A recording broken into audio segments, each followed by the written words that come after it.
Patty's testimony. The court. Yes. Oh, this is Judge Gull and Diener. So when you hear Diener, it'll be like McClellan's weird prosecutor's voice. Okay, Judge. So the court will go, and I'll have to see who comes in. Becky Patty. So I'll just read my regular voice because I think doing any weird voices, I don't want to be disrespectful. I'm doing this so you guys will know it's a different person and stuff. So I will just read as, nicely, and because she's, I'm sure she's at this point, she's been through whatever, and she speaks. She's not, she'll speak nicely, and you know what I'm saying? Like, I won't be a jerk. But Gull will get the and the bailiff, nothing. So Diener will get Nick's voice. All right. There will be 39 pages. Let's do this. Becky Patty, the first person, at day one after the defense just finished their opening statements, after the prosecution did theirs. Yes, all right, excuse me. The jury's indicating they need a quick break. Oh, okay, Judge. So we start with a break. Oh, well, after all that, they then, so I'm just, I'm cutting in here, So we'll go ahead and take a quick break. Ladies and gentlemen, while you're outside the courtroom, please keep your minds open. Please don't form any opinions or conclusions about anything. There's no evidence that you've heard yet, so there's nothing for you to discuss. All rise. And they come back from their juries. Oh, she's telling them to get up. So at 10:54, they're rising for a break. All right, let's reconvene at 10 after, please. Jody, you can go off the record. 10:54 off. 11:17 on. Bailiffs all rise. 11:19. Bailiff thanks everyone. The bailiffs, you all may be seated. Wonderful people. Thank you, gentlemen. All right, Miss Diener, you may call your first witness. Thank you, Judge. Judge, the state would call Becky Patty. Direct examination of Becky Patty. Questions by Diener, Stacy Diener. So we'll test it, and this is the prosecution, Miss Diener. So we'll test it, and she'll let us know if that she can hear you, okay? Okay. All right. So I know you're used to talking to the person asking you the questions, Becky, but I'm going to ask you to look forward to the jury. Look toward the jury, so they can hear you rather than talking towards me, in case that would cause some difficulty. Okay? All right. Let's tell everyone your name. My name is Becky Patty. And how do you spell your first name, Becky? Becky. And your last name? Patty. And what city or town do you live in? Delphi, Indiana. Do you live in a town or out of town? Do you live in town or out of town? No, we live in the country. We live about 7 miles from here. And have you always lived out in the country? For the last 32 years? Okay, so certainly from the time frame of 2017 until now, yes. Okay, and did you graduate from Delphi? Yes. So this is your hometown. You know the area very well, don't you? I've Carroll County forever. I've lived, I guess, Carroll County forever. Okay, great. And did you go to school after high school? I did some college. I did some college. Okay. Did you do it locally or did you do it away from the area? No, locally. One sec, need a drink. I should finish my coffee. One sec.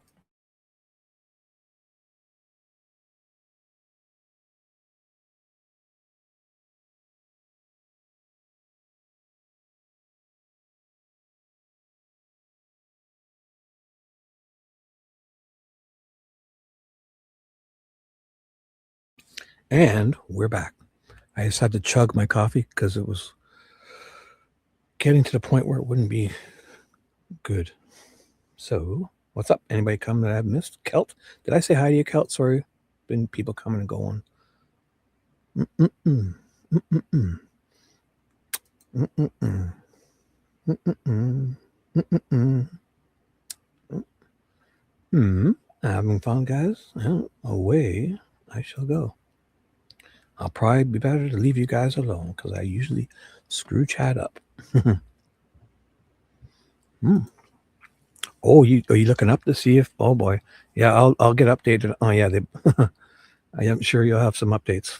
I'd love to know. Yeah, I'll catch up in the comments later, so you don't have to.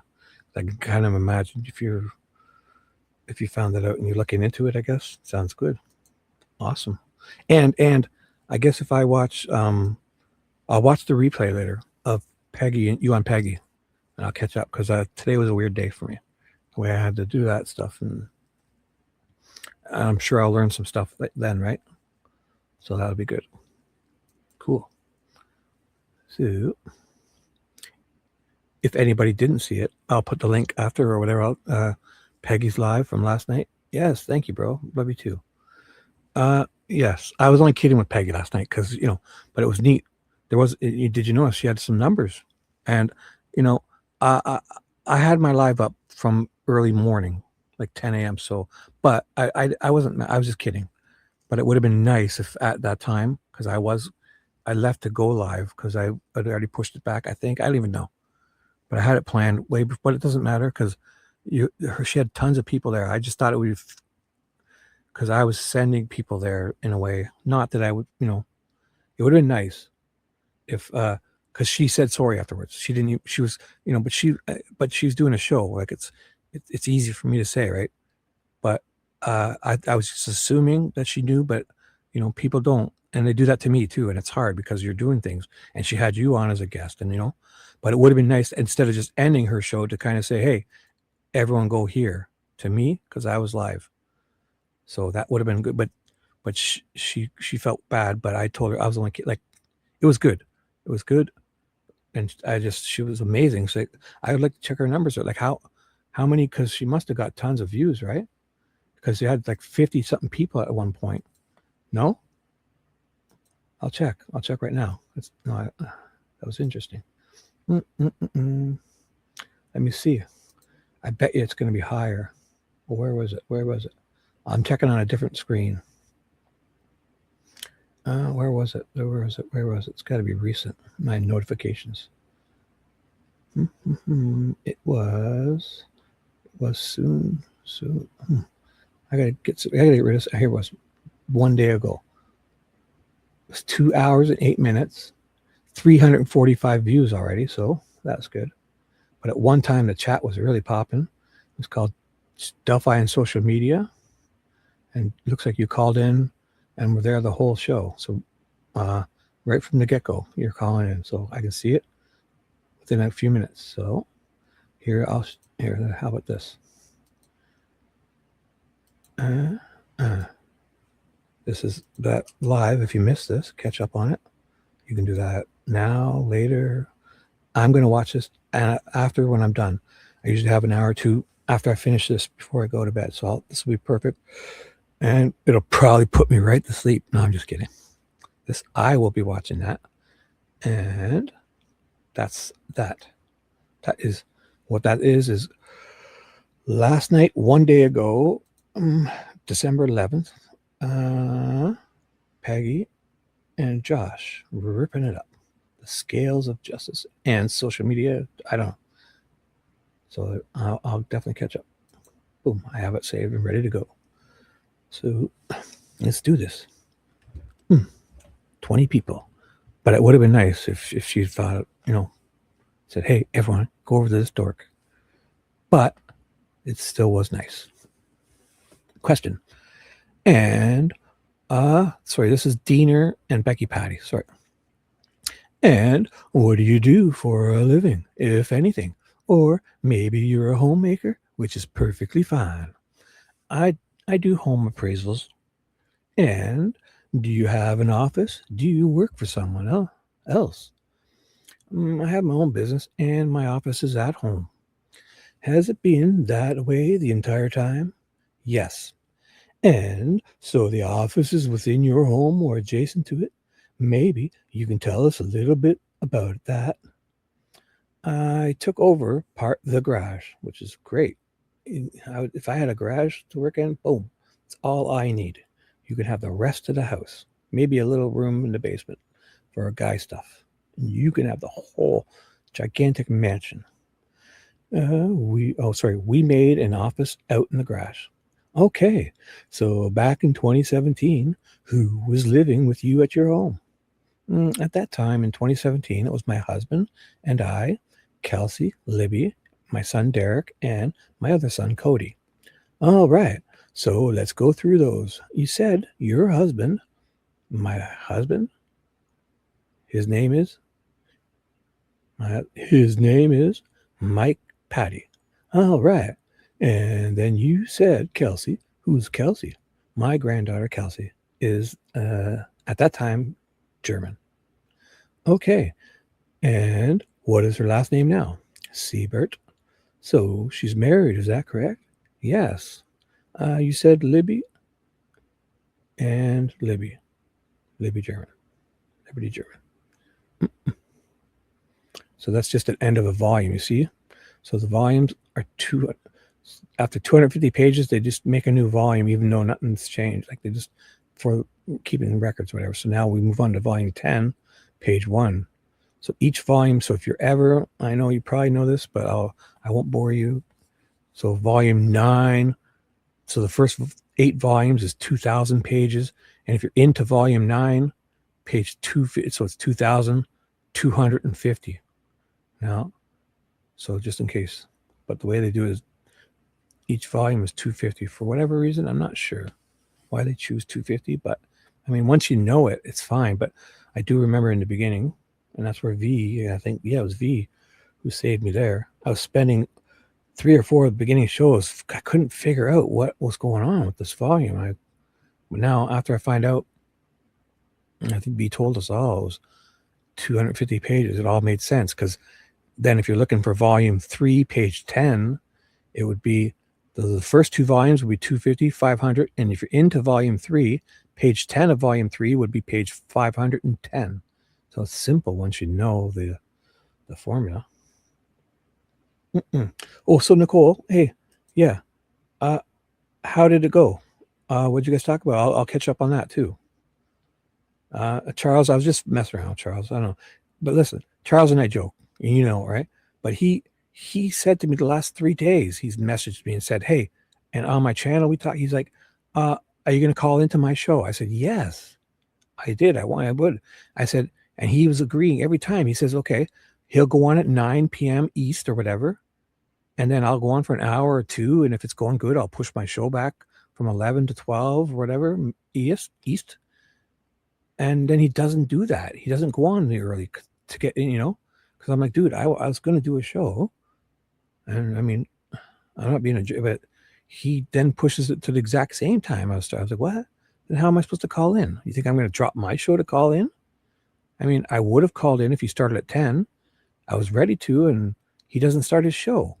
And then I don't even know if he's going to, because sometimes he puts up, you know how sometimes Charles puts up a live stream, and then I go there and I'm in chat and he doesn't show up for 24 hours and it sits there an empty chat, so then, I mean, if he went live at 9 or 10 like he said he was going to, I would have called in, and if it was going good, I would have stayed on his show and not did mine at all, or pushed it back an hour or 2, so then he gets weirded out. He's like, oh, he's acting like I didn't call in and I'm a jerk. I'm like, what? You said you were going to go on earlier, you dope. I would have definitely called in. But how'd it go? No. How did yours go? We just hung, and I'll check out it. Was it did you have anything to cover, or? I will check it out.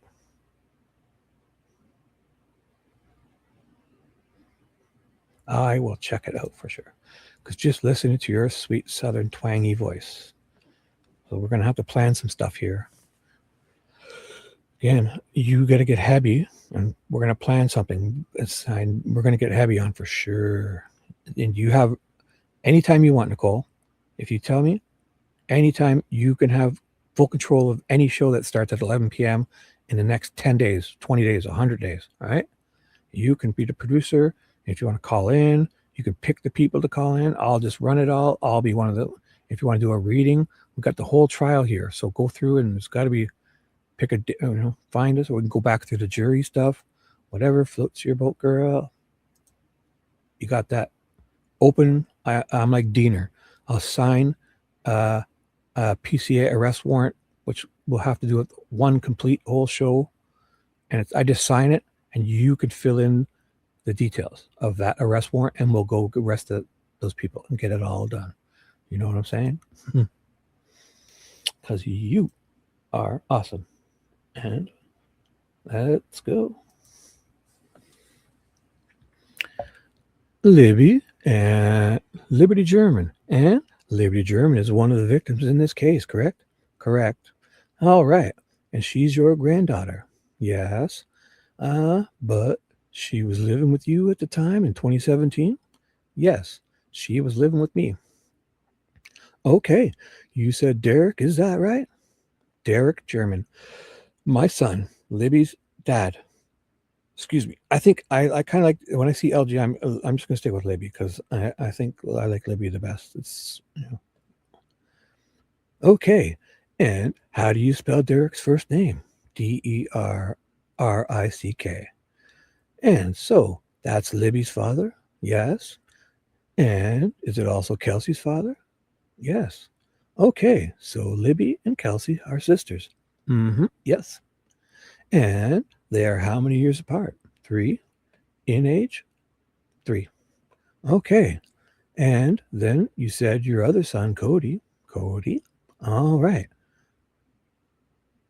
What is Patty? she answered, she jumped in and answered him. Thank you. And how old is Cody in relationship to Kelsey or Libby? He's about 12 years older than Kelsey. Okay. And you said there's 3 years between Kelsey and Libby. Yes. And so Kelsey and Libby are your grandchildren, but they were living with you. How long had they lived with you? About 10 years. How old was Libby when they started living with you? 3. And did she and her sister come to live with you at the same time? Yes. And did they live with you continuously? Yes. And so you and your husband, Mike, were married that entire time? Yes. So you and her were in the position of parents then? Correct. The appraisal work that you do at your home, does somebody work with you or for you at that home office? At the time, my daughter worked with me. She was there. And then I had an office girl that was there at the time. Okay. Why don't you give us their names? So if someone hears a reference to those people, they'll understand how they're related to the home office. My daughter is Tara German, and the girl that was helping me is Jennifer Johns. Hey, what's up, Nature? Howdy. You back? Where you been? Have you been coming in on another name, or has it just been busy you? Yes, you are, girl.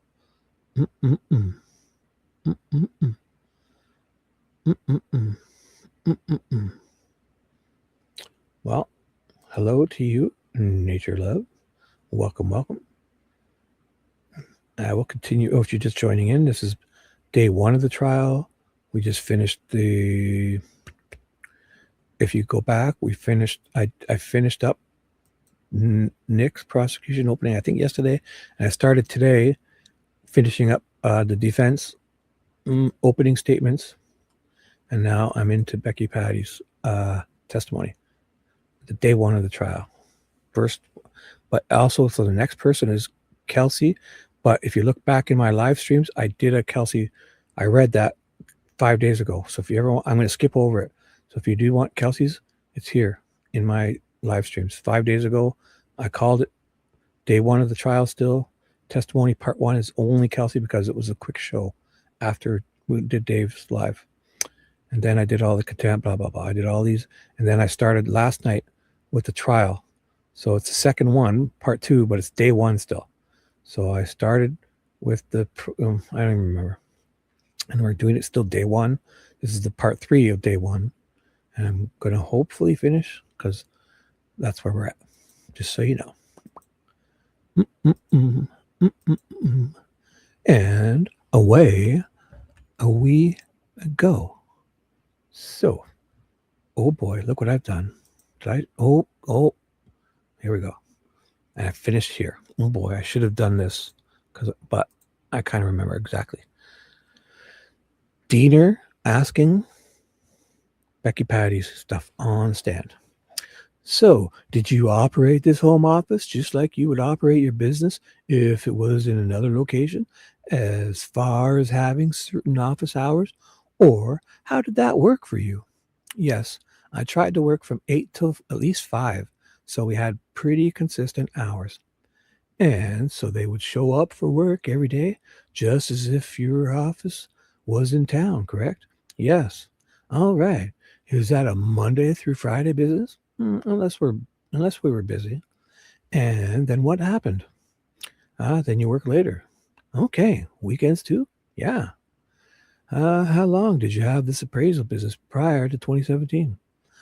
Prior to 2017, probably 15 years at that time. I've had it for about 22 years or so now. Okay, so it was well established. Yes. But February of 2017, so you're raising Kelsey and Libby. Yes. And what grade was Libby in February of 2017? Eighth. Would Libby call you mom or grandma? Oh, grandma. And tell us a little about her as a student. Was she involved in what was she involved in? Give us a sense of Libby. Libby was very active and very smart. She, from third grade on, she was in all accelerated classes. She was in Math Bowl, Battle of the Books. She would have graduated a year early and her senior year would have been doing college classes. So that was, I guess, to get a jump start. Like grade 8, starting some high school stuff early, and then before high school ends, starting, I could never have done that. So just with I probably could have if I could focus, but I could have understood, but I could not have done that just sitting there. I couldn't do it in high school properly. Anyways, sorry. She was very intelligent and active in sports. She did, let's go in order. She did volleyball, then swimming, then softball, then soccer. She was in sport year round. And if she wasn't in sports, she was asking to do something. She was either at our house, my house, or at her Aunt Tara's house. And that Aunt Tara is the one that you said worked with you at your home, the office. Yes. She was very accessible, Aunt Tara. Oh, yes. And she had 2 boys that were the same age as the girls, and so we did everything together. Okay. And so did your daughter, Tara, and her teenage boys also live in Delphi? Yes. So so they would have attended the same school. They attended the same school, and they all rode the bus home to my house. Okay, perfect. And in addition to sports, so that would be good, yeah, because if they took the bus home and their mom is there, and that's where Libby lives, so they all get to go back to the same home as cousins or whatever that was, and because their mom is there working with Becky, Tara's there, so that's cool.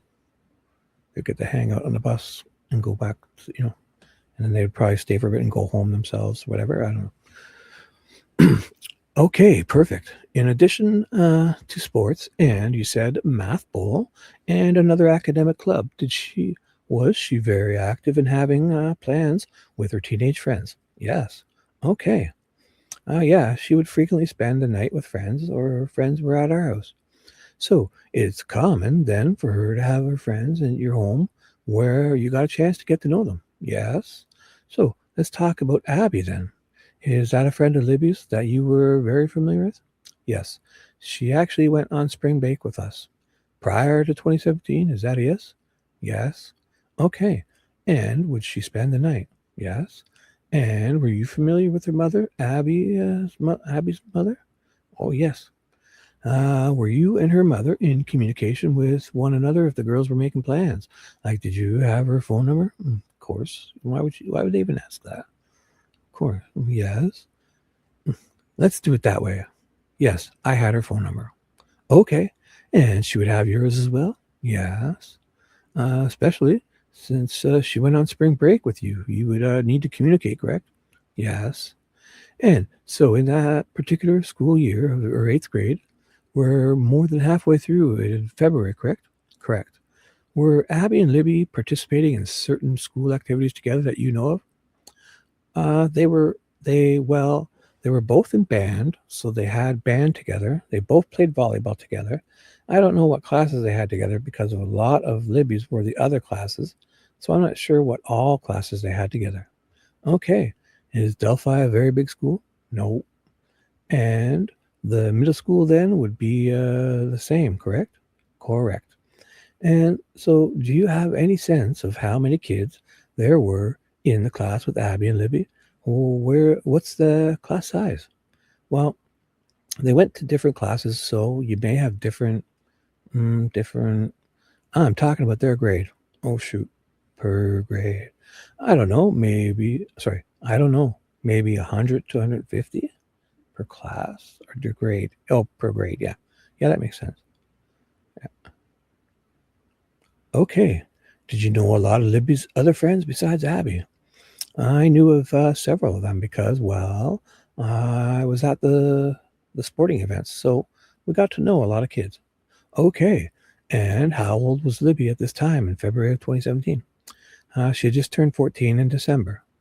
Now, at the age of 14, you certainly can't drive yet. So, was there a lot of transportation being done for her and her friends? Oh, yes. And was that exclusively you? Or why would they ask this? I mean, whoever's available.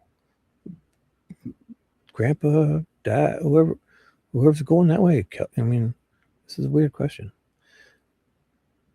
And was that exclusively you, or would other people drive them? I'm like, what? Family participate in that? Oh, Kelsey, thanks. Having her. She got her license, and that took a big load off. Yeah. Kelsey, well, I guess that's what they're trying to jump into, say, like, Kelsey was the primary, But obviously, that's a weird question because anybody, like, what if Kelsey was out? Whoever's there, drive me here, please. I had 2 kids at that age too, and yeah.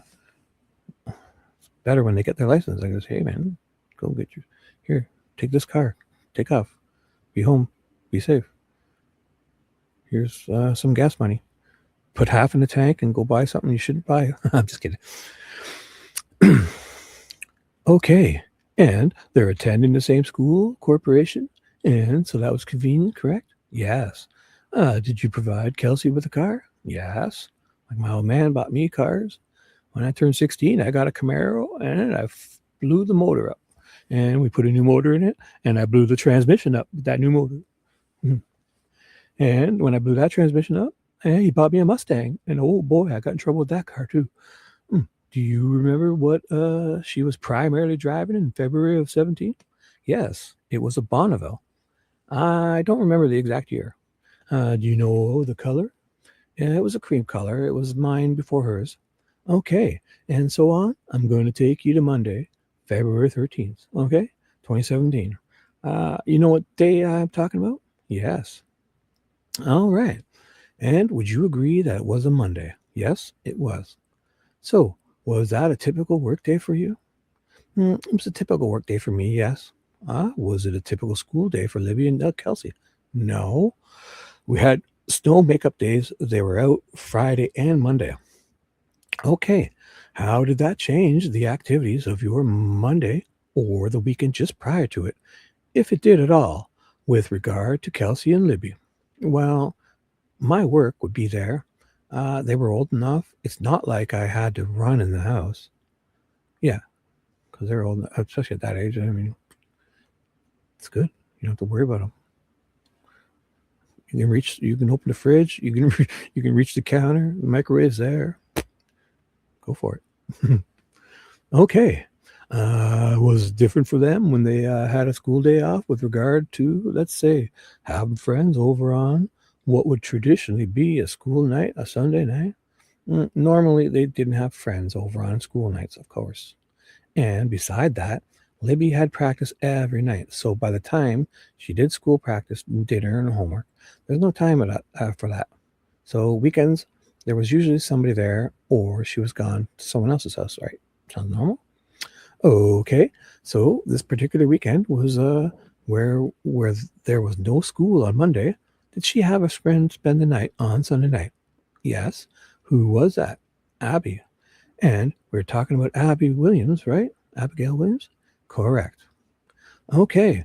And I don't think I asked you this, but I made the assumption, so I don't want to do that.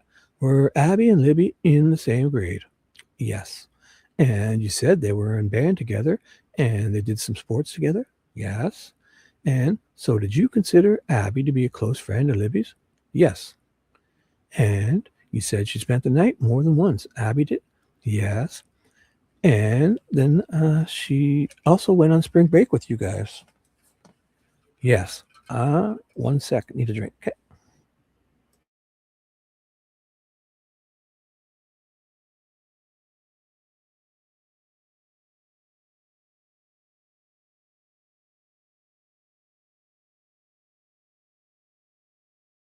Oh boy. Look at you. Mm-mm. Oh, and you're 9? Oh boy. 37 to see I need better. Well, if it helps, when I turned 50, I became the Shibby. If you met me before, you might think I was different. So that is wonderful. Just that you're alive and enjoying life. Mm-mm-mm. When I was 39, I started to try. Is that a song, Josh? Just when I was a young boy of 39. What sounds like? What's that? Dun, dun, dun, dun, dun, dun, dun, dun, about you. I can't be. Yeah, that's what it sounds. Yeah, I was 39 when I started to try. And what about you? Cuckoo, cuckoo. Oh boy, let's carry on. Have fun. Oh, look at. There we go. Perfect. Just always makes me feel better if you throw a dumb emoji in. Just love it. Puts me back on track. Anytime you want to fix me up, squirrel. This little SpongeBob Square. Is that SpongeBob SquarePants? Must be. All right. And look at this professional Shibby. Look at. I would have even with this simple questioning, I would have forgot where I was if I didn't put this. Listen, folks. This is what you're dealing with. But professional Shibby had highlighted that before I went off because I was just getting a drink. But then look at what happens. I would kind of start singing. Boy, professional Shibby here. So, tell us about the morning of February 13th, 2017. What do you recall about what was happening in the house that morning? Oh, this is Diener, so I should sound a little more feminine, but I'm trying, since they didn't have school. Derek got up and made them breakfast, and Libby had come out and asked if we could go to something, and I told them that I had to work, if they would help file some files for me. I would pay them, and then we would go shopping or something after I got off work. So they said, oh, okay. So they were out doing some filing and stuff for me. And then Libby came in and said she was sitting on the floor in the office, and Kelsey came out and said that she had to work, but she was going to go to her boyfriend's house first. And Libby jumped up and said, hey, if you're going to go in town, would you take us to the trails? And Kelsey had told her yes. And so she asked me if it was okay if they went to the trails. And I said, well, she can take you, but you've got to get a ride home because I got to finish work and I don't have time to come pick you up. You're going to have to get a ride home. So she went inside, and then they came out and said that she had a ride home, that her dad was going to pick her up. And they got ready to leave, and she came to the office door to tell me goodbye. And I told her at the time to grab a jacket. It might be chilly, and it was warm out, but it might get cold. It's still February. Could change quick. The sun goes down, a wind comes out, could change real quick. And last thing she said to me is, Grandma, it'll be okay. So when you told them that you couldn't take them somewhere, who is them? Who is the them? Abby and Libby. Okay. So was Abby helping with filing? Just they were out. Yeah, they were out there.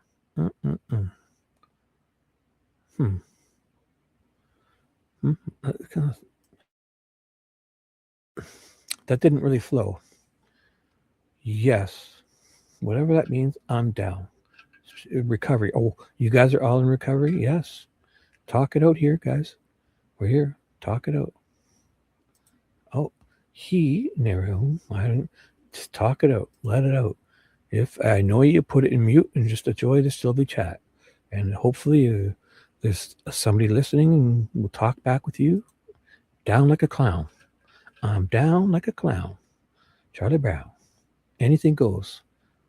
If we're here, it's like therapy, yes.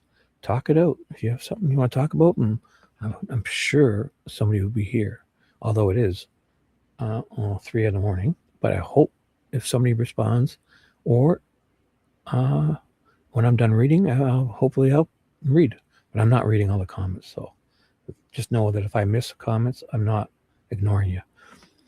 I'm just so busy. I'm a working man. I'm a mechanic, a heavy mechanic, heavy duty mechanic, and security guard to the stars. And a big pile of $30,000 worth of wood on this guy's front lawn beside me. And an excavator and a cherry picker and a little bobcat. I'm watching.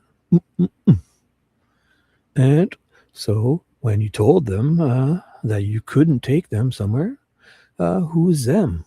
Abby and Libby. Okay, so was Abby helping with filing? Just they were out.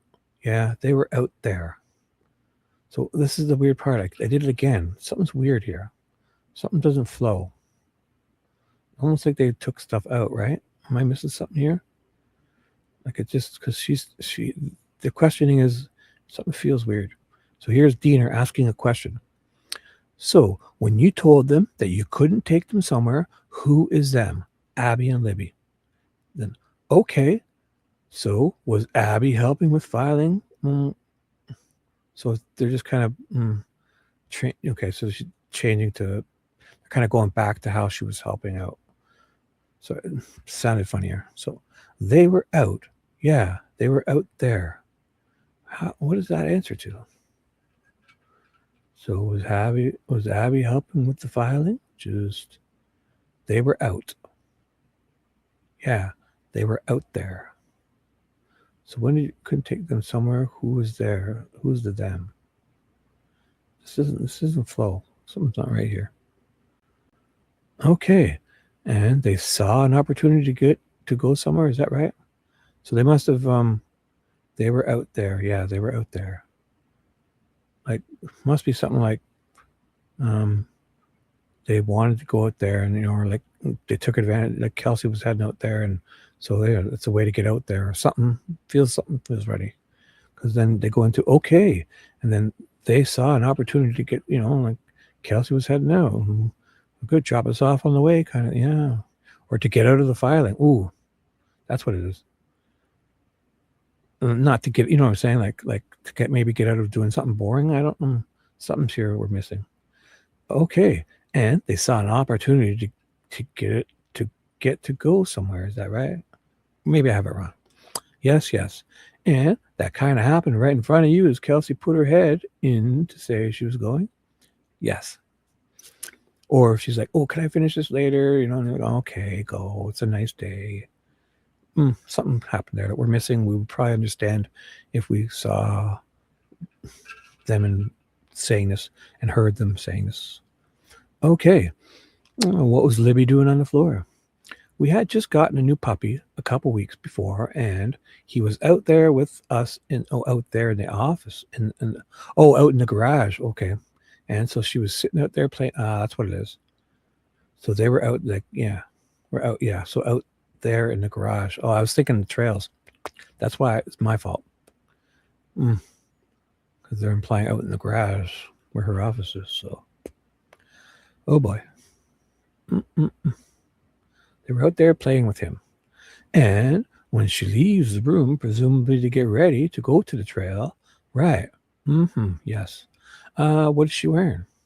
She had on a tie-dyed shirt and gray sweats. And at this point, were you paying any attention to what Abby was wearing? Nope. And that's not something that you could necessarily tell us? Nope. That's no, I'm not. I wouldn't blame any parent or grand, whatever. I mean, you see them every day. You know, be hard if you're thinking it's a normal day, you're not kind of remember exactly what they're wearing,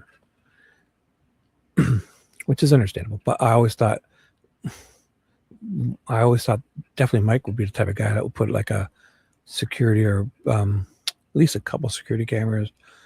You know, you're out there in the air, you want to, you know, or one of those ring bell cam doorbell thingies or anything. I think everybody would do at least one, but I found out I was wrong. That hardly anybody uses security cameras, right? Right.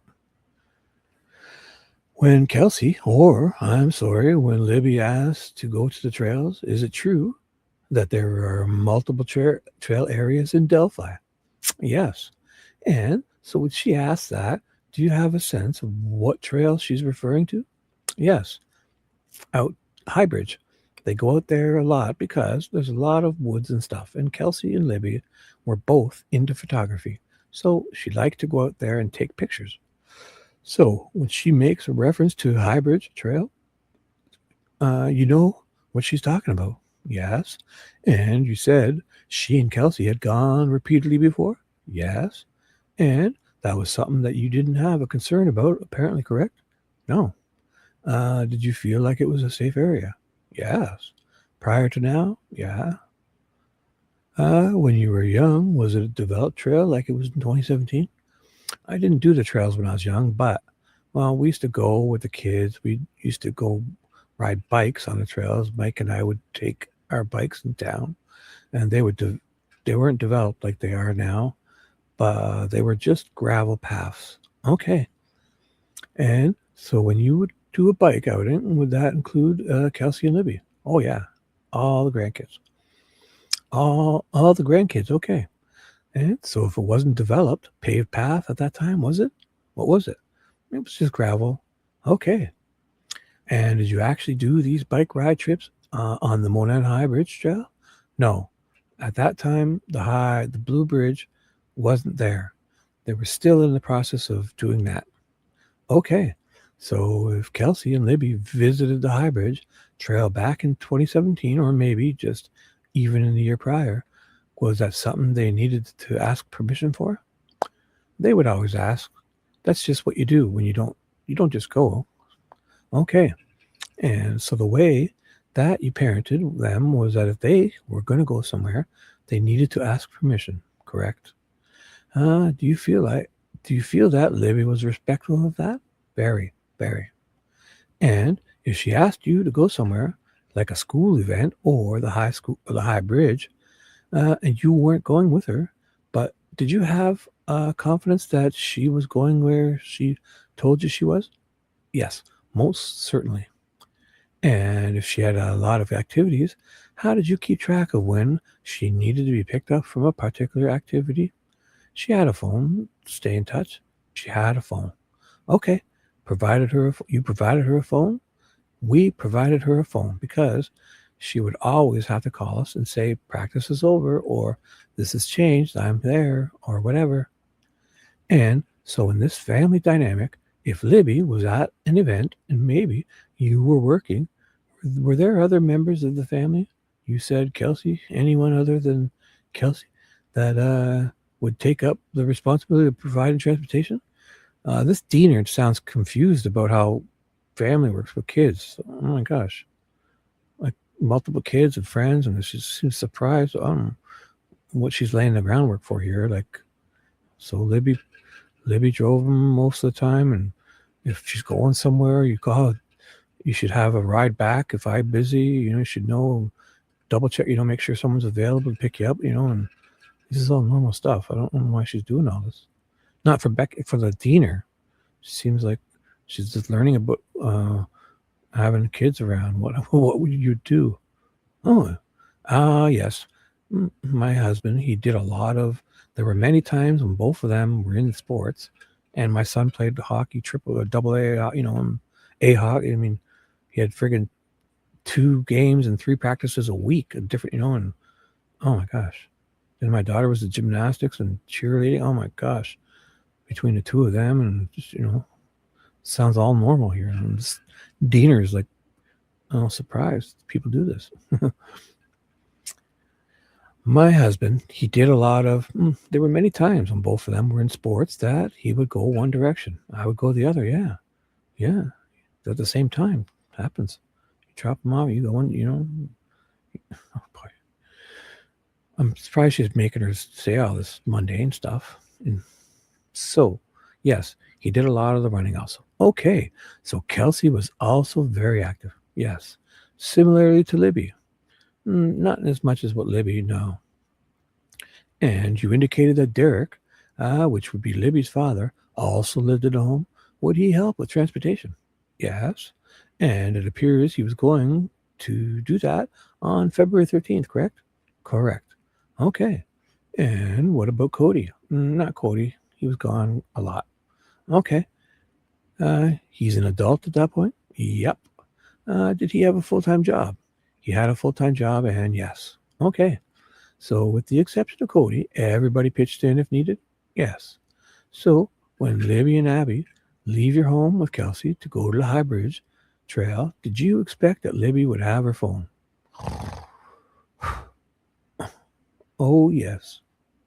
Even she's like, did you just ask me if a 14-year-old girl would have her smartphone? Oh, boy. She's like, oh, yeah. Great question. Oh, yes. No guff. Huh? What was Libby's habit with regard to her phone? Did you ever have to worry about whether she'd leave it behind or not have it charged? Oh, no. Were you usually able? She had that phone on her hip all times. Okay.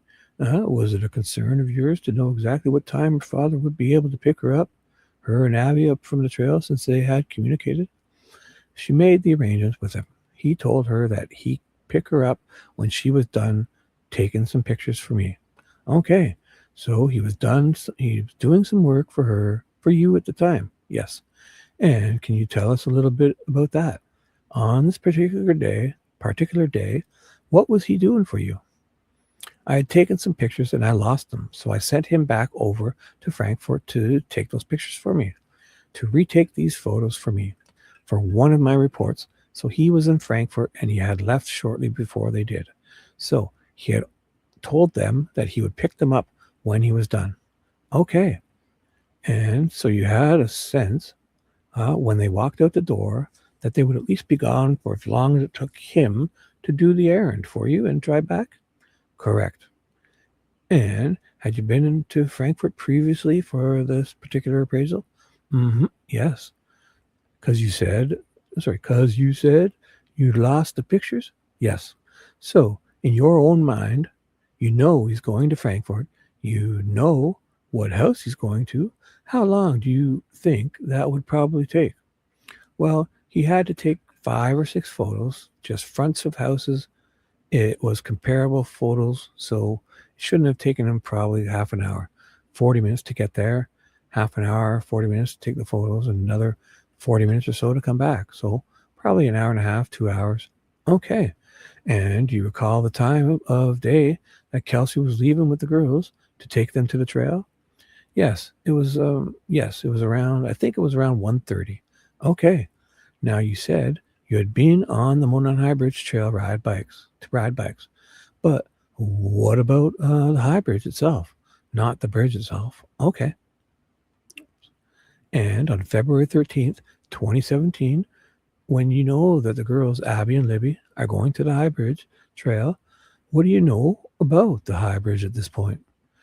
I just knew all the kids in our family had always gone out there and taken pictures.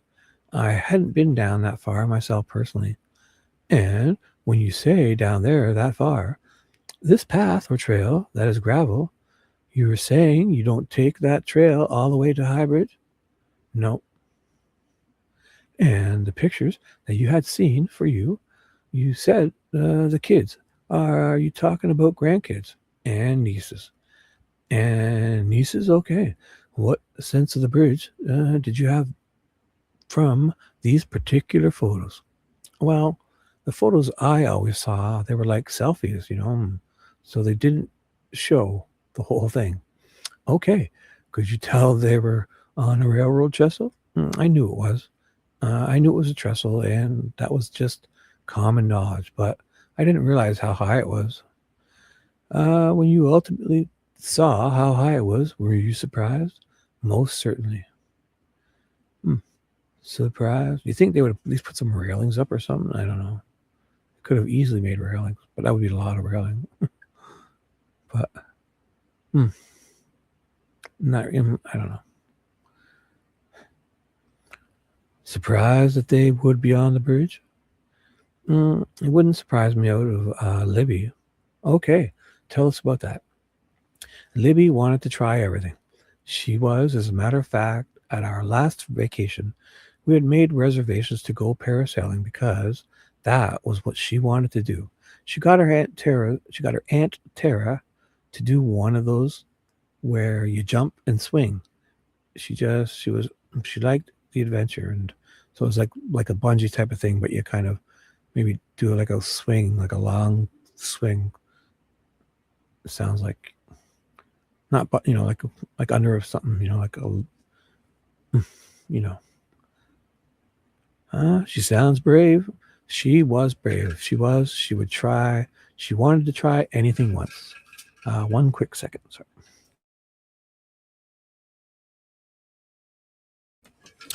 And Fishy is here. Hello. Where you been? Some people don't watch their kids, bruh. No, he sounds, yeah. Or it sounds, you never know. Like, I mean, to me, it sounds like it would be like the, okay, if nobody else can, I'll go kind of thing, Or he was actually, no, he was out. She says he went out to do stuff for her. I don't know. I think Kelsey would obviously be the first choice, right? So, and since Becky says she was really busy, that just makes sure your dad would be able to, in a couple hours, because I'm busy. And obviously Becky, if something happens, she would stop what she's doing to go get them. So it's kind of just an organization, But hey, Lola, what's up? I missed you. Sorry. Lola is here.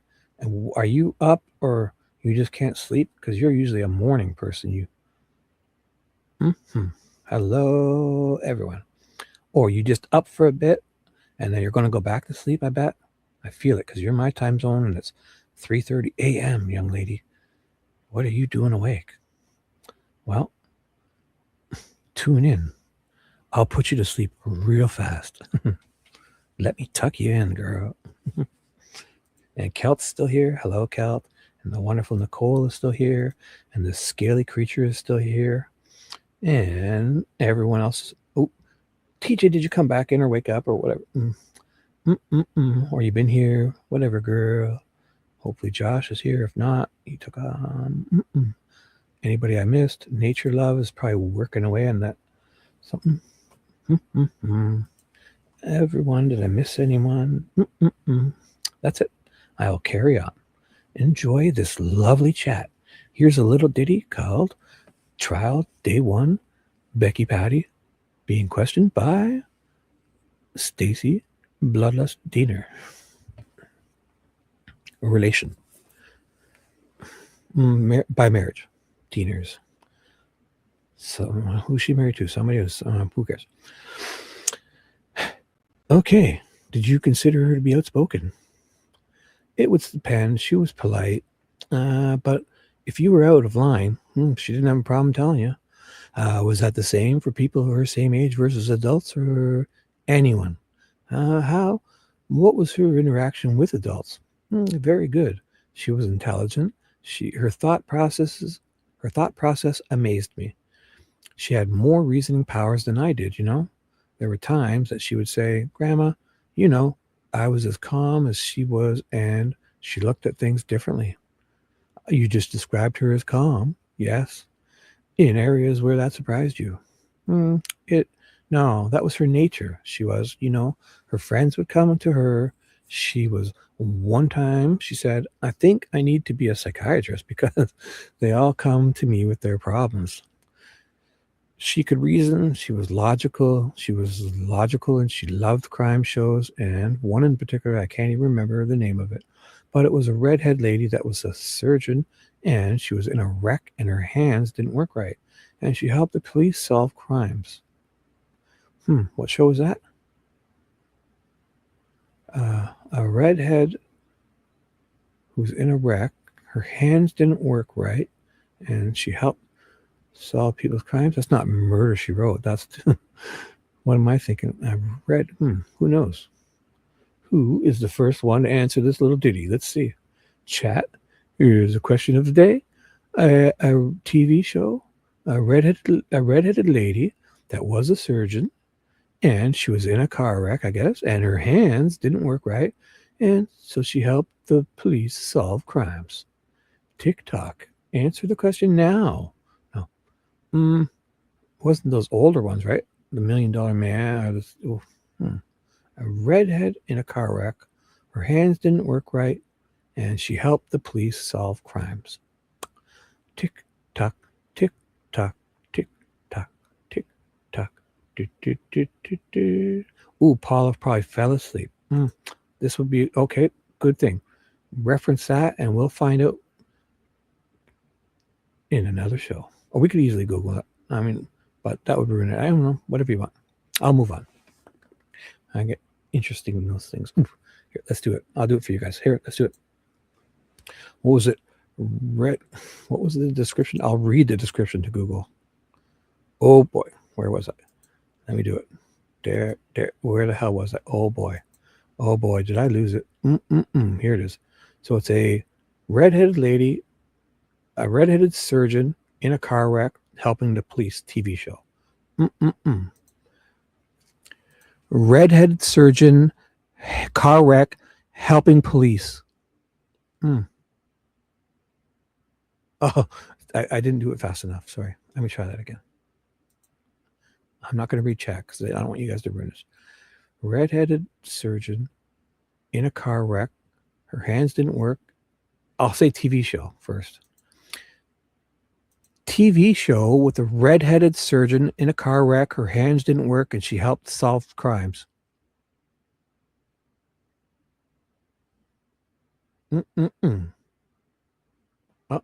Body of proof. You beat me to it, you monkey head. There she is. You did get. Sunflower. Did you guys Google or did you know? I think you both did at 3:31, but you came in the chat part first, so you put body of proof. So how about, because you went, I'll give it a tie because Sunflower comes in and it's body of proof, but she's not sure. You see that? 3 question marks. She's thinking, and then boom, there seems to be some certainty here. Body of proof, damn it. No, I'm just kidding. But yes, there's that. Cool. So let me just check her out. Yeah. Never had a redhead before. I could use that. No, I'm just kidding. Ooh, you don't need hands, girl. That's not her. That's D from It's Always Sunny in Philadelphia. It's got to be this one, right? Body of proof. You don't need hands, girl. I'll take care of all the touchy stuff. Oh shit! Look at that. I could have doxed myself again. Fuck. I gotta be more. I'm not logged into Facebook, but imagine that.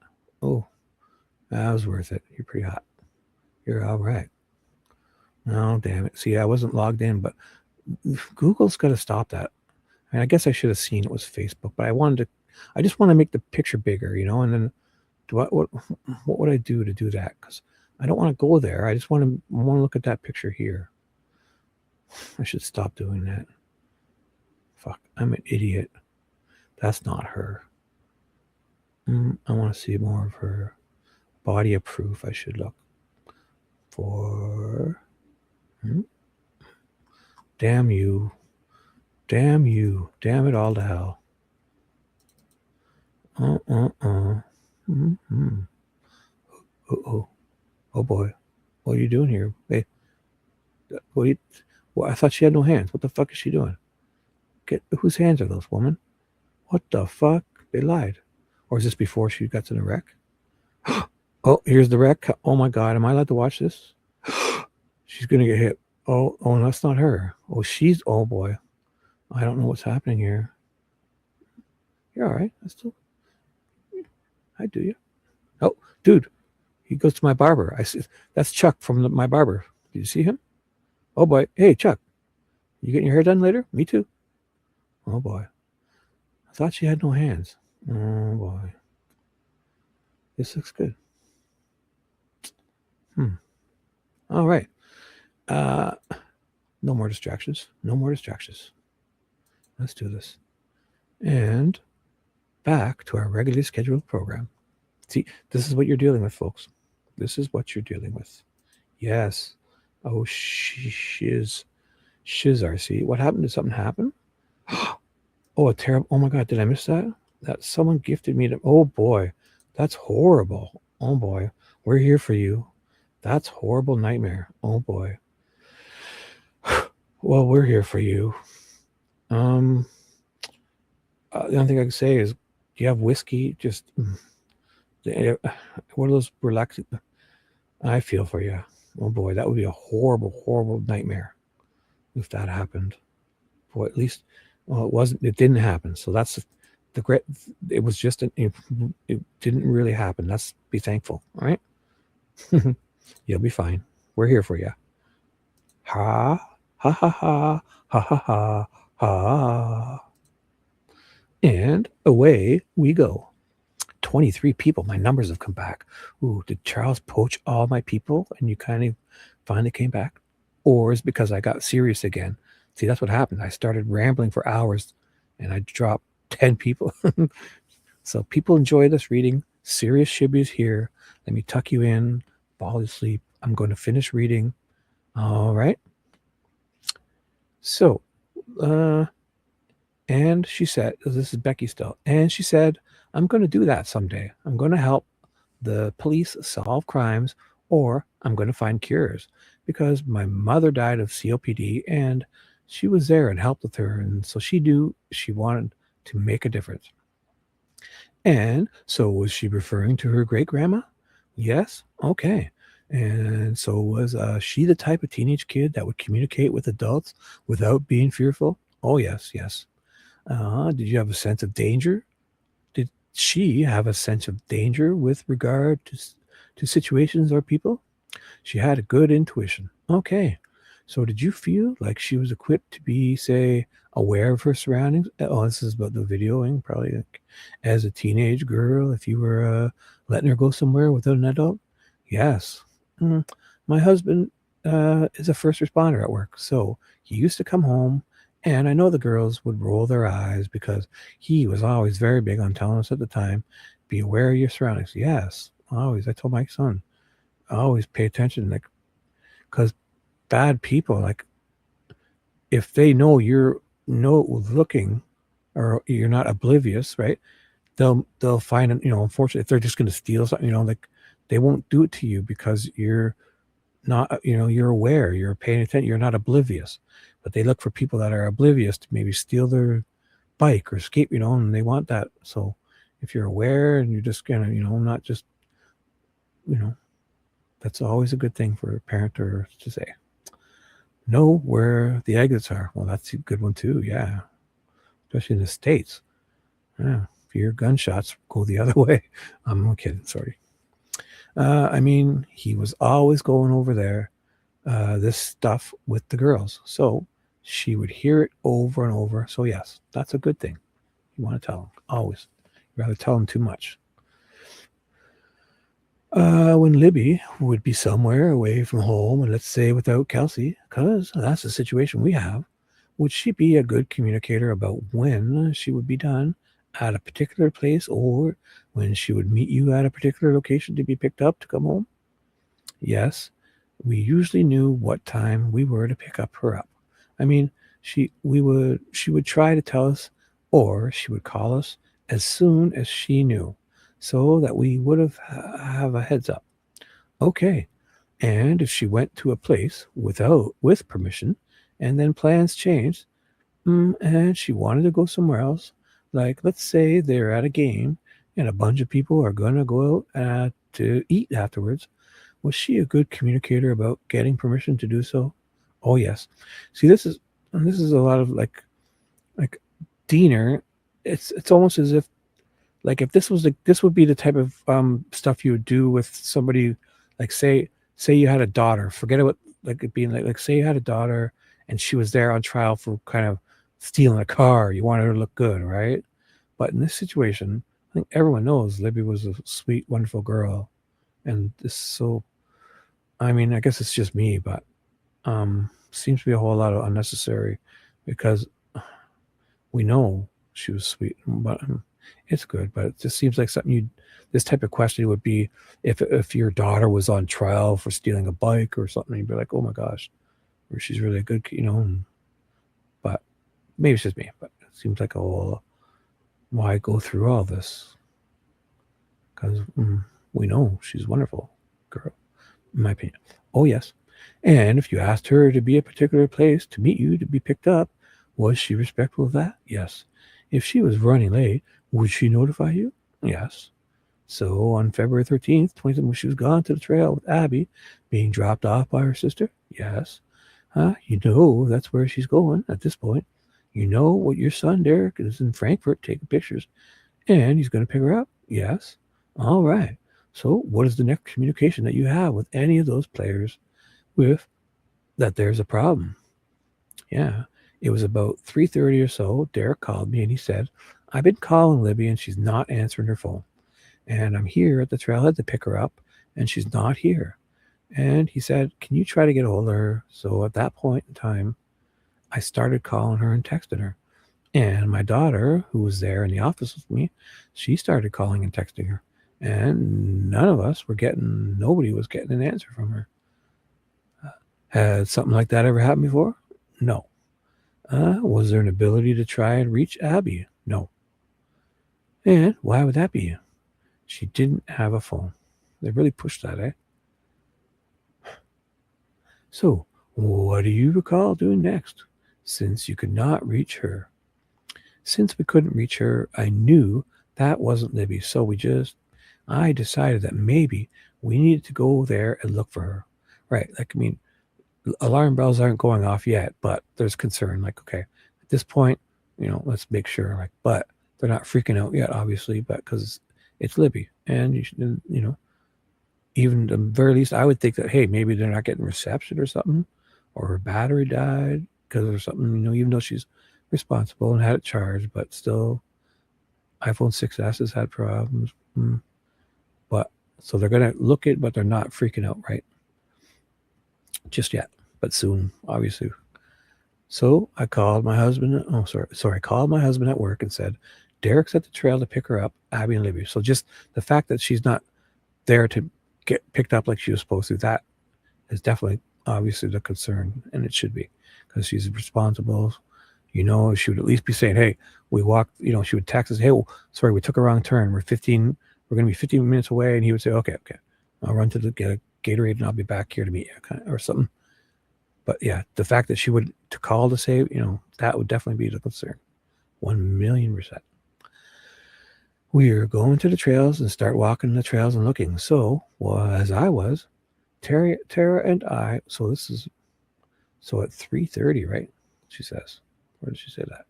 Yeah, so as I was, Tara went ahead and left to go start looking.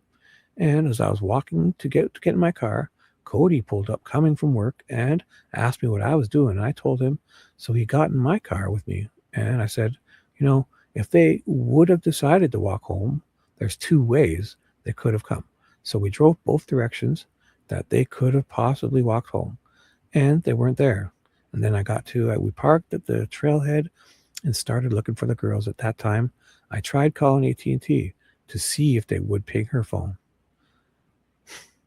See, at this point, like if it's her phone, I don't know why AT&T says So this is maybe where that confusion comes, because she meant to say it like this, that she tried to call it, but like, if it's Becky Patty's name on the phone, yeah, I don't think they're just going to start pinging phones right away for people that call in.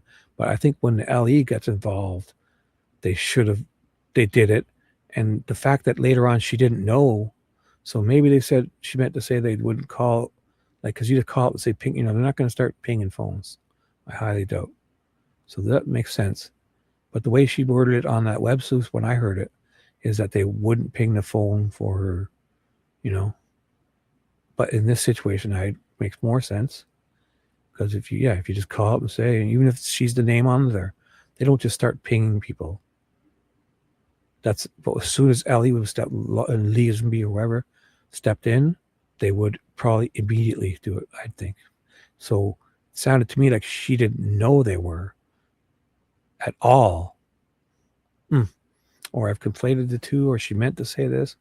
I was on the phone with them for some time and they wouldn't do it. Well, yeah, because law enforcement, they don't just start doing that. It's a law enforcement thing. Yeah, no, they don't have to have a warrant. No. Nope. In emergency situation, even here, I used to listen to those police scanners all the time. Go ahead, find one. Oh, hey, Kelly, good morning. Did I miss you? They don't need a warrant to locate. Oh, TJ, I can help you. I got just the thing. No, I'm just kidding. Oh, your hysterical laughter. Oops, I'm sorry. I forgot about that. Yes, you're hysterical. Oh, boy. Lola, hey, what's up? The bodies were there all that time. Yeah. Well, I don't know if animals would start feeding, but I mean, it's possible. I don't know. I don't think it would get to that point just yet, because the animals, I don't know. Because the animals, there would still be fresh human stuff, and they'd be like possibly weirded out by human smell, but eventually would have. But at that time, just the fact that they were 22 hours out there and nobody found them. But so the animal stuff with the, coyotes would smell the people and be like, they're not putting, they were just, what, this isn't right. Let's avoid this. But eventually, probably, even if they were right there, yeah, that would happen. Kelly, good morning. Well, the jury didn't know anything about Libby, but she's not on trial, Libby. I know. Some of it seemed a bit weird. Yeah, but of course, obviously, they need to know. But I mean, she was the victim, not. So I see what you're saying. Yeah, it's right. They'll do it for law enforcement if they're looking for, like, somebody who says, they're in emergencies, like even like this, especially in a small town. If they would call, they would do it. They would ping phones for law enforcement if they called up. They would just do it. If somebody said they were suicidal, if somebody was, they were really worried, they will do this, and they don't get warrants. It's kind of like a deal. Like, it has to. It's not just, they're looking for someone to, So I've heard them here, and even in big cities, they're just like, some guy says to his girlfriend, and they're looking for him, they'll ping the phone. Good morning to you. Oh, yeah, it's around 8:47 a.m. So you're just getting up, having a coffee. Awesome. Tea and crumpets, or coffee and English muffins? Good morning.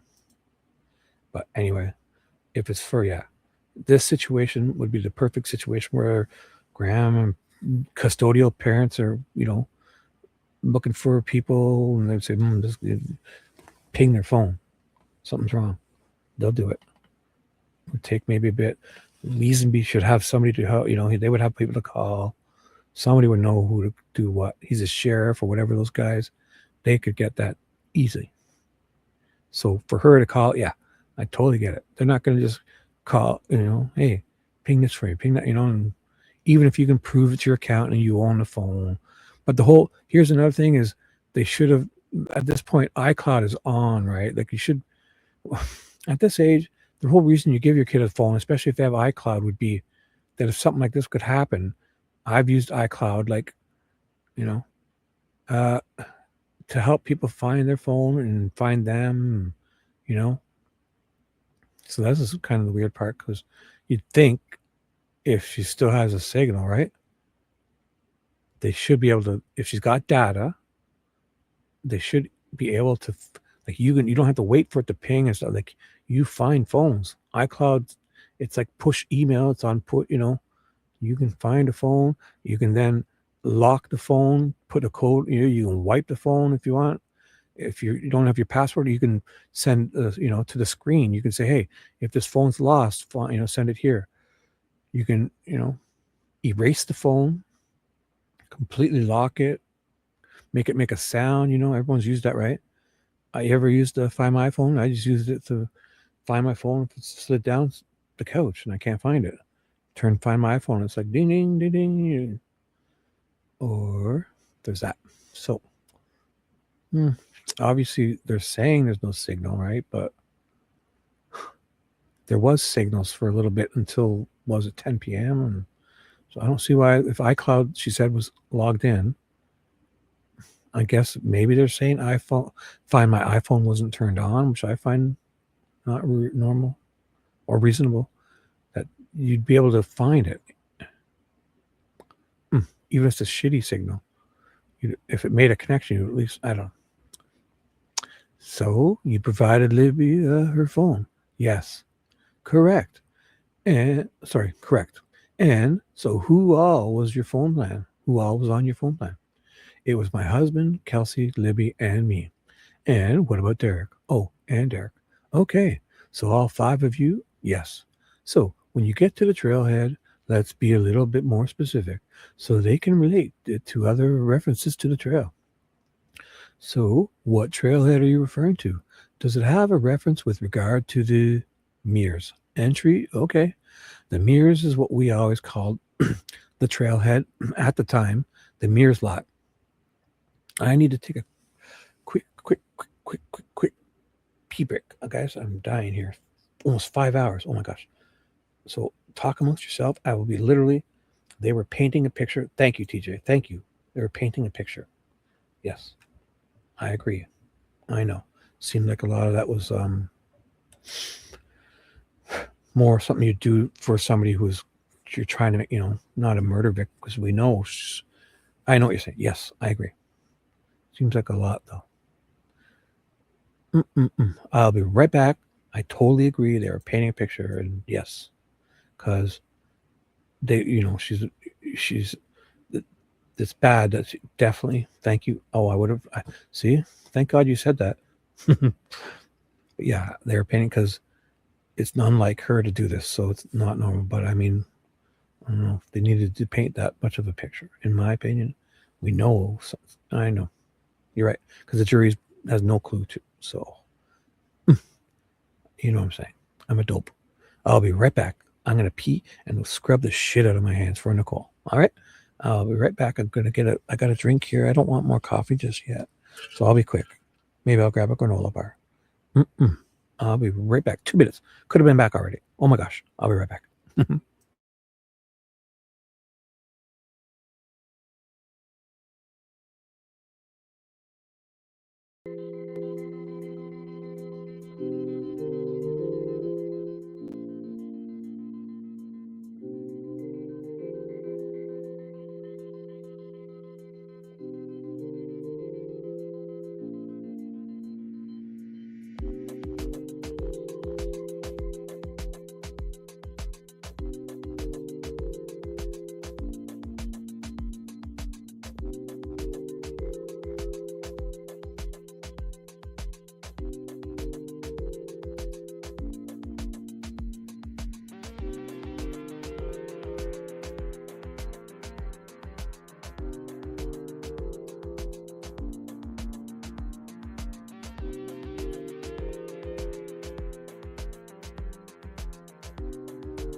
And we're back.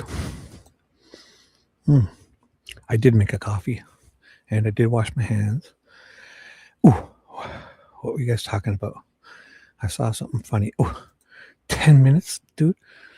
3 minutes is all I need for anything like that. It'd be the best 3 minutes of their lives. No, I'm just kidding. No, bye. And, I got a coffee. Oh, I'm not reading it. Oh, yeah. I think that Libby needs, yes, well, to show. Well, I don't think you need to do. Yeah, that's fine. I just don't. It's a teen. I mean, any kid. I mean, it's a weird, especially with the phones now. If they're, if you take your kids somewhere, and you're supposed to have your dad supposed to pick them up, and something like this happens, I think. Yeah, I think they should. They're doing. I know what they're doing, but again, this is. Libby's not in question. I don't think. I understand though, but you know what? Right, but any parent in that who's been in those situations would know that, hey, if she's supposed to be there to pick up, her dad's supposed to pick her up, and then you can't get a hold of her at least by text to say, hey, we took a wrong turn and we were 15 minutes late. Wait there, or anything. No communication at all is very troubling. So I don't think. I know what you're saying, but it's a whole lot of talking here, making because I don't think anyone was saying, oh, why did you start looking for them so soon? No, I don't think anybody would be saying that, because even myself, you heard me reading it, I'm like, oh my God, if my kid, it's the exact same thing. Even my son, if you drop them off somewhere and they're supposed to be there and you have a phone on them and all that and you can't get a hold of them, you start getting worried instantly. Any kid. But yes. But well, of course. Come on, guys. I know what you're saying, but I don't think anyone was questioning. Right. But I just, myself, from this, I just ate half a protein bar, and that whole shrinkflation is funny because this protein wrapper, like the bar, if it was sealed, this protein bar, if I didn't, it would look like it was a quarter of it was missing because the wrapper was out empty. You guys, they're just cutting down the product sizes and giving, at least make the wrapper smaller. But it's so obvious they're doing it because every wrapper. I opened up a block of cheddar cheese the other day. And it was wrapped weirder. And why is that? And I thought about it. And I thought, it's never this skinny. So it was this long rectangular shaped piece of cheddar I always buy. And it had the same wrapper, but it was weird because it was like they made it smaller, but they shrunk wrapped it with the same bigger sized wrappers. So it was so obvious. It was a shrinkflation type of deal. And I was like, oh my God. But there's that. Okay, let's go. I'm back. Got a coffee, half a protein bar, a bag of green grapes, which are so sweet, so super sweet. Love those green grapes. And away we go. But yeah, I know. They have to do this for the jury, but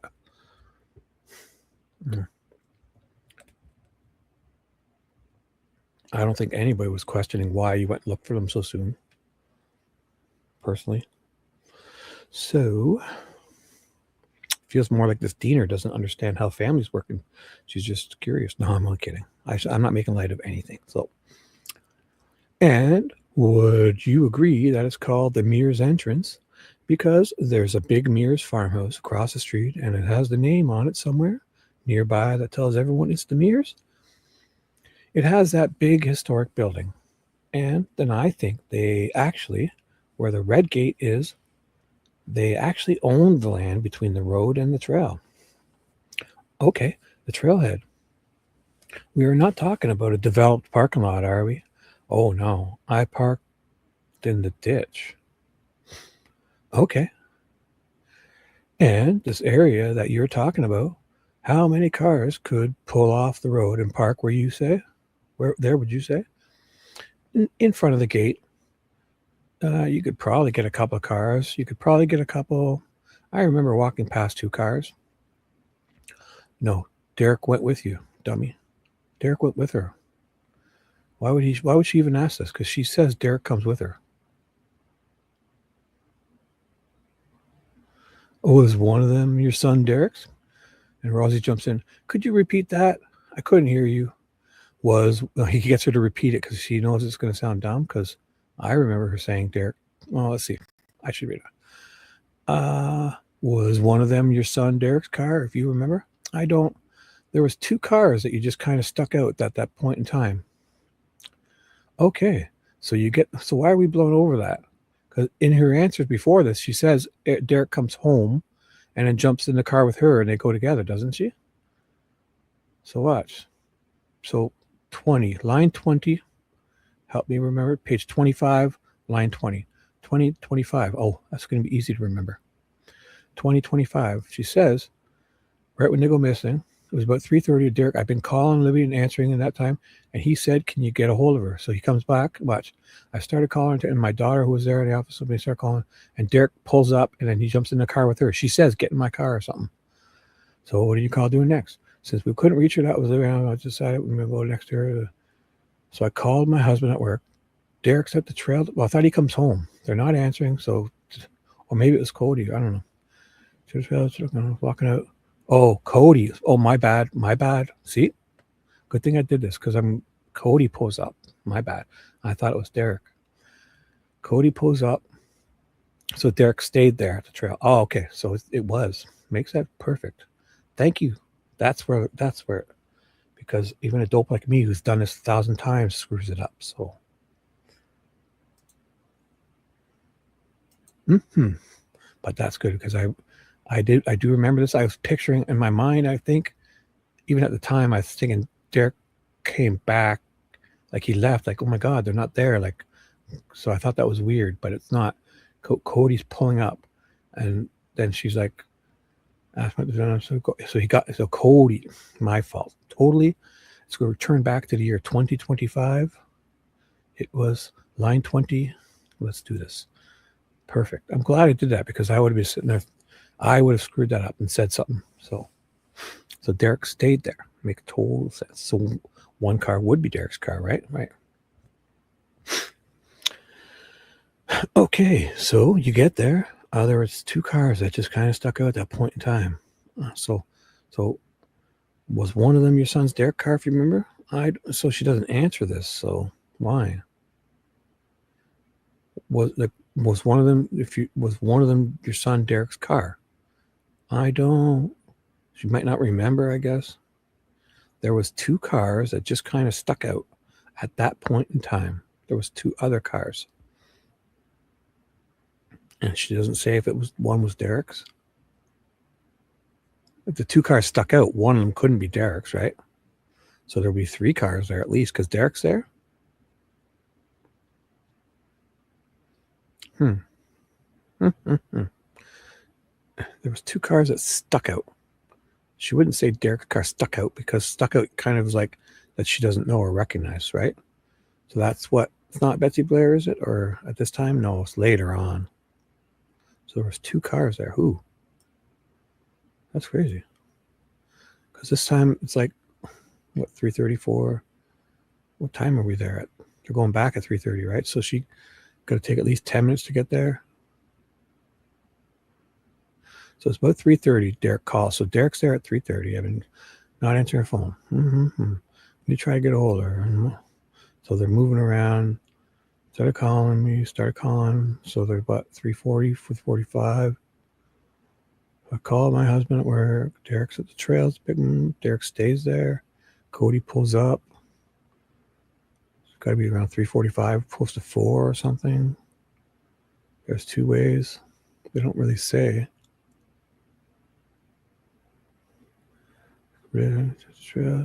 So Derek must have stayed, right? Waiting, because that's where he's supposed to pick him up. Or then he walks in, right, and starts walking around. That's death. So then she pulls up, and what does it take her? Is 12. She said it takes 10 to 15 minutes to get there too.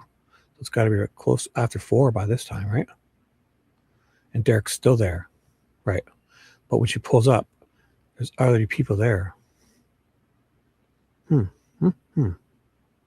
Yes, but V pointed out that it's not.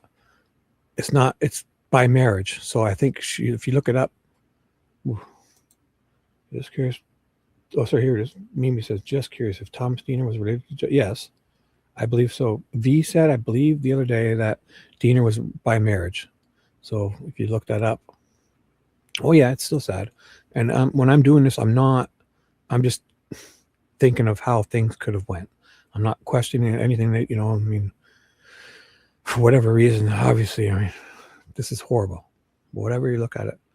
And if Richard Allen is the guy, it's horrible. If it's not the guy, it's even more horrible, because then there's all these other, and it's horrible because they're missing. And at this point, they're laying there dead, basically, because it's 4 o'clock. Oh, so that's it. Yeah.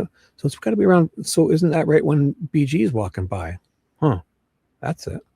That's why I'm thinking, because like, they're getting this for 3:30, and that Cody gets home and she's in her car ready to leave her house at 3:30. Becky Patty's leaving at 3:30, and Cody pulls up. So it's around 3:30. Derek calls her, says, so he's not answering the phone. I'm here at the trailhead. So Derek's there at 3:30. Can you try to get a hold of her? So technically, this at around 3:30, if it's how they said it was, Derek's standing there as this person's just about to leave after killing them both. And they're late, so Derek's there. Can you get a hold of her? So he texts her, and my daughter was in an office. I mean, she was texting. So it's what? So 3:30. So it's got to be 10 minutes. So 3:40, 3:45, and they're texting each other and finding stuff, right? So she called Mike. That takes a few minutes, right? 5 minutes, it's probably getting close to 4 o'clock. Not answering. We're going to go to trails. They're going to head there, right? So she's out getting in her car, and Cody pulls up. So it's got to be by 4 o'clock, after 4 even. And they drove there. It takes 10 minutes to get there. So let's say, what do you guys think? If they were quick, by 3:30, it depends on how long she talks to Mike and that. So it's 3:30. But then they do some texting in that, right? So how long does this take? It's possible that. So she's texting Tara, and they're worried, and they're texting Libby, I'm sure. My daughter was, her daughter starts calling and texting her, checking, calling and texting. Oh, so they were all trying to get a hold of Libby. Nobody was getting a hold of her. So then she called Mike. So that's got to be a couple minutes. Like, oh my God, come home. We can't find her, because they'd be freaking out by this point for sure. I think any parent would be doing that. But I'm just trying to think of picturing them all there, because BG, although this would have to be at the 4, because then they just missed BG. And Derek was out of his car, probably walking around doing, hey, where are you guys? What the hell? He probably walked. Yeah, that would make sense, because he would walk in and look around, and he'd go up to the bridge, and he's looking around. Where's my, most likely, and then say BG walks by, and then everyone pulls up just after at 4:15ish or so. If that's the way they said happened, just figuring this out. Mm-hmm. Oh, right. No. So they're that they don't go straight there. There's 2 ways that they could have walked home. So they kind of checked to go to Abby's house, right? They were to walk home back to Libby's house. So we drove both directions. They could have went home, and they weren't there. So they did both directions. They would have drive around for a little, and they wouldn't have gone straight there. So it's probably around 4:30 or so. Must be later. So nobody's really bumping into BG yet. But Derek could have. But I would think if he goes there to get them at 3:30, he's thinking, by 10, 15 minutes in the car, like, oh my God, I can't get a hold of him. And he does all that calls. But then I could see him getting out of his car and walking down and around and thinking, maybe they're just here and they lost maybe they dropped their phone and they're looking for it. I'll go help them or something. I don't know. So then if this was the case, then BG would be walking by at 3:57. So if she sees him down there at 3:57, he's got to be walking by 4:05, 4:10, latest 4:15, getting back to his car, if it's how they said. And with all that looking around, they didn't go straight to the trail. They thought if they walk this way or this way, so they're not getting there till 4:30ish, maybe too. So, okay. Now, here's the trick. Getting back to, look at this blue lines. Oh boy. Yeah, Rosie jumped in. Could you repeat that? So this is the thing I want to know. So she pulls up and was one of the, there's two cars there that, I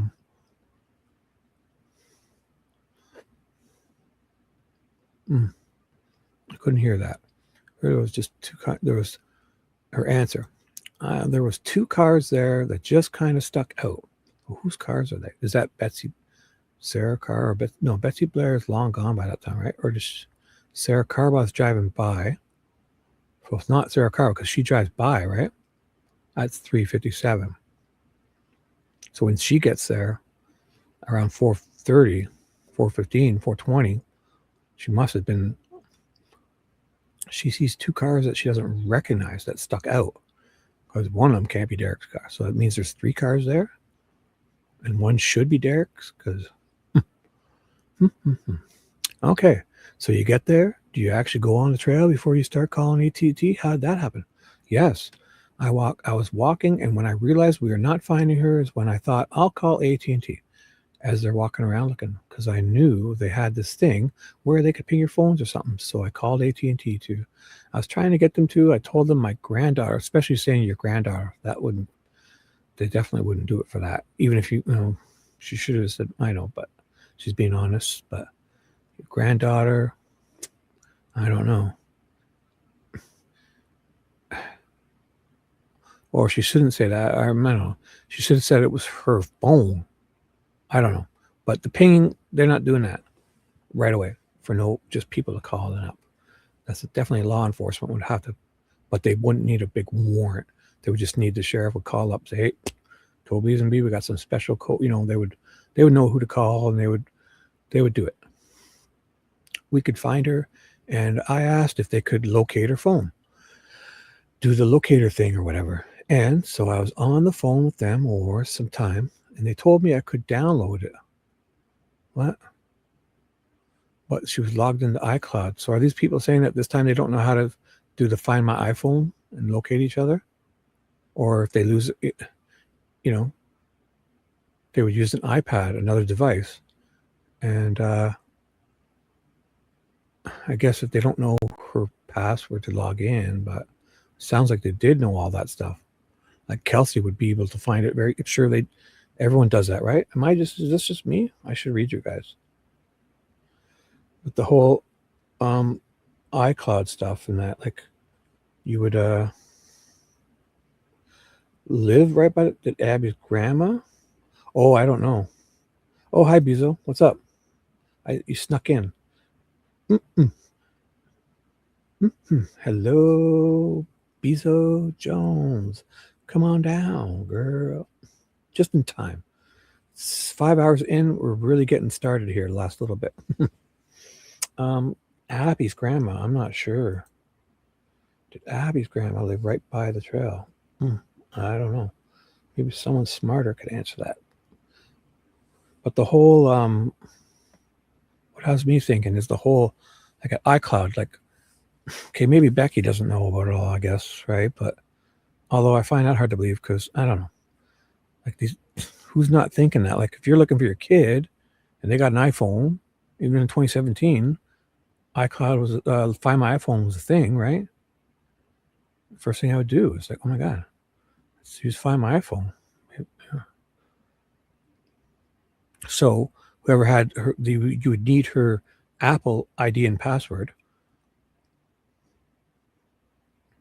Because I've done it with my parents before, even when my iPhones first started. Whenever it started, I remember my mom had called me up. She was out of work or something. She said she couldn't find her iPhone.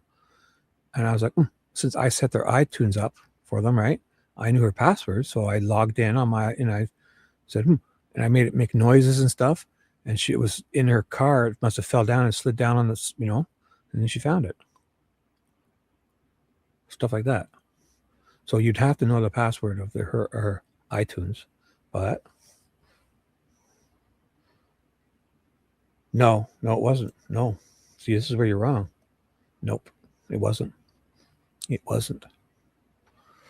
It may, and they may. I don't know if you have to have it switched on or off, or whatever. But she was logged into her iCloud was logged in, so they reset the phone because this phone was giving trouble. But they relog back in because that's a whole week later. And you think, Libby's not going to relog back to get her photo stream and her notes back? You get your contacts come back.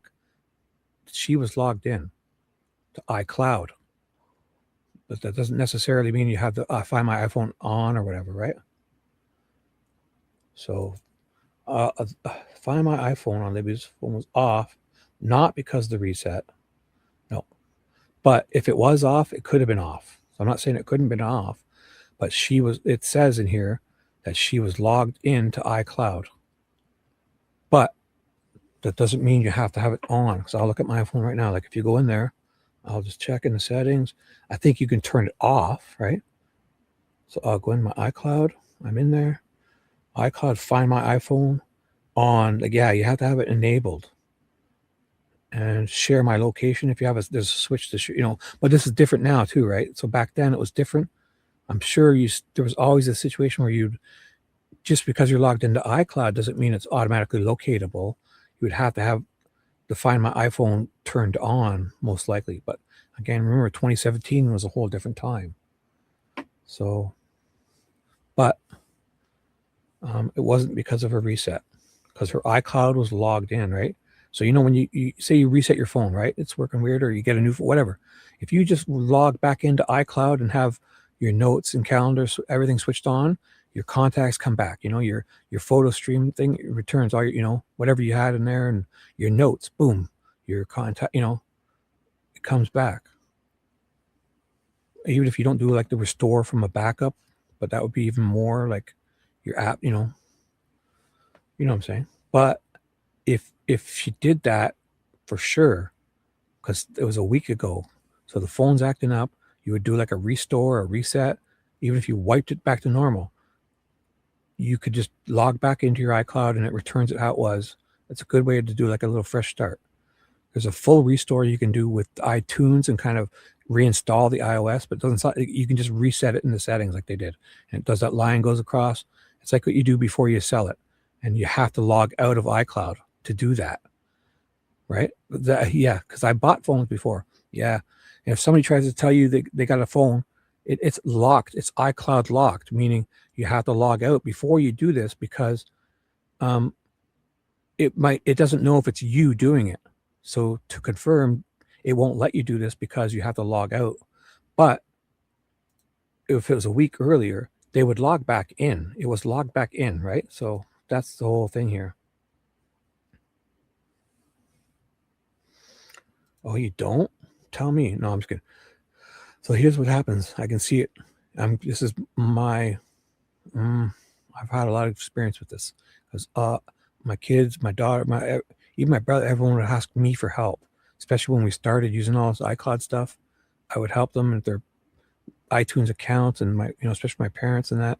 They were older, and I would, set it all up for them with their password and just say, here, do this. Here's your password, and they always knew that. And they always knew I'd keep that stuff. And if something happened, I could, help them find their phones or whatever. So there's that. So picture it. Because when you sell a phone, or just to wipe it, to restore it, you have to log out, because and if you don't do that, they'll think it's a criminal, and it'll lock. You can't sell a phone because then it'll be locked. You know what I'm saying? You can't. You have to know the password to even log out of it to do that stuff. I think even back then, it wouldn't allow you to do that unless you knew a code or password or something. So they log out of the iCloud and reset the phone. But if Libby has that phone for a week, she's logged in back in. Now you get your contacts come back, your photos come back, your notes come back, your calendar, whatever you have, those things return back, especially the ones you chose, right? And then you might have to do a few things, but now they could have turned Find My iPhone off. That's the only reason it wouldn't work. But I can't see why they would want I can't see why anyone would do that, to be turning Find My iPhone off. Because then if you lose your iPhone, I go to my iPad, I type in Find My iPhone, and I can just find it. I make it make a noise, and it's like, oh, I walk around my house, did you hear it? Oh, it's fell behind my couch or something. You hear it. That's what you do.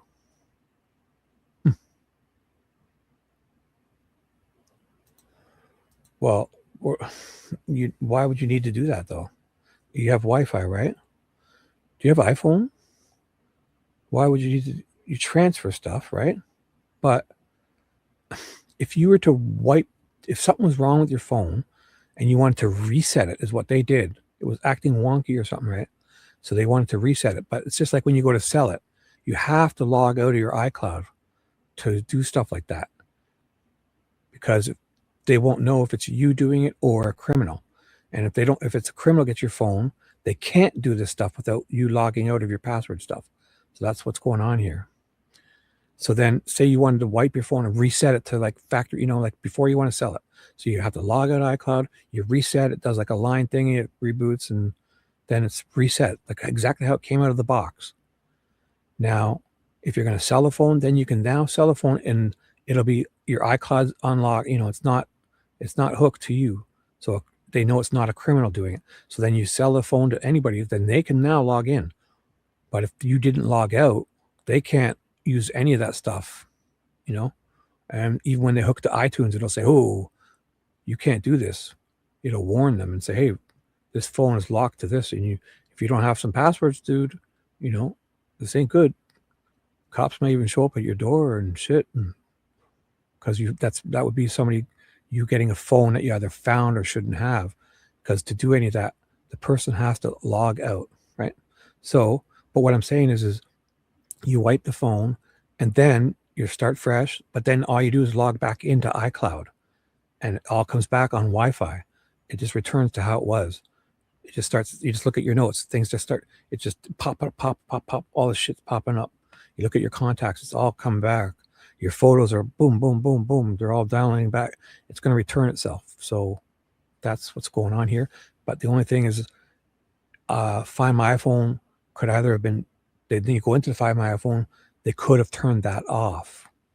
Because if it was on and getting a signal and she had data, they would have been able to use that to at least contact with the phone, and it would give them a location. It may have been way off, but if it's connecting with the tower, it would give a location. It would tell you how much battery's left. Find My iPhone, you'd look and it would show you. Now, it may be inaccurate if it's a bad signal, but if she had data, that's how Find My iPhone works, because I've used it so much with my kids and just finding shit. So there's that. And away we go. But I just don't see them going in to switch to Find My iPhone off. Like, nobody would do that, because it's a good thing, especially if you have an iPad and that, like even around your house. If you guys have an iPhone and you lose it, just log into your iPad, just Find My iPhone. You got to use your iTunes password, the email and your iTunes. You log in, you can control your phone. You can make a noise. It'll make a noise to locate it. You could, if you didn't have your lock screen on, you could activate the lock screen and password. Then you can put a note on the lock screen to say, hey, if you find this phone, I'll give you $60 if you return it to. And most people would, because when you get an iPhone that's locked, it's useless unless you were to take it apart and use the screen and parts and throw the motherboard away, because that's locked, and it's not easy to you don't unlock them. You need the iTunes account. You need the password of the iCloud that's locked too. It's logged, and you have to. The owner, if you don't know that password, you might as well you're using a brick, because you can sell it, but it's going to say to that person, it's going to say, hey, you can't use this phone you just bought. That idiot just sold you a stolen phone or something. So it's bad. So I know I've been through this so many times. It's actually weird. I won't say any names, but I bought a phone. It was like, Craigslist stuff. I went on Kijiji and I bought a phone, and I went a couple streets over, and then this person, I knocked on their door and they wanted to sell an iPhone, right? So I was like, oh, I'll give you, it said it was like, I don't know how much it was. I bought it and I looked at it and I didn't think much of it. And I recognized the person as a friend of mine's that I went to school with, his daughter, because she looked just like his older sister. And I recognized her. And I got home and it was locked to iCloud. And I was like, I called them back. I was like, hey, I'm bringing this back. You're going to give me your money. And you can give me my money back. And I'm not going to tell your dad or something like that. Because I heard that. One of those guys I grew up with, he was in my kindergarten class, grade 1, grade 2, grade 3, all the way up through high school. We were in the same classes. And so I knew him really, really well. Still now, to this day, I know him really well. So, but I didn't really say anything. I was like, listen, you can't sell this fucking phone. It's locked to someone's iCloud. So either get it back to them and collect a reward, or fucking take it apart and use. You can't sell an iCloud phone to people when it's locked to somebody else's iCloud. You can't, because that means it's not yours. If it was yours, you would log, and they couldn't log out. I was like, can you log out and wipe it? And they couldn't. So it's obviously found or stolen. Simple as that. That's why it's there. So it was funny.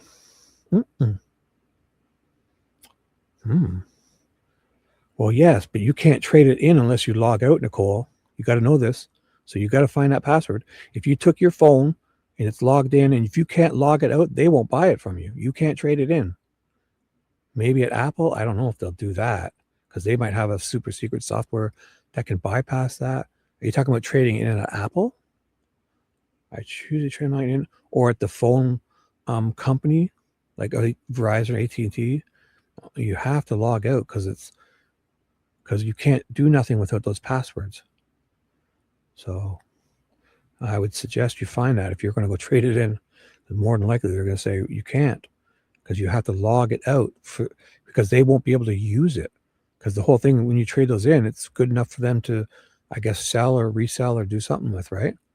But they can't. You can't do nothing if you don't log out of that iCloud. It's basically a brick, basically a paperweight. I never had any issues trading. Oh, so you're saying, where do you take it back to? This is interesting. Are you sure? I don't think. Where do you take it back to? AT&T, Verizon, like whatever. Where are you returning the phones to when you trade it in? I've heard of it. I've never had to do it.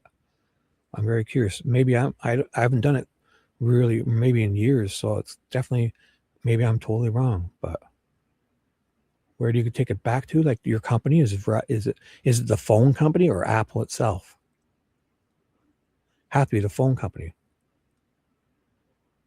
Right. You bring them back, right? And you kind of upgrade, and you don't have to log out of your iCloud, eh? That's wild. Is anybody with you when you go there? Maybe they're doing that and you don't know, because that's some super secret. If you don't log, they can't do anything. So when they get that to reset it, you can't. You need the iCloud password if it's still logged in, and then it'll turn into a brick.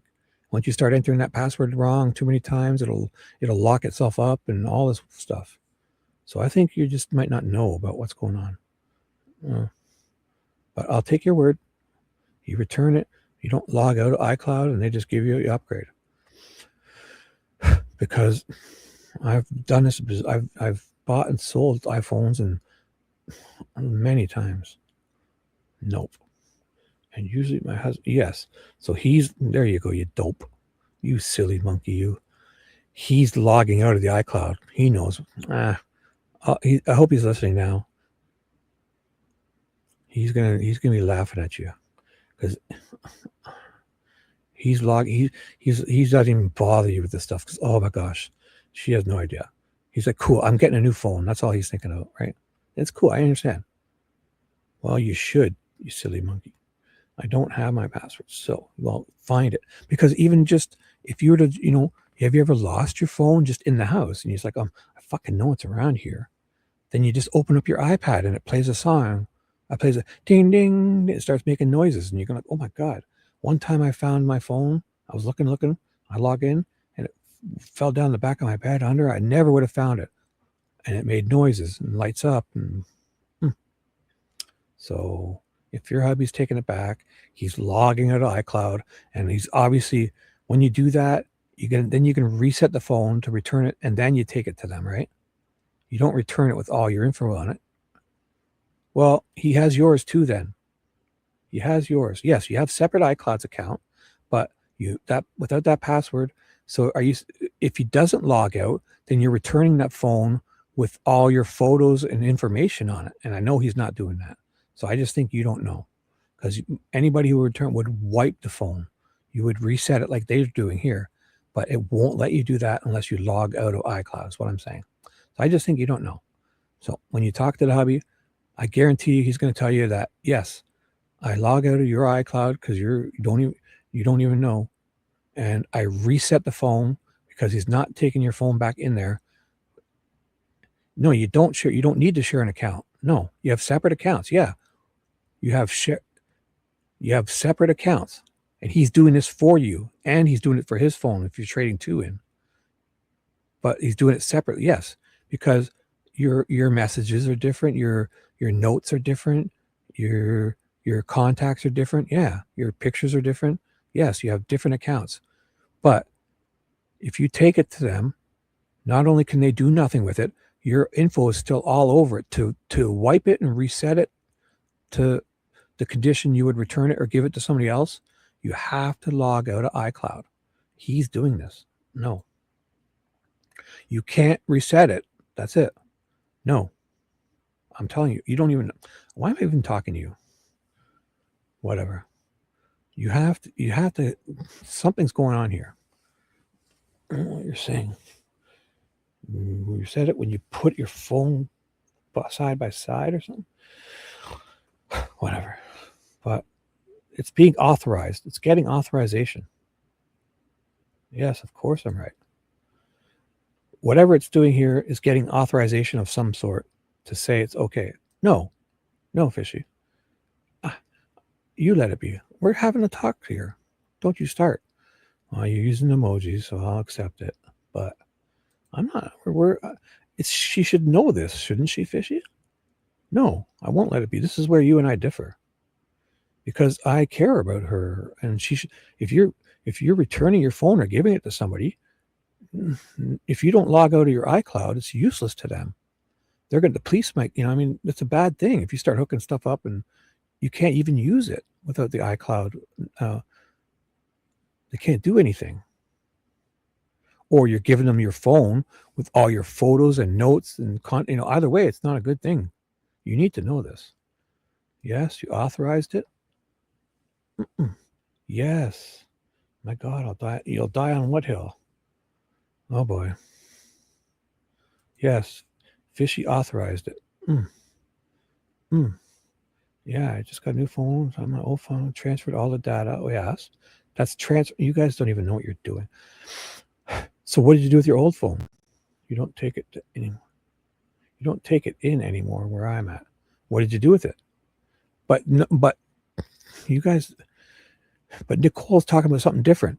If your phone is still good after a year or two, you can take it back and I'll give you credit for it, is what she's talking about.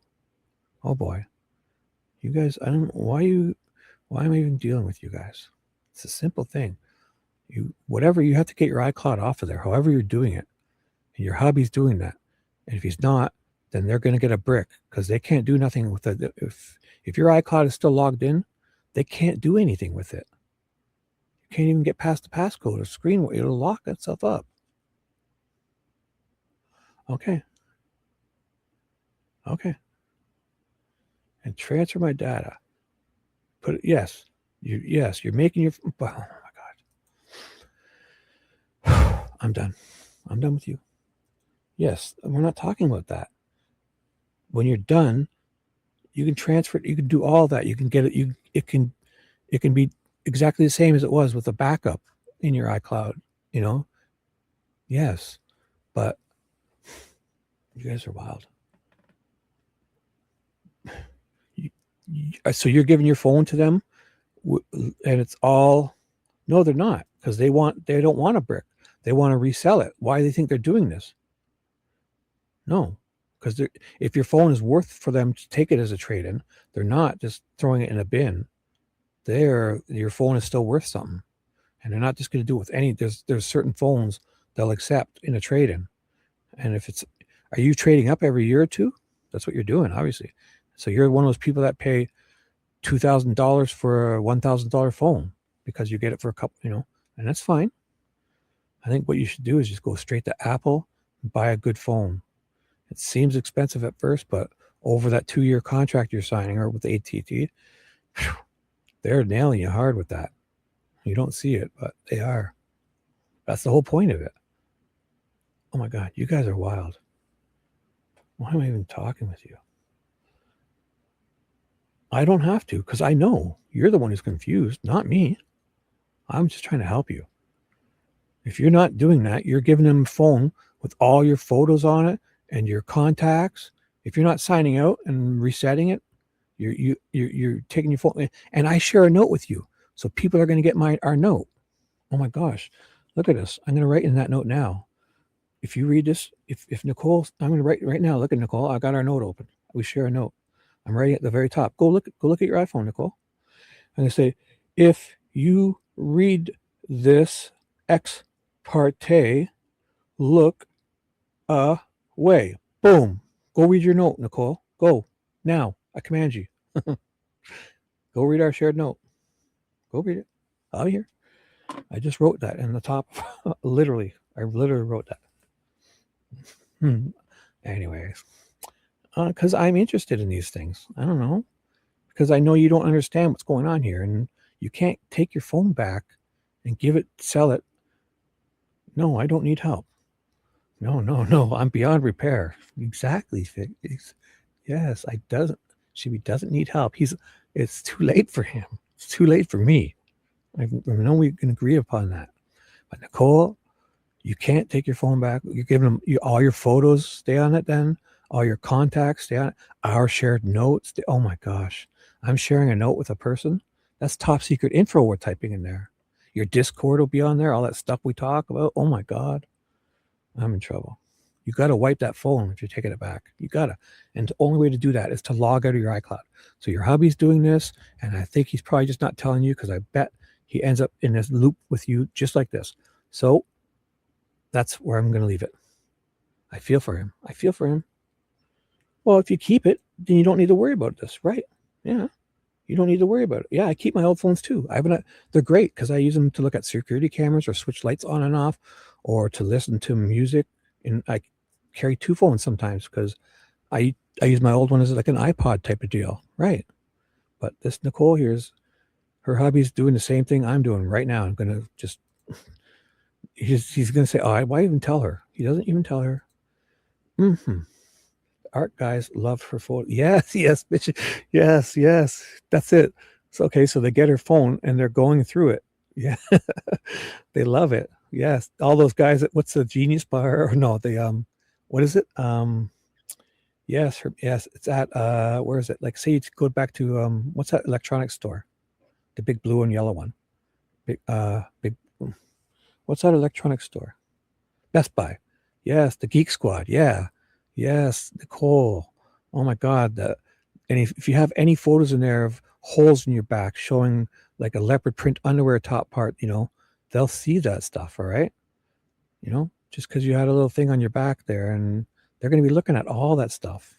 So I know your hubby's doing it. Just trust me. Okay. Fishy does. They love it. They're reading all your stuff. Yeah. There's a list. If your phone is still good enough, they'll take it back and they'll give you credit towards it. Especially if you're signing a contract with 2 years or whatever AT&T to pay this much a month and agreeing to this contract. Yes, and they'll say, "Oh my God, your phone is still on the list." Okay, so it's only it's still worth it. So they take them back for sure. Ooh, right here, Nicole. Yes, they do, but your hubby's not doing that. He's not taking your phones back and leaving. He's resetting your phone, and the only way to reset a phone is to log out. So let's just move on. Just so you should know this stuff, okay? I have your best interest in mind, and your hubby is too. and he's dealing. I know what he's dealing with now. So this is why me and him get along. I know what he's dealing with, and I sympathize with him. I'm just kidding. So let's go. Are we done? Are you guys done? Can I move on? Okay. Yes. Yes. Just say it. Yes. Fishy knows. Just, you guys, just, even if you don't care, just say it. Yes. Concede. Yes. Fishy. You and I get along great, because even though I know you don't think that, you would do that just to shut me up. Thank you. That is exactly what I wanted to hear. Say it. Say, he does it. He does it. I was playing it. You're right. You're so right. Oh, you're so right. And then we would go on and we have all this fun together. Appease me, woman. Oh gosh. Take notes from Fishy. She's right. Just do this and we'll all be happy. And away we go. So, oh boy, I think I went too far. What's going on here? Okay, so this is the part where I stopped. So she pulls up and sees a weird car, two cars that she doesn't, there's two cars that stuck out. So that implies there's two different cars there. They're probably getting there by 4:30. BG has just walked by there. So that's kind of bad. I mean, if it is how it happened, like this picture where they're standing, a guy covered in blood, which didn't really happen, I guess, but just walked right by where their cars are parked now, where there's, that just, and that blood is going to be, Libby's and Abby's or whatever. Like, but I mean, I don't think it happened that way, but in their scenario, they're pulling up, but these two cars she doesn't recognize. Could be other people just going, the kids. Oh, I don't know. So, yes, I walked. Okay, so you got there. You get there. Do you actually go on the trail before you start calling AT&T? How did that happen? So yes, I walked. I was walking. Then I realized we were not finding her, and I thought I'll call AT&T because I knew that they had this thing where they could ping your phones and something. So I called AT&T. So pinging is different, and they're not just doing that for people calling up. They're just not. I know this. That's a law enforcement, and they don't need a warrant because they're doing it because people could be, in danger, or 5150, or like saying they're going to hurt somebody or hurt themselves. They do it all the time. They locate by the signal. So all they need is your phone number. And especially if you're in a good coverage area, if they get the triangulation of good three good pings, if you're connecting to 3 good towers at a time, they can find you just with your ping, your signal. They don't need the GPS or any of that. They're doing it with your ping, which is called triangulation. And especially if you got 3 clear towers, they can come right to where you are. Basically, those 3 overlap, and it'll be the circles around that tower will overlap, and it'll be like an area where you are. Yep, triangulation. So they won't just do that with grandma, especially if you say you're your grandma. Even if you said it's your mom, or or even if you say it because it's her phone, they won't do it for you for your phone. That's not what they do. They'll do it for law enforcement, for any phone if they ask. But a grandma calling up to say, hey, my daughter's late a couple hours. What the fuck? We're not running around, because they won't at that point. So they said we couldn't find her, and I asked if they could locate their phone. So they're not doing it. I understand why they said no. Do that locator thing or whatever. And so I was on the phone with them for some time, and they told me I could download it, meaning they're telling her she doesn't even understand what they're saying, because they're saying, hey, you've got an iPhone. If it's logged into you had to have already been logged into iCloud, and you'd have to have it at least not switched off to find my iPhone feature within iCloud. So if that's on, all they have to do is, if they knew Libby's password, her iTunes username, the email, and the password, which I bet they knew. I'm sure Libby knew. Kelsey and all them. Sounds like it, because of all the other things they did afterwards. So then on my phone, I could log in on an iPad or anything. She had you would then log in on that to locate the phone. So I'm not getting stuck on this. But she doesn't seem to understand that. So they're telling her to do that. Basically, you can download it, whatever. Find My iPhone app is, you should know this. And I said, I don't have her phone, and you don't need her phone. So she doesn't understand what's going on, I suppose. But sounds weird because then Kelsey or somebody must have known. Derek would have known because whoever's using iPhones knows this stuff. So no. After I got done with, so this is Nicole in this situation. Nicole is oblivious of what's going on. And then her hubby comes in and would log in on another device or an app, an iPad, and just find the phone. Especially if it's your iPad that's logged in already on it, you would just open it up. He would need the password. He would look, and he could just find your iPhone. He can just find it. He can control it. He can lock it. He can make it make sounds. He can wipe it. You can erase it. You can erase it. So after I got done with them, I realized it was starting to get dark. So it was after 5 by this point. Yeah, because time's going by. And at that time, my husband, Mike, walked up to me, and I told him that we need to call the police for sure. And it's understandable. Yes, definitely. It's getting dark and people are freaking out. The whole not being able to reach her and it's very concerning. Walked up to me and told him we need to call the police or do something because it's going to get dark and Libby's afraid of the dark. Okay. So as you were walking and trying to communicate with AT&T for assistance, are you walking on this gravel path you described that you ridden a bike on before? I was walking the whole time. Where? Okay. I was walking the whole time. Where? Did you ever walk all the way down to the high bridge? I don't remember. You don't remember, eh? That's convenient. You wouldn't remember if you walked down, then up and turned left and went to the bridge? I don't remember. It's okay if you don't. Well, why? I was arguing with AT&T. What's there to argue about? They won't. Okay.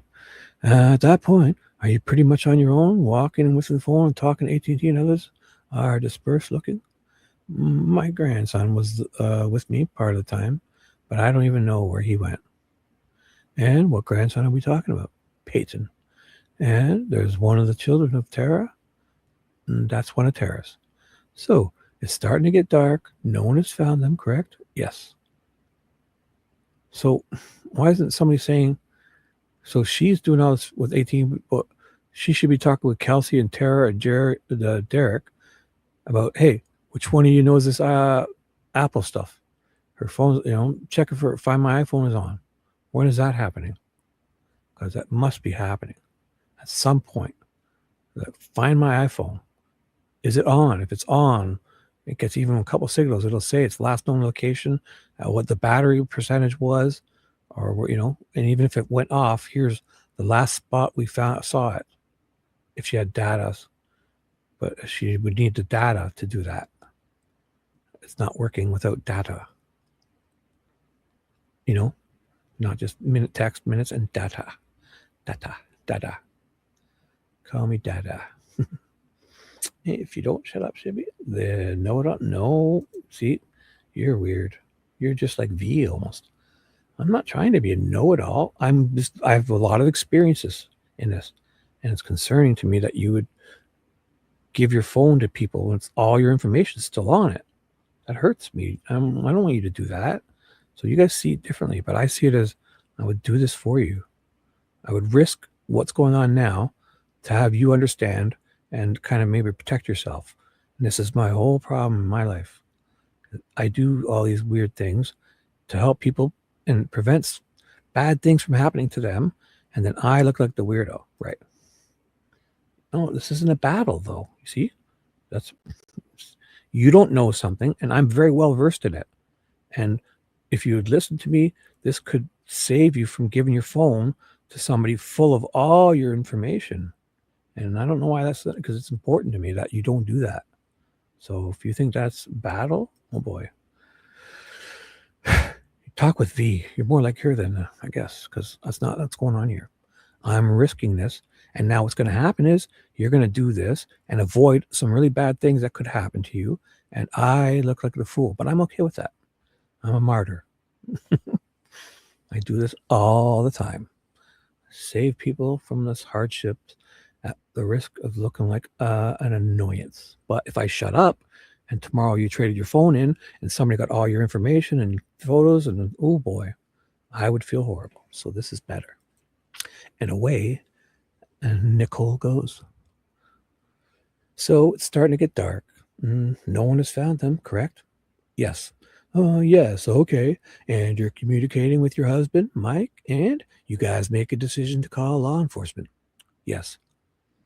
So at this point, they're calling the cops, right? Like, where's Kelsey and them? One of them's got to know iCloud stuff. And then, then can what on it? Then KMS. What does that mean? Well, that's a bad thing to do. But hey, you know what? You guys are right. You can turn it. How about this? Leave all your info, all your private photos and DMs. Oh, is that what you're talking about? Your DMs and stuff? Do it. Do it. I suggest you do that. But you have to log out of your iCloud for them, please, so they can use it. So log out of your iCloud. Then they can reset it and do whatever they want with it. Leave your info. Like, choose to not delete all your notes in that. Yes, you can do that. That's fine. But you have to log out of your iCloud, because they can't do anything with it if it's logged in and they don't have that password, because it won't let them do anything. It won't let them restore. It won't let them, if it's locked on the screen. You guys know what I'm talking about. So leave all your info. Don't reset it. Don't wipe it like a normal person.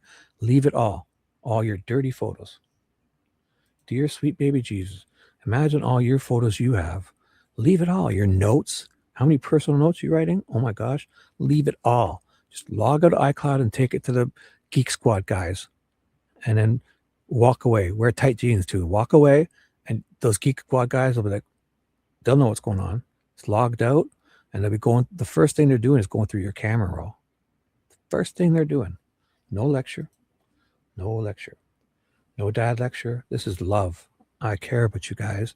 And I think that would be weird if you didn't do that. I mean, all the notes you have and all the things you do, Fishy, people, you can't give that to the Geek Squad. They'll be calling you up the next day. They won't leave you alone. You'll get all these friend requests. You'll get 10 new dorky followers following you from the Geek Squad, and all these friend requests will come in from these really dorky guys from Best Buy.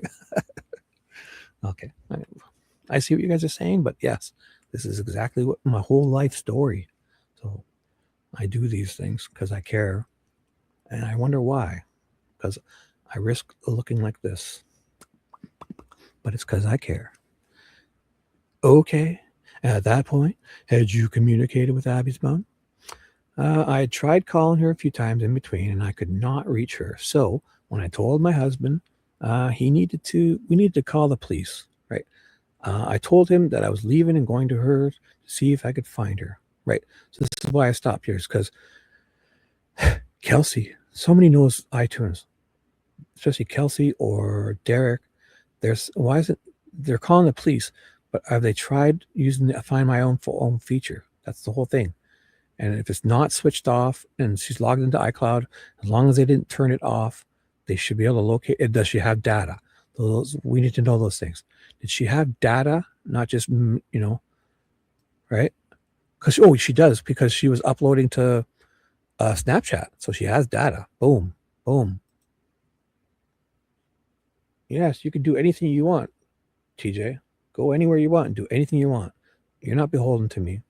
So I hope you're joking. I know you are, but you can do anything you want, TJ. Yes. You can read on your channel. I can listen to you too.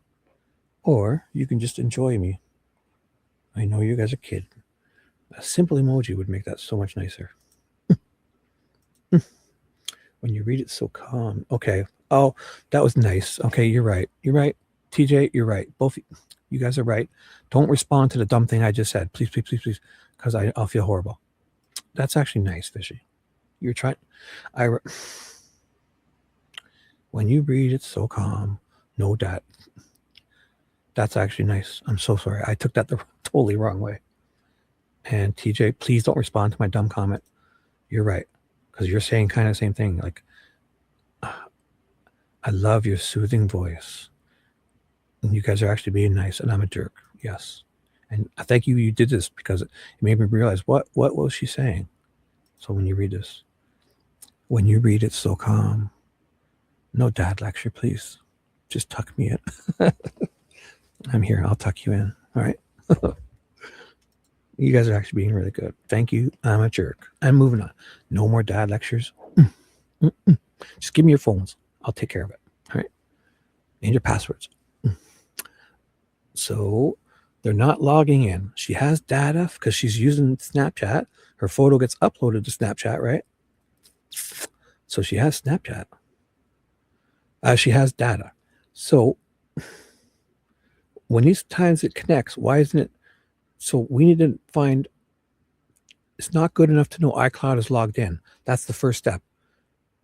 If they turned the Find My iPhone feature off, that would be no good. But I don't see them doing that. So let's move on. So did you drive your own vehicle when you left? Yes. And there will be discussion about Who's Your Harvestor and a video and video. When I say Who's Your Harvestor, do you know what I'm talking about? Yes. And so when you came to the trailhead to look for Libby and Abby, would you have passed the camera coming from your house to the trailhead? Would you have passed the camera at Who's Your Harvestor? No. And when you leave the Who's Your Harvestor to go to Abby's mother's house, would you pass the... this is weird. It's almost like you can't prove I was there. No, I wouldn't be on that camera. That's why you don't have... Not that I'm saying that, but why is Diener doing this? It's like she's... Like, who's asking this? It's proof that they went there to lodge. It's almost like, no. So we could be lying about this, that we went there because we're not on camera? Like, what's going on here? And I'm going to read that again. So this is Diener. So she starts, and there'll be discussion about Who's Your Harvestor in video. When I say Who's Your Harvestor, do you know what I'm talking about? Yes. So Kelsey's on there, right? What part? So Kelsey must have came from that other way, right? And came down 300 North towards, Who's Your Harvestor, and then turned in there because she goes past and they see her, right, at 149. So Becky and Patty and them must have come in the other way. They go into the, and when they turn on, they go back out that way, right? So that's what they're saying here. So we can't tell that they were there. But why are they establishing this? So did you drive to the left? That's what you're saying here. So at this point, I'm going to read that again. Sorry, guys. Okay, at this point, had you communicated with Abby's mom? I tried calling her a few times in between, and I could not reach her.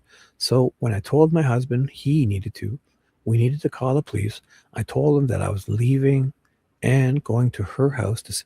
So where's Abby's mom's house? So they go to Abby's mom's house. To go from Abby's mom to that Mears Trail entrance, would it be the other way, or they wouldn't have to go come in the way Kelsey did to pass by the Who's Your Harvestor? Right? Are they coming in the opposite way from down where Ron Logan lives up to the path and going back towards Ron Logan's house when they leave the cemetery? Is that what's going on here? Thank you, TJ. I'm sorry.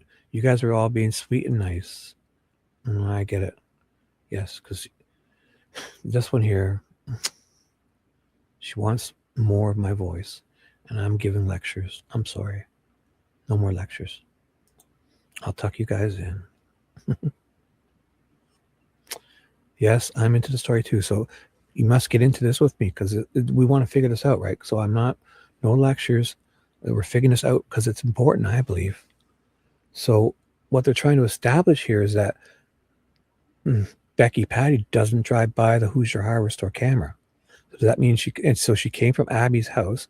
So obviously, if you were to go from Abby's house to the Mears entrance, you're coming in from when you're passing Ron Logan's house in the cemetery, right? You must be, because they're saying if they had them come by, you would see them pass by on the camera, like we saw Libby Kelsey pass by that camera. She's probably going to drop them off, and then she probably left back that way too, I guess. I don't know. For whatever she's passing by, that Hoosier Hardware store, right? They know because they have her on camera at 149. So they're establishing this. So does anybody know where Abby's house would be? That would be, does that mean they would come in from that other way? Oh, hey, what way did she say she turned when she left Abby's? Well, it says, okay, so I'll read it again. See, Big JD, you're into it, aren't you, girl? How long you been lurking? Hello. Look at you guys. I do. That's good enough for me. She's into the store. Oh, you guys are great. Okay, let's do this. So she's at that point. You communicated with Abby's mom. I tried calling her a few times and I could not reach her. So when I took my husband, we needed to call the police. I told them that I was leaving Abby's house to go. Oh, so I was leaving their house or the Mears. She's at the Mears at this point, right? She's at the trail. So she's going to her house to see if I could find her. So did you drive your own vehicle when you left? It wasn't turn. It was, so did you drive your own vehicle when you left? Because she's at the trailhead now. She's leaving the Mears to go to Abby's house. She goes to talk to Abby's mom. Yes. And there will be discussion about the Hoosier Hardware store. So she must not drive by the cameras, what they're trying to say. She must go down to the right. Yeah, it definitely matters. Right on. See, here's a detail-oriented person. Yes, you're tripping soon. Was that good? What is the code tripping? Is that a good thing? You're leaving soon? You're tripping. Going on a trip? Oh boy, I'm an old man. You have to. Is tripping a good thing? Bad thing? Tripping out? Leaving? Oh boy, you're cool. Whatever. Let's do this. So yes. So to go from, so Becky's going to leave the trails. Shrooms. That's awesome. Oh boy. Oh boy. Why would Kelsey, but not Becky? Because Becky's saying here that she's at the trailhead and she's going to leave. AT&T's pissed her off. They're not going to ping the phone for her. She's telling Mike, call the cops, right? And she's going to get in her car, and there's two strange cars there, but she's going to get in her car, and I think her grandson that kind of went with her kind of walked off. So her grandson's there. She's going to leave him there, I guess. I don't know. I don't remember it leaving this much. And so what's going to happen is she's going to go to talk to Abby's mom at her home from the trail. So I think they're trying to establish that she doesn't have to turn to the left to go past the hardware store. She's going to the right towards the cemetery and Ron Logan's house to get to Abby's house, right? That's what it sounds like. That's where I'm at. They were pinging it though. Okay, right. So you're missing. You just came in. Here's what happens. Becky calls up and tells them to ping it, and they're like, no, because they don't do that for just. And especially she says she's their grandmother, so they won't ping just anybody's phone for any reason. Call up they won't. They'll do it because Leesenby law enforcement calls up, and they will do it. They'll say, we got, it's under special circumstances. There's an emergency. Somebody's life isn't, somebody's committing suicide. They're going to commit suicide. Somebody's in danger. Kids are missing. They will do it for the sheriff. They will. Without they'll just, there's specials. They'll do it. So this is what happens. So she calls to get them to do it. And they're like, no, you're just a grandma. You're just a circle. This isn't just a fun thing for us to play with. This is a serious deal. We can't just start locating, even if it's your phone and your granddaughter has it. She has rights. She has privacy rights. We can't just start locating people. But if the sheriff steps in, he uses his little trump card thingy, and I got my sheriff. Yes, we'll ping that phone for you. We'll try every 15 minutes, and we'll let you know when that's yes. So that does happen, but not for her. So this is where that confusion comes in, because they're not doing it for her, and I understand why. even if it's her phone. You just know this is not a game. There's privacy rights. But what the sheriff says, then they'll do it.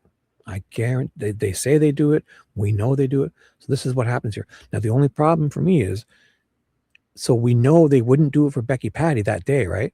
But 2 years later, why is she still saying they didn't do it? Because she knows they were doing it, just not for her. Is that semantics here? Sure. So she should say they wouldn't ping for me on that interview, but they would do it for Leesenby. 12 Leesenby called up and they said, yes, we'll ping the phone every 15 minutes because they were. And she knew that at the time, but she somehow left that out of her little interview on Web Sleuths, is what I think we're all getting at. Yes. Yes. She knew years. Yes. Yes. Yes. No, not even years. That night, they call Leesenby up, right? Probably in 10 more minutes. And they say, and Leesenby says, I'll call them and they'll locate it. I understand. They'll say, calm down, Becky. They can't just ping phones for everybody. But they're calling the cops and they're saying they'll do it for us. They'll do it for us. The sheriff, he's going to call them right now. We'll call you back. And that's what's going on, in my opinion. So he then right away is getting them to ping it every 15 minutes. And I guarantee he's letting them know this. He must, right? And even years later is worse. She knows it. The next 2 hours, she knows it. The next day, she for sure knows it. The next week, she 1,000,000% knows it. The cops are saying, hey, we looked for the phone. We had him pinging. We sorry. Yes. So I think the weird thing is for her to go on the Web Sleuths and say, no, they wouldn't ping the phone for me, but leave out the fact that they were pinging it for the sheriff. That's weird because she knows. If anyone wants to try to say she doesn't, I'll say, fuck you. You're lying. Not them, but she just left it out, which is an omission, which is... Anyways. No. It's okay. No, no. You can't. No, sorry. I should... What? Wait. Hold on. What time is this? Okay. So don't leave. You're not... I'll walk you through this. It's got to be around 4, at least after 4:30, closer to 5, because Derek goes there for 3:30. They're not there. They're all looking for her. She leaves her house. Her other son comes, Cody, jumps in the car with her. They go, first they look, they don't go straight to the Mears Trail where Derek is looking for them. Becky and Cody, her other son, drive to like Anna's house, and not Anna's house. They drive 2 different ways of where they could have walked home from, assuming they're going to try to walk home back to Libby's house. So they go along those. They think if they were to walk home from there, they would come this way to our house, and they go back and they come. They're not there. If they were to walk home, they could have went this way too. They go that way. No. So then they go to the trailhead. They say. And she sees 2 cars that she doesn't recognize.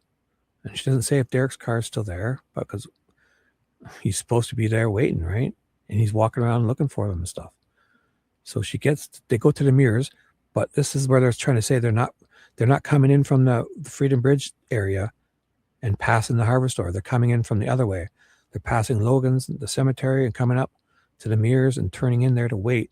And she parks in there, like in the ditch, she says. She sees 2, and then so her and her other son get out, and she mentions her grandson. I forget how he got there. I don't know. So then it's got to be at least 4:30, because she's then on the phone with Mike too, and they're texting each other. So she's come to the Mears trailhead. It's got to be probably close to 5, 4:30, 4:45, 5 o'clock. And she's calling AT&T. That's it. She gets out of her car, walking around looking for them, and she's on the phone with AT&T. And locate my phone, turn the thingy on. And I can just imagine them saying, no, we're not doing it for you. We don't just do that willy-nilly. We don't ping phones for fun. It's a privacy thing. It's only for law enforcement if they, will do it for them.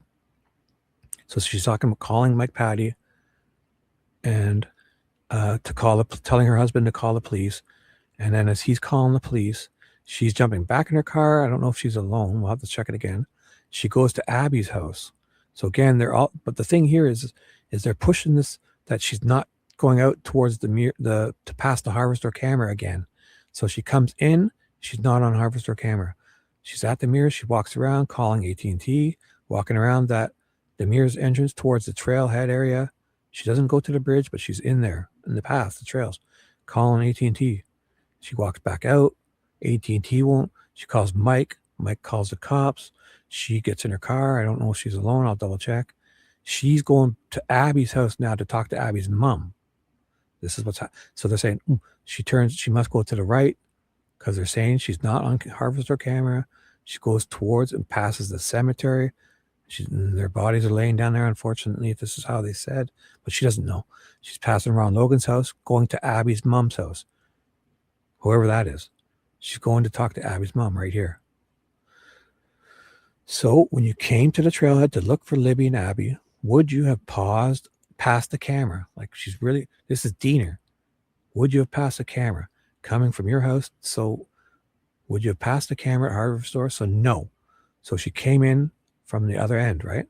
That's what they're saying here. That's all they're saying is that you passed Logan's house, the cemetery, and you're parking in the ditch and walking around the mirror's entrance. She says, nope, I didn't pass hardware store. So, and now when you leave the Hoosier Hardware Store area, well, she wasn't at the Hoosier Hardware Store. She says, when you leave the mirror's entrance, that's what she means, but she says Hoosier Hardware Store, to go to Abby's mother's house to talk to Anna, would you pass the Hoosier Hardware Store? No. So she's pulling out of the ditch, doing a 3-point, whatever she's doing, and going back past Logan's in the cemetery and all that way to Abby's house to talk to Anna. So your path to Anna's Abigail Williams' mother's home is so your path to Abby's mother's home is the direction back toward your home. Yes. So this is weird.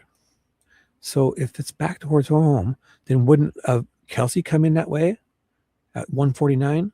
Or does she come in at 149, not pass the camera, and then drop the girls off and then drive past the camera to say that must have just been when she did it? Because Kelsey's coming from their home and they catch her on the camera. Maybe she chose to go the other way, but they're insinuating that if you were coming from the Patty home, you would come up past the same way also. Past, you won't be on, So when Kelsey drops them off, does she need to pass to go to her boyfriend's house? That's the difference here. Kelsey's going to her boyfriend's house. So, oh boy. Pings. Okay, so I'll help you out. You're not tripping. You're not saying anything wrong. It's awesome. Ask away. So what I don't understand is, and I don't give a fuck who is pinging what. Well, oh gosh. Why the fuck did they not go? What? Go where?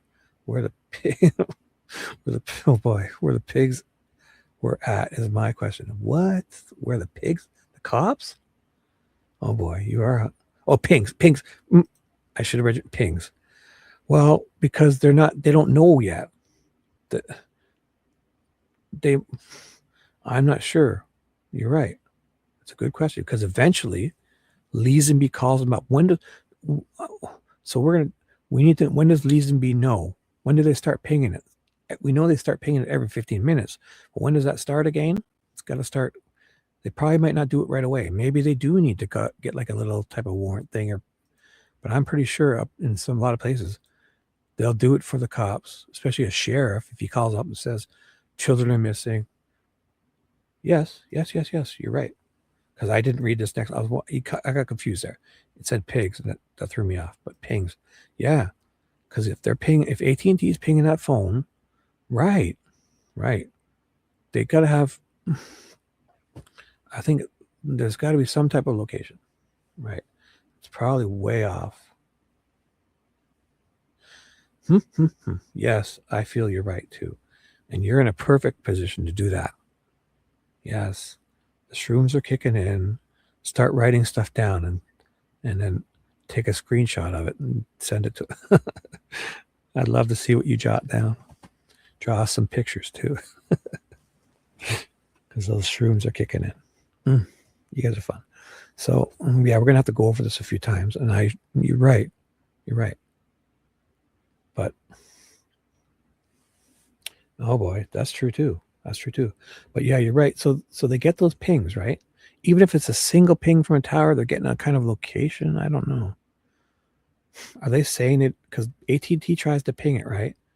And it connects a few times. So AT&T should receive, although it's the pings, we'll have to get more specific because I think with one, you're getting a distance, but could that be like in a circle around the whole tower, not knowing which direction exactly? And then from two separate towers, it gets more accurate. And then 3 separate towers. And then there's the whole GPS thing, which is a separate way of using satellites. And then there's the iCloud thing would be different because that would use GPS and the data. And we know she has data because her Snapchat photo gets uploaded to the Snapchat, and it wouldn't happen if she didn't have data. Libby's phone has data. So if it's logged into iCloud, the only way they should be able to find that phone pretty good with the GPS, fuck the pings, is if they don't look for it on another device. But you'd think Kelsey would say, let's log in on her iPad and look for it on iPad, unless it's switched off or they don't bother doing that. And I find it hard to believe that none of them is suggesting that. That's the first thing you'd think they do. Why bug AT&T for a ping? Because that's nowhere near as accurate as the Find My iPhone would be with that uses the GPS stuff, right? And those are different types of satellites and stuff. So you would then just locate the phone with Find My iPhone. If 2 things had to happen, they think of doing it and they have her iTunes password, account number and password on. If Libby had an iPad at home or anybody else's phone, they can just log in to find out with that and find that iPhone. You can do it through Find My iPhone if it's not switched off too. So it's not good enough to be just logged into iCloud.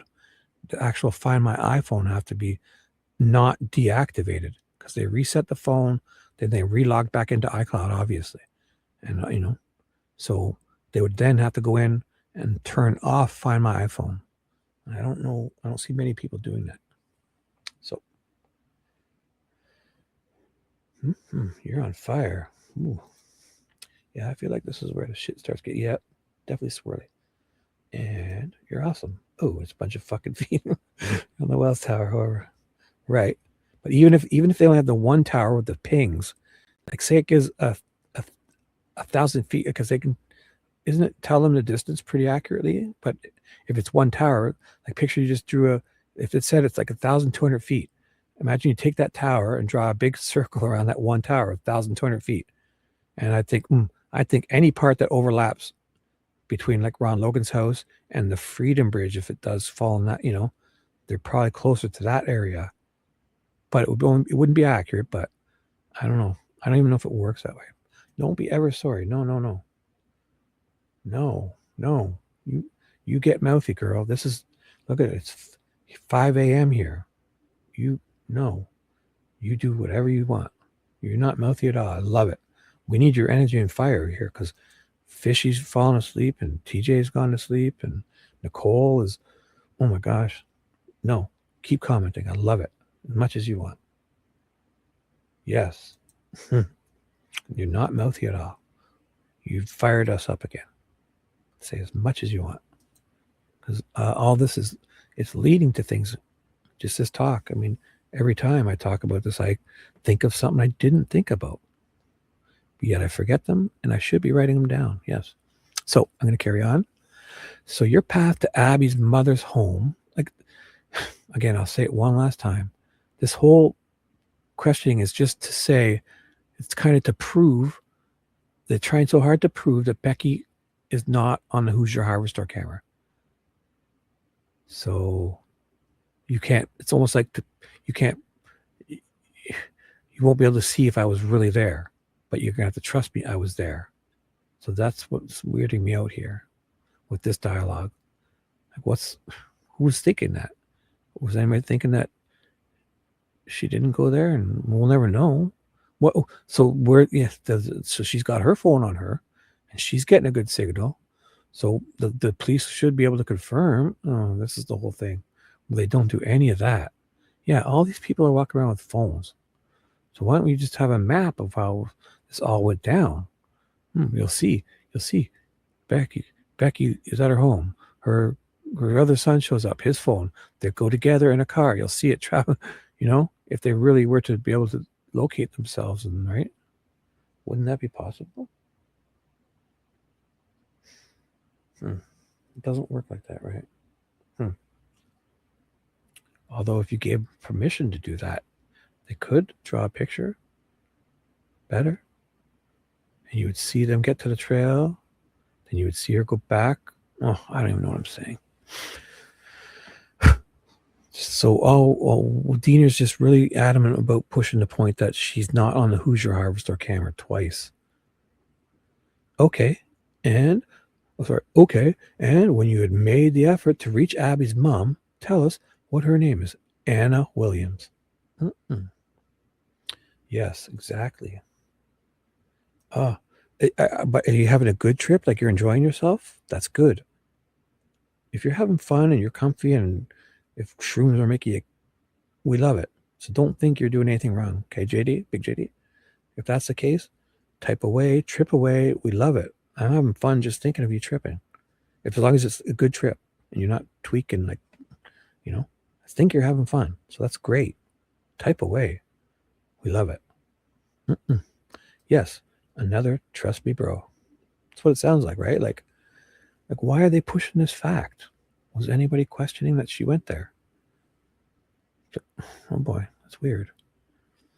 So now, so she's going to Anna Williams' house. Okay, I'm going to go talk to Abby's mom, but you're not going to see me on camera anywhere. I'll tell you that. Like, why are we saying that? That's weird. Who's thinking that? Diener is. Why does she need to know? Why do we need to know that? Makes me suspicious. Like, why are you pushing? Now I want to know. Are you on any other cameras? Did you really do this? This is making me think. So she's leaving. She's called Mike. AT&T's won't do anything for her. Ping the phone. She's calling Mike to call the police. And then she's calling Anna Williams and leaving the Mears entrance to go not past the Harvester camera. Everyone remember, she's not going to pass that camera. That's important. She's going to pass the cemetery, Ron Logan's, to go to Anna Williams' house to do this. And when you'd made efforts to contact Anna, were you contacting her cell phone? Yes.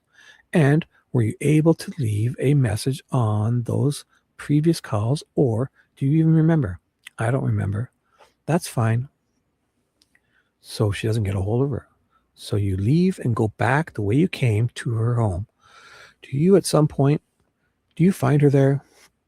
Do you reach her? Tell us what happens. Oh boy, this will get good. So yes.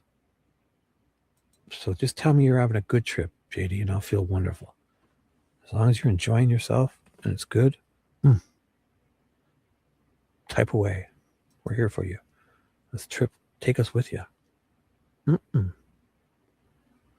Nope, because Anna was at work. You guys are awesome. Okay, so let's get there. Sorry, Nicole. It's me. I'm sorry. You guys talk about yourself. You can't say anything wrong, JD. Type away. As long as you're having fun. Okay, let's do this. So at some point you find her. So that's fine. So when you leave the Mears entrance to not pass the Harvester camera, everyone, did I say we're not passing? Make sure we know Becky's not on camera. Just the prosecutor wants you to know Becky's not on camera. Do you find her there? Do you reach her? Tell us what happens. When I got to Abby's mom's house, her grandfather, and when I get to Abby's house and to Anna's house, her grandfather answered the phone and said, when I got there, he answered the phone and said that Anna was at work. So I left there. So she had to go to the house to get a call, or she was just pulling up there and realizes somebody answers the phone, I guess, which is possible. Could be a home phone and they're an older, sometimes you miss the phone call. So at that point in time, and I was going to Anna's work. So then she's going to leave Anna's house to go to her work. But I was most of the way there when she called me. So she goes to Anna's house. Sounds like she's by herself. Mike is calling the cops to say Tobe, and Tobe, that's probably when Tobe initiates the, hey, this is the sheriff's, you know, if you want me to sign a kind of warrant, whatever, this is emergency circumstance, exigent circumstance, you know, this is the sheriff. We've got a passcode or something. We'll talk to somebody special at the AT&T, and they start pinging the phone for him, for sure. Here's the number. Ping this number now. Get back to me. They'll do it. But not for grandma calling up, just looking for someone, even if it's her phone. So I understand that. But so she then jumps in her car, leaves the ditch she's parked in, and past the two cars that she doesn't recognize at the mirror's entrance. Doesn't say anything about Derek's car, so there'll be at least 3 cars there, because Derek should still be there, right? And they never said anything about him leaving. So we'll find out. He's going to be next, because we're skipping Kelsey, because I already read hers. But maybe I should kind of go through it, because this may make more sense if she... Sorry, guys. I'm just excited here. JD's got me worked up. TJ's here. They need to overcome something. Exactly. Why is she calling? Or maybe she keeps calling and they don't answer. What the fuck? Exactly. So she the main thing we all know from the prosecutor wants us to know is Becky's not on camera at the hardware store. For some reason, we need to know this. So she goes back to Abby's house, and she must be calling away. Is she calling away, you think? And then, because it seems like, when I pull into Anna's house, here, I'll do it again. That's fine. So you leave and you go back the way you came to her home. Do you, at some point, find her there? Do you reach Anna? Do you find Anna at home? Do you reach Anna? Tell us what happens. When I got to Anna's house, when I got to Abby's house, her grandfather, right? Because the grandfather's it's Anna's dad, is it? So it's Abby's grandpa. Her grandfather answered the phone and said that Anna was at work. So she's calling the home phone, right? That makes sense. Anna's not calling Anna's cell phone, right? So I left there at that point in time, and so she was just going to go to Anna's work. Doesn't she have Anna's cell phone? Wish they were a little more specific here, but I was almost at Anna's work.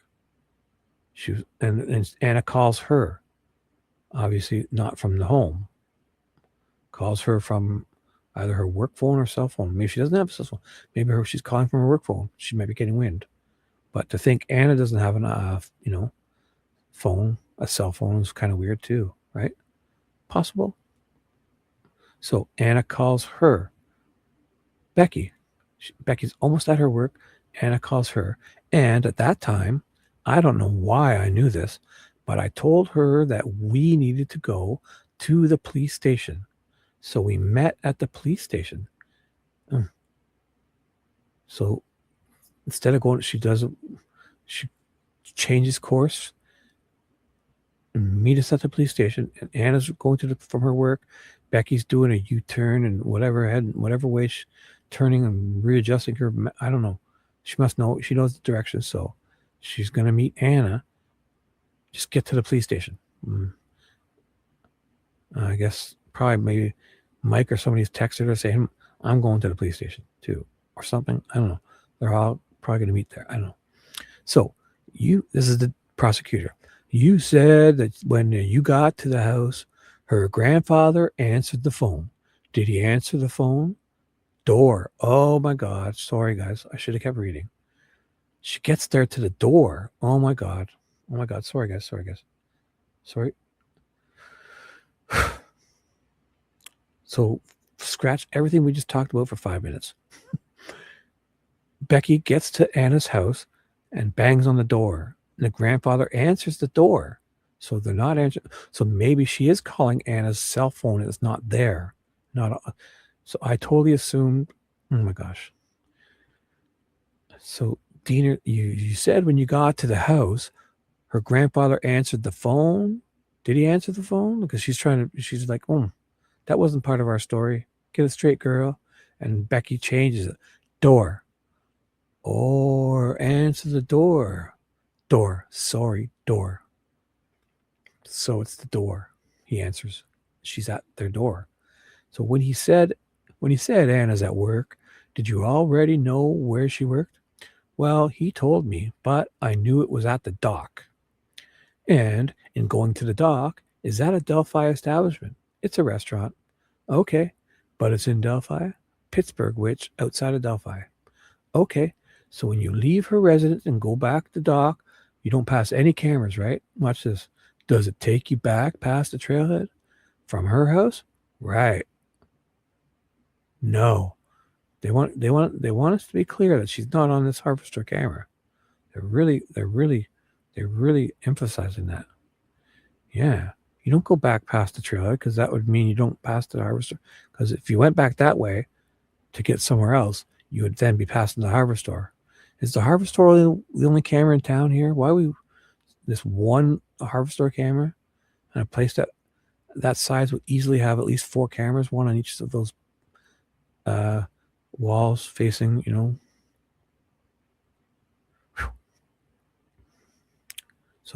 So she meets you at the police station? Yes. Had you had any communication with Anna Williams that particular day since Abby had spent the night at your house the night before? No. That's fine. I mean, why would you?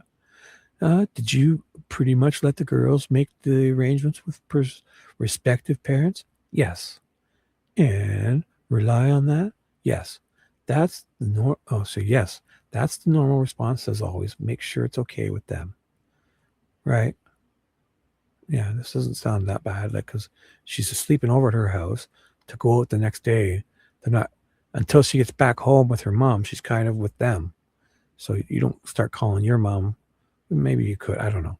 But the fact that Anna would think if they allow them to go to somewhere or do something, I think that she'd be on board with Becky's decision to allow them to go somewhere, and they wouldn't need to call Anna, or maybe she called her just to say, "Hey, I said I'd be home, but or I'll be home by dinner." Oh, I don't know what, but nothing's wrong here. So, on the particular day, how long did you believe that Abby would be under your care, hanging out with Libby? Till that evening, yeah. Maybe they would come back for evening supper. Yes, and then if they had school the next day, so Abby would either be driven home or come get picked up. That's normal. Yes, all checking out for sure in that sense. And then how was Abby going to be delivered home? Her mom was going to pick her up. And was it important to know at a time, or was it just enough to know that she'd come after work? She was just going to come after work. We don't go by times, if she works 6, 7, 8, 9, whatever. As long as it's, it'd probably the latest would be 9, right? 10, So now you're going to the police station to make a complaint that your granddaughter and Abby were missing. Correct. They should be throwing the time in a lot more, right? I'd like to know times here. Like, is that right? Okay. And is that what you do when you get there? I think they already knew, but at this time, I think is when they were asking us for a description, asked for a photo and whatever they would need. Do you think that your husband or someone in your immediate family had already contacted the police? Yes. So that they knew when you got there? Yes. My husband had called the police because as she's leaving the Mears to go to Abby's home, she says just before she gets off the phone with AT&T, calls Mike, or Mike calls her, and she tells him to call the cops. And then she gets on the phone or starts driving to Abby's house. The most important thing is Becky never is caught on camera. That's what we need to know. Diener wants us to know that Becky's not on camera. What pisses JD off is the most is up. until a month ago, Carrie did not know that they had a specific spot that was hitting. Oh boy. Anna was a waitress, bartender, so she probably didn't have her phone strapped. Probably. Or she would have it on mute. I don't know. You think a waitress can't carry her phone with her? Or she, depending on what type of establishment. This bar type, I don't, yeah. Like if it was like you're right. But I think she was working at that little bar thingy, right? So I think they'd be pretty lax as long as she wasn't interfering with her job. She might have it on silent in her pocket, but she knows when she's getting texts. No? Because wasn't it a little smaller bar or restaurant? So they're not busting her chops. As long as she's not sitting there jibber jabbering and ignoring customers, I don't think they're saying like an official place or a fact. They can't have your phone, or in school, like it's got to stay in your, But or I don't see that, but I could be wrong. Well, so what type of place is that she worked at? Is it a big establishment restaurant? Because that would be different. Like one of those. I would think it wouldn't be feasible to be able to answer during. No. Right. If it's an inopportune time, she's not answering her phone, but she would have it muted on her in her pocket. She'd know, right? The vibration alone would let you know people are calling you, text messages. And if she's carrying a huge tray of beers, yeah, she's not dropping that to take her answer. Yes. But I would think she would have it on her, but not, then she'd go do her stuff, do her tray, go to the other table. Everyone cool here. And then this person wanted a beer. And if she's able to kind of have a second to herself, I would think if it's a smaller business, they wouldn't mind. I'm just guessing. That was a first mistake. I'm just guessing if it's a smaller establishment and she's not, all the customers are taken care of and she's waiting for some fries to come up, like just picture it. These people have their beers. Nobody's asking for refills. She's, she'll probably be able to pull her phone out and she knows it's fine. Check. So this is my guess, but that would, as long as it's not a big establishment type of business where there would be like no phones between, and you're only on your break, and I don't even see it happening there too. I think in these types of situations, as long as it's not interfering with your work, especially a small bar, I guarantee it. Just my guess. All right. But let's move on. This is a lot. I didn't think this went from boring to, a lot of excitement. Oh my gosh, like interest. So do you think your husband or someone in your immediate family had already contacted the police? Yes. My husband called the police. Okay. Was your husband at the police station when you got there, if you remember? Not that I'm aware of. Now, some of the normal things, she doesn't know when he was at there. So was your husband at the police station when you got there? If you remember, not that I'm aware of. So you're going to the police station to meet Anna. You don't remember if Mike's there yet because he's supposed to be going there. Now, some of the normal things that the police would ask you would probably be, where did you last see them, correct? Yes. Okay. And that would have been at home. At home. Where did you believe them to be, right? Yes. So at some point here, they're gonna get a hint of that Snapchat photo, right? From someone. And what did you tell them? At the high bridge, like they didn't know of the whole bridge Snapchat that they were on the bridge just yet. I guess I would assume, but they were at the trails.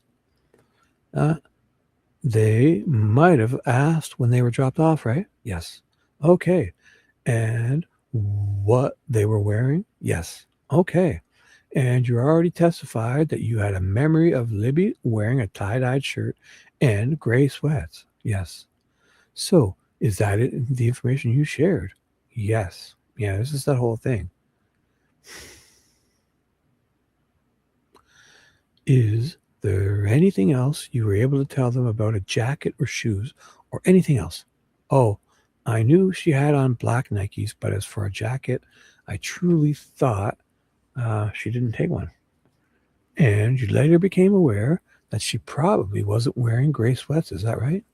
I did later become aware of that. And how did you become aware? The police told me. Well, did you become aware of something in your own home that, well, allowed you to conclude that she was not wearing the sweatpants? Something in her home. Was that her gray sweatpants were still there, maybe? Well, I was confused. When I was straightening up her room, I came across gray sweats, and I thought, does she have two of these? The girls were always getting clothes and stuff, so I thought, well, maybe she had two pairs of gray sweats, or she would wear mine. So, but at that point in time, I still didn't realize she had changed. Whew. Kelsey would know that, wouldn't they? I mean, maybe not. Or if they were hers, did she go look to see if hers were still there? Or they're that similar? Oh boy. So the girls were always getting clothes and stuff. So I thought, well, maybe she had two pairs of gray sweats, or she would wear her sweats. So then at this point you'd think, are these my sweats? Are my sweats in my, she would go, oh, so they can't be mine. Oh boy. I still didn't realize she had changed. Because you didn't see that part of her? Right. When she left? Oh, sorry, when she left. No, something happens here. There's two answers, but who cares? Why are you so sure about the black Nikes? Because she wore them all the time. After you went to the police station, did you go back out of the trail to the trails that evening? I was at the police station until well after midnight. What? So she didn't go back to the trails at around, last time she was there was like 5 or 6 or 5, whatever. She took off to Anna's house and meets them all, and she's at the police station for 5 or 6 hours? This doesn't make sense. Whew. I'm going to read that again for you guys, because this, have we had this information, or is this kind of new stuff? Wow, this was at the trial. That was a long time ago. Have we known this since trial and I'm just dumb or forgot? This is weird. So Dina's like, after you went to the police station, did you go back out to the trails that evening? She says, I was at the police station until well after midnight. Why would you stay there till midnight? Because you get there at 6? Don't you go out? Am I missing something here? Something's missing. Did she go out and then come back again to the police station in a second? Because she at the time, because she goes to the trails with Cody. She sees 2 cars that she doesn't recognize. Derek must be still there looking for her. She's calling AT&T. She's walking on the trail there. She walks towards the trail, towards the bridge. She's calling AT&T. She doesn't know exactly what part of the trail she's on. She says to AT&T, ping my phone. Can you get that pingy thingy? And they're like, what, lady? Listen, you're going to have to download the Find. They're probably trying to explain to her, you're going to need that Find My own phone. You're going to get that. Do it. You got to do that. And she doesn't understand. And she's like, okay, forget it. They won't ping the phone for her. She calls, and she's going back to her car. She calls Mike, tells Mike to call the cops. Then she is in her car, and she's talking about calling Anna's phone. So then she jumps in. She's at the mirrors in the ditch. She goes down towards Ron. She's going to Anna's house, trying to call her, but also heading there. She passes the cemetery and Ron Logan's, and whichever happens after that, as long as we know that she's not passing the harvester camera, it's very important. She gets to Anna's house, and I'll forget that whole part where we got distracted about not answering. So she gets to Anna's house and calling Anna, but not getting an answer on the phone. She knocks on the door. So she's obviously not calling a home phone, because he would have answered, it sounds like, because he's there, the grandfather. So she's probably calling Anna's cell phone, which is at her work, whether we know it's on her person or not, or in her locker, or who knows. So she gets there, the grandfather answers the door, and then I forget what he says. Probably confused as fuck. He's an old guy. And she leaves. And then on her way She's trying to call Anna still. She's going to Anna's work then from her house. And then right before she gets there, Anna calls her. I was like, whoa. And then she decides that Anna and her decide, hey, go to the police station. Mike called them. So we don't know if Mike's there yet, because when they do a U-turn or turn again, she changes course. She's not going to Anna's house work anymore. She goes to the police station. Anna's going to the police station for work. And Mike has called the police station, who's probably, you would have to assume that if they're going, he's going to go to the police station, right? Everyone, you know. So this would be what, 6 p.m.? Because she's talking about being at the trailhead around 4:30 at least, because she does all that stuff. And then they drive, her and Cody drive the two routes that Libby and them could have walked home. So that would have taken 10, 15, you know, so that by 4:30 or 5, it's even say 5, they're at the trail, and she's doing all that ATT stuff, walking a bit.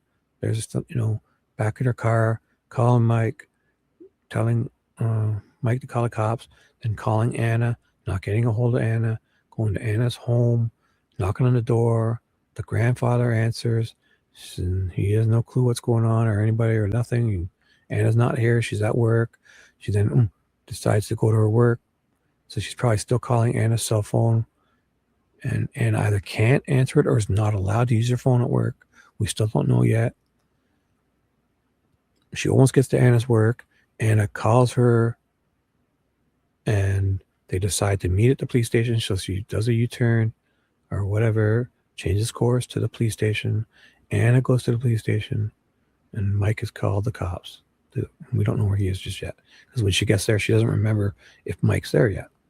So after you went to the police station, did you go back out to the trails that evening? Whew. And this is what gets me, because she's there. She must be at the police station by what, 6:30, 7?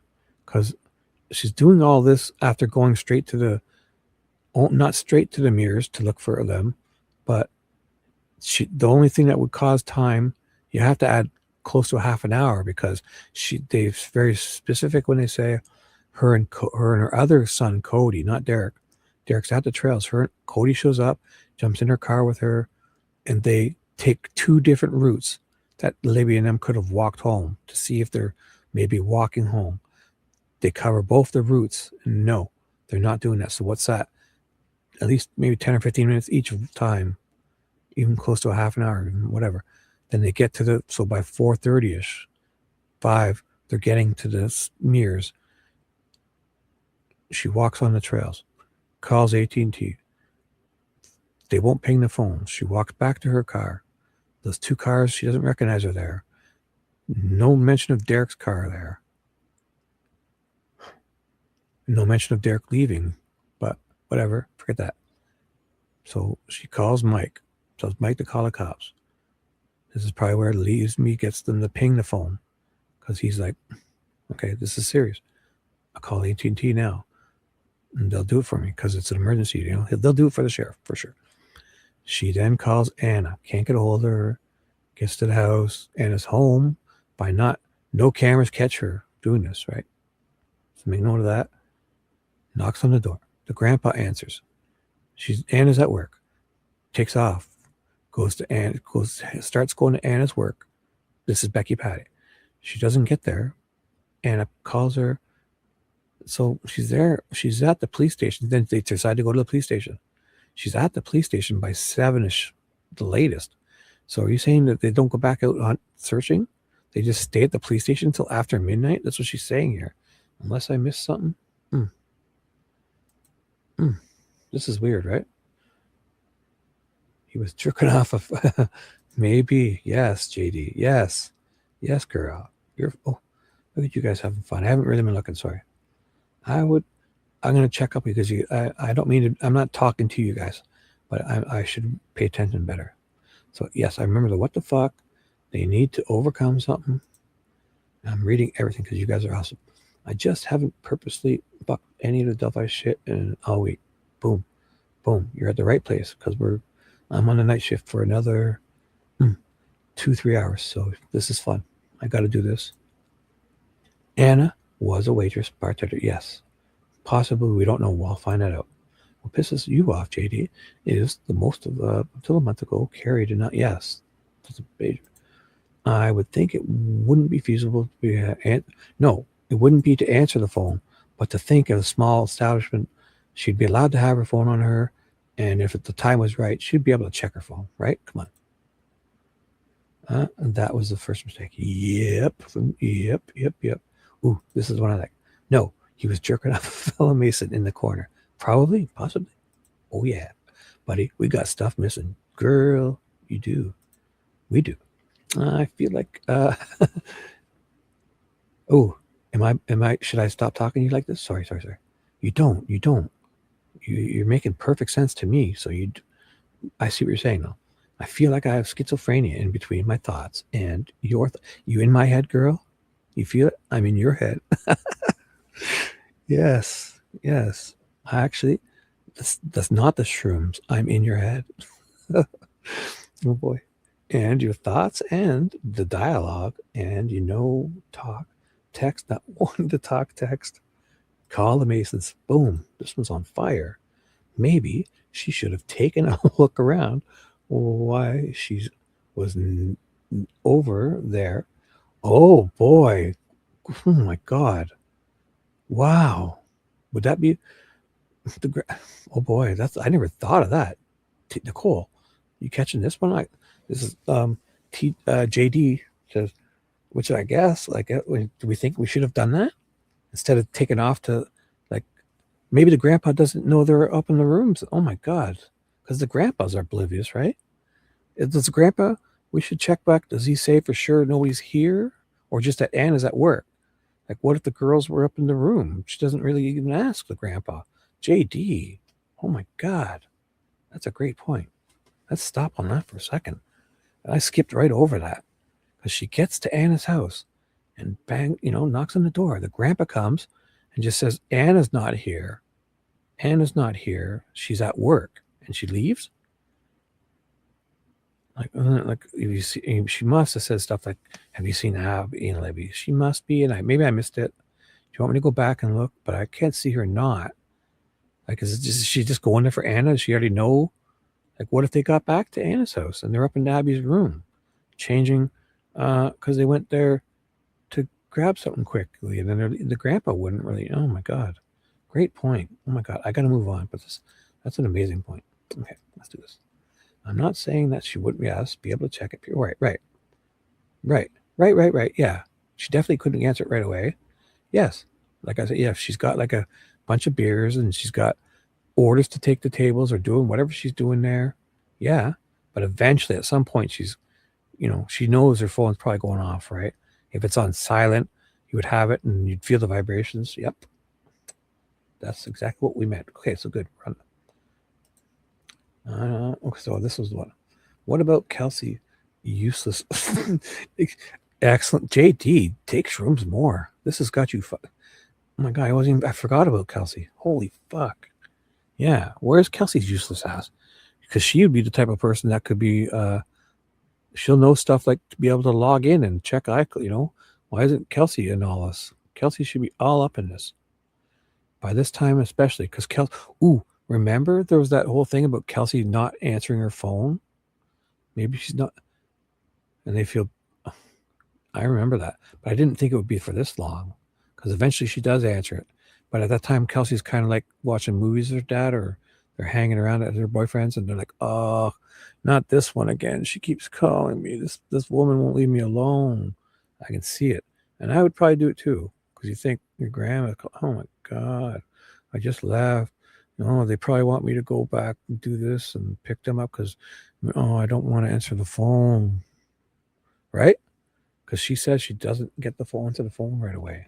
But eventually she does to talk. But, right. So Becky would say, hey, your sister's missing. She does say this. And I think Kelsey would be the type of person that would say, hey, I know her. I could log in to see where find my iPhone is. You'd think if it's an emergency, right? Or maybe she doesn't know. But that's a great point. Yes. Where's Kelsey's useless ass? Oh boy.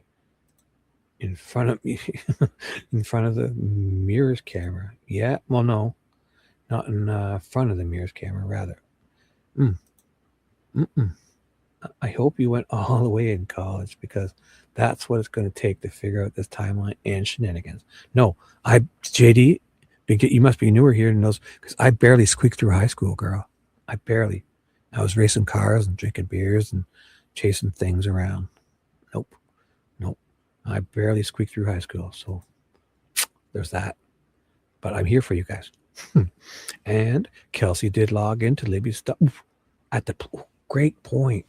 So Kelsey can do this. So they spent a lot of time at this police station. Like, I thought they went back and searched. There's none of that here. They're at the police station. Well, Becky is. So I'm going to read on. But so this is where I was stuck. So after all of that, we kind of know we're all on the same page. She gets to the police station, and there's no talk yet. Oh, we'll find out if Anna. We don't know if Mike is there yet.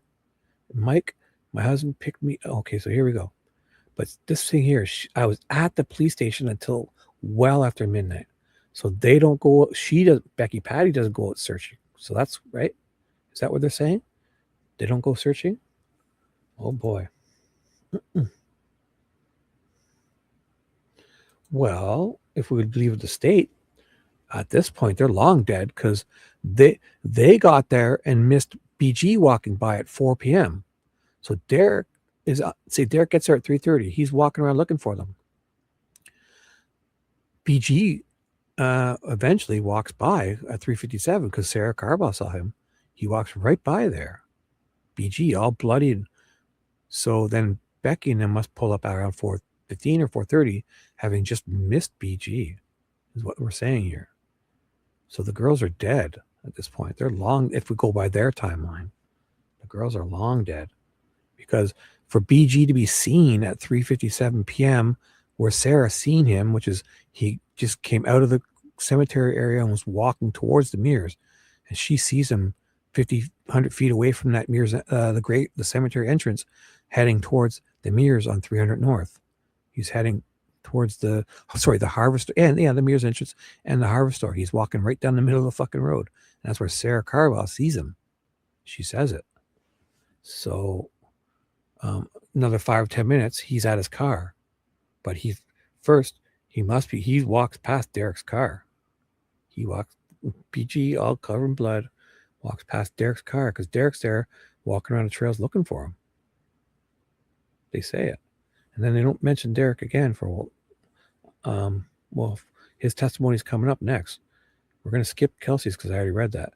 Derek's is next, right here.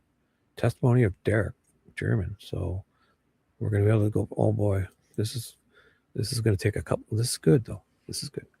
So I'm going to read on. Just why is she staying? So she's there by 7 p.m., and Anna's supposed to be going there. And Mike has called the cops. So she goes to the cops up, and they don't go out looking. This is weird.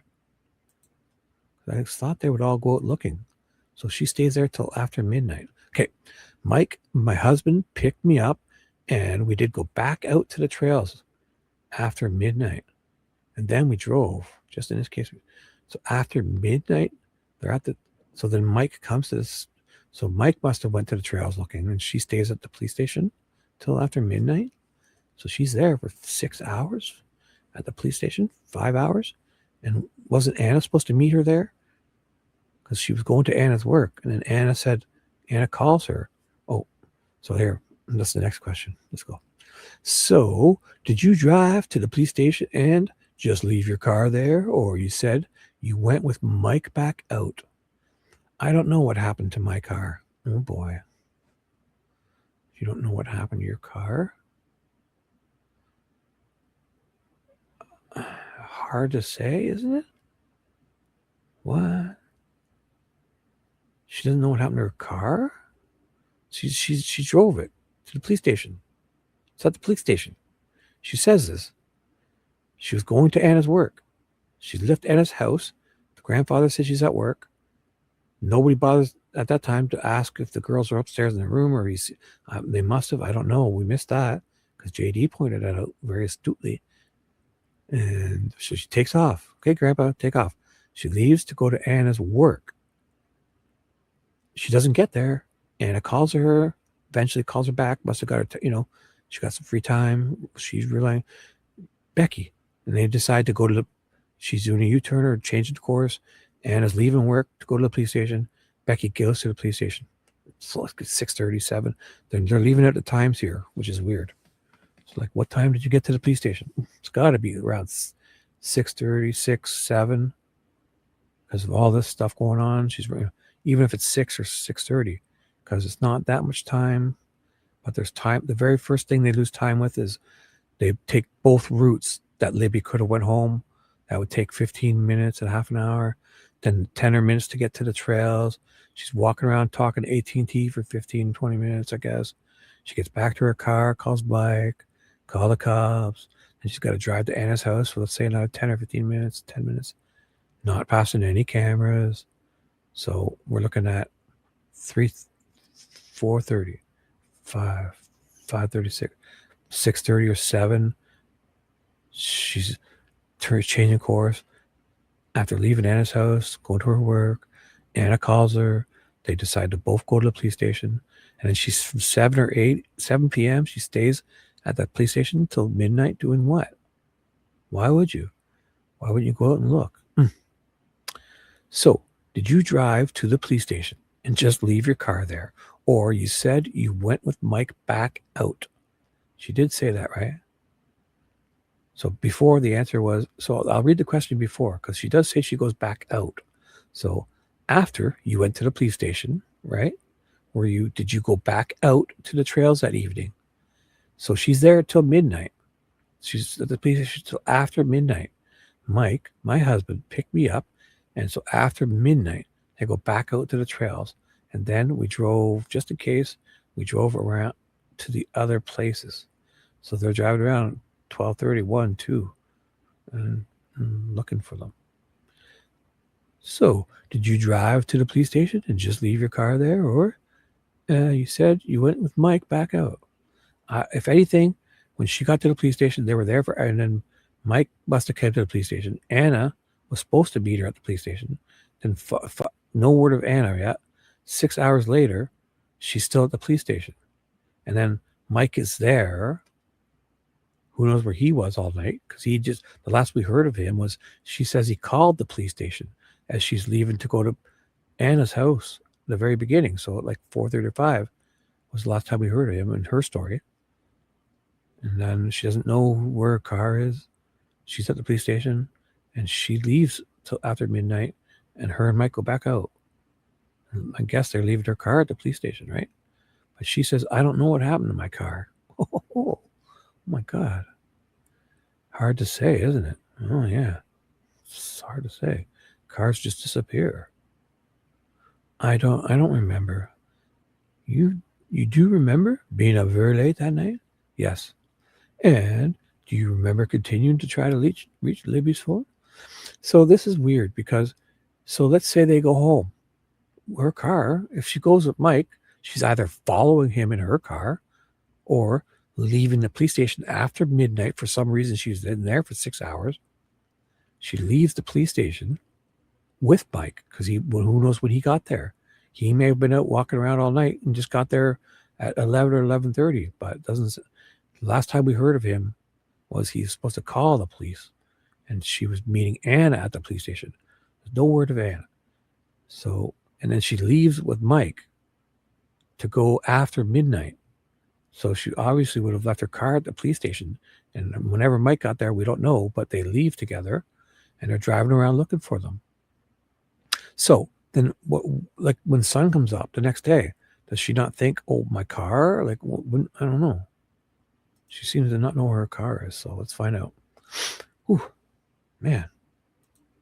And then, yes. Oh, did you have to do that? Remind me of Kelsey. Oh, boy. Yes. Kelsey, where the fuck is she doing all this time? So I'm gonna piece this together. I'm doing it. And do you remember continuing to try to reach Libby's phone? Oh my gosh. They're probably blowing up her phone for sure. We called. We kept calling and kept calling and kept calling. And did you at some point get your AT&T records for your whole family and share them with law enforcement? So when was... We need to know if the Find My iPhone was switched off, because they do say it was logged into iCloud. But again, I don't know if you can go in and turn the Find My iPhone feature off. I doubt they would do it, but that's the only thing. It's the only reason they wouldn't be trying to look for it, which is weird. Because they say iCloud is on. We know Libby has data because her Snapchat uploaded for somebody to screenshot for them to even know she was there. So she's got data on her phone. So they can locate her phone as long, and iCloud's logged in. Everything's perfect for this, except that we don't know if they switched the Find My iPhone, locate the phone with Find My iPhone off, which I doubt they would. But then there's no mention of it, because all you know, there's a bunch of connections, right, between when she's missing and that night. The phone connects a few times, so if it does that, they should be able to use the GPS data that would, because it uses the GPS data and sends it to the Find My iPhone. So you're not using, if you have a weak signal, as long as you get a signal for it to then send that stuff, right, to say, to Find My iPhone will say, hey, they're using the GPS triangle, the satellite stuff, not cell phone signals. So it would have and it would also send information like how much the battery was at and all this, right? And did you at some point get your AT&T records for the whole family and share them with law enforcement? Yes. I saw somewhere where somebody was talking about times. I think I was talking to Derek, and he said, well, when they asked me, I just pull out my phone, I look at the times. So I thought, oh, great idea. So I went online and printed out our phone records for the month. What? Why would you do that? And that included all 5 of you, all of us. Were you part of a search party? Well, let's talk about that night. And so you at some point go home? Yes. It's after midnight. It's going to be around 1 or 2, because they drove around for a couple hours checking all the spots, her and Mike, after they left the police station after midnight. So the 13th. Wait, you don't go home on the 13th. No, you don't. No, you don't. Because you said you went to the police station and didn't leave there till after midnight. After midnight would be the 14th. And when you leave the police station, you and Mike lose your car, and you don't know, and you're driving around to all the local spots you said you thought they might be. So that would take you what? If you're after midnight, let's say you leave at 12:15, you left the police station with Mike. Your car disappears, probably left it there. And then you and Mike drive around to the local spots. So say 15 minutes, you check the pizza, whatever places. She sounded like she checked a couple places. They're not home. They're home by 1:32. They're not home back on the 13th again. So yes. So let's read that. Were you part of a search party? Well, let's talk about last night. Let's talk about that night. Sorry. Then, so you at some point go home? Yes. The 13th. And do you go back out the next morning? So early, yes. They were doing up an official search the next day. So now is the 13th, she doesn't go back home. No. Unless they're just saying how some people say it's Saturday night and it's, technically Sunday morning, right? You go out on a Saturday night, you get home at 2 a.m., right? You're really getting home at 2 a.m. Sunday morning, but you say it's Saturday night. So that's the only reason this would happen, because they get home that night. So they could, when you get home, it's still considered Saturday night, I guess. But she's specific here. The 13th. So at some point you go home. Yes. So she can't get back home on the 13th because they left the police station after midnight. And it's now the 14th, right? Right. Has to be. Mike and her drive around for 15 minutes, half an hour, checking a few local spots. Then they go home. So they're not back home. But then Diener says the 13th, just weirdly. So this is weird. The 13th. Why would you? So at some point you go home. Yes. The 13th? Early. Yes. Early on the 13th? So now this is the 14th of February. So, okay. So do you go back out the next morning? Early, yes. So they blow right over this, but she doesn't get back home on the 13th. So then they get home at 2 a.m., which is 2 hours into the 14th. And they, I don't know if they sleep or just they can't be very comfy, right? I don't know, if they, whatever happens, then early, yes, they were doing up an official search the early next morning. So now this is Tuesday the 14th. Yep. They were doing up an official where everybody met at the firehouse and they put you in groups and you had a leader and they said they were doing a grid search. They were doing up a grid search. And what area did you look in that on that particular day, if you remember? Ooh, this is a lot. I don't remember this much. Oh boy. I've been kind of remember Mike's in the corner. Yes.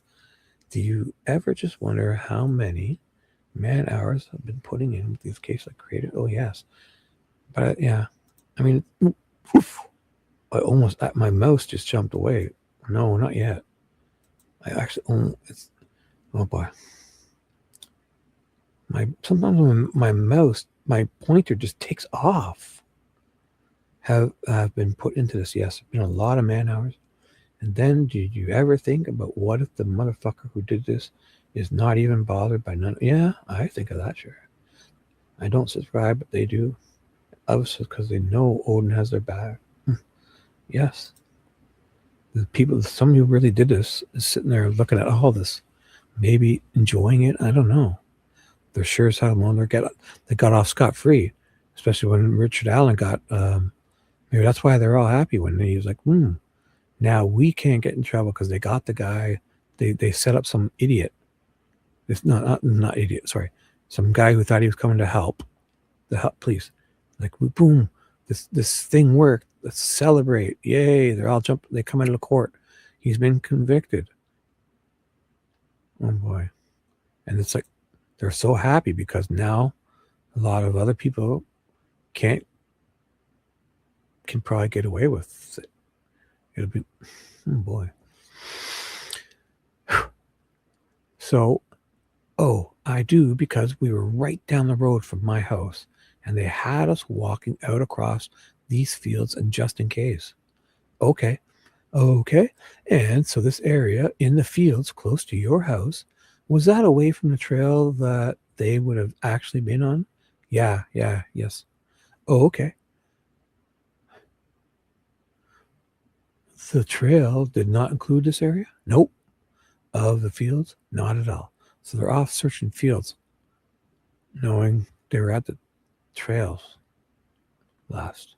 But I mean, yeah, I guess if they don't find them, so, oh my gosh. For them to be off looking at trails and other areas and fields, you'd think they'd have to have extensively exhausted searching that bridge area.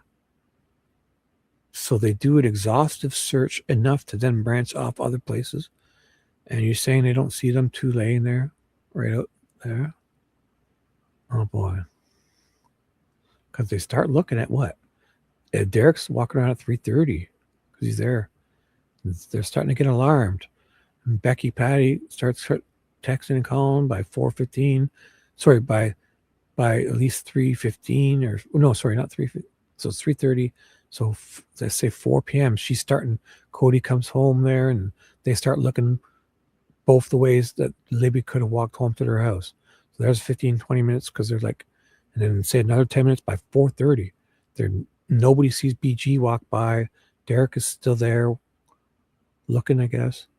And by 4:30, Becky gets there to start calling AT&T, walking around looking for them. says by 5 p.m. she's then leaving to call Mike. Hey, AT&T won't listen to me. I was on hold for 10 minutes. AT&T won't listen to me. It's Saturday night or it's Saturday afternoon, but whatever, they'll be answering. Mike, she says, call the police. So 5 p.m. So let's give her a half an hour to get to Anna's house, talk to the grandpa. She gets to Anna's house. The grandpa answers the door. 10 minutes to get, 5-10 minutes she's there. I'm like, you know where, who knows what they said? And like Big JD says, do they even bother thinking, have you seen the girls? Are they up in her room? Are they here stealing your liquor? Like, like, I'm not saying they would be, just so she then, nope, Anna's at work, drives to Anna's work. Let's say it's another half an hour, so 6 p.m., which would probably, who knows, can't be more that far, right? But she doesn't get to her work. Anna calls and says, go to the cop shop. So let's add another half an hour, which is still not that long. Say it's 15. So for 6:30, she's at the police station. That's because I'm given generous half-hour jumps of 10, 15, 20-minute drive stuff. So it's 6:30, and she's supposed to meet Anna at the police station because Anna finally calls her when she's almost at her work. So she's almost at Anna's. Well, so how long does it take her to get to the police station? I don't know. So let's say a half an hour. It can't be more than that, right? So 6:30, Becky's at the police station. We don't know if Anna meets her there like she was supposed to, but Becky stays there until after midnight, and then Mike and her leave, and she loses her car. After midnight, she says her and Mike drive to a few of the local, wherever they think, where would teens go, so they're looking around, where would they be, and they would get home by what, 1 or 2, and then they say they were home on the 13th, but it's not the 13th because they didn't leave the police station until after midnight, and that changes to the 14th, so technically they never got back home on the 13th like they mistakenly implied. So then they wake up in the morning to do things like this, search fields that are nowhere near this area, because it will imply that they would exhaustively search that valley area. Like, why would we? The only reason we'd start branching out is that we know for sure they're not here because they were last at this bridge. So let's go check fields and stuff, right? Which seemed weird because they didn't search that whole area because they've been laying there. People have been missing them. They've been laying there since what? 3:30, 3:45, the latest.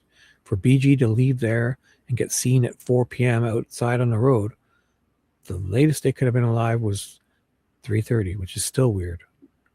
And they're implying they were dead by 2:45-ish, or I don't know. So whatever. They lay there. Nobody finds them.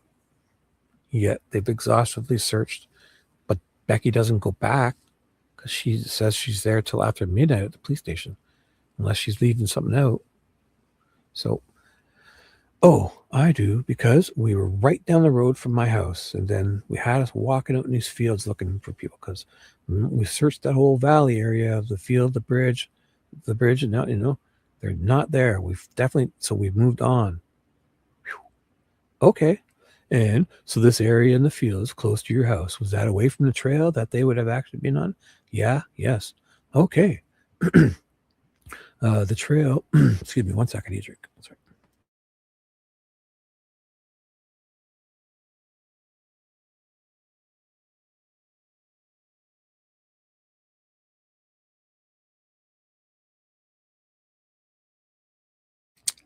Ooh, check this out. Remember like a while ago I went to the washroom and made a coffee? Luckily I had it all bundled up in my Manly cup. I forgot again. I love doing that. It's fucking perfect now. Like those like an hour or two ago. Isn't that cool? Definitely, that's why you got to use those Stanley cups. Because if I had forgot this in a regular cup, it would be fucking ice cold. But it's perfect now. I was just thinking I need a drink, and I look, holy fuck! I just made a coffee a while ago. Okay, so you were looking in an area where they might have ended up if they had tried to walk home. Yes. Okay. So between the trails and your home, you were assigned an area? Yes. Uh, where? Oh, here comes a long, convoluted answer. So this is going to be either some deception or way too much info, or I don't know. So here's the question. Where were you when you learned that they had been found? We were walking back to the car because we had gone as far as what our grid was, and we were walking back, and a friend of ours came running up to us. My daughter Tara was in my group, and a friend came running up. They said they found him. They found him. So we ran to our car, ran to the car, and I went to the trailhead, Mears trailhead, and I went running up. There was a fireman standing there, and I went running up to him and asked him, they found them. They found them. You need to take me. You need to take me to Libby. And he kept trying to tell me that no, they hadn't. He hadn't heard yet. And I remember turning around, and my sister was sitting on a wagon, and she was crying, just crying. And what sister was this? I'm sorry. My youngest sister, Melissa. And she was sitting there crying, and I went running up there. I said, hey, they found them. And all she could say was, I'm sorry. I said, no, they found them.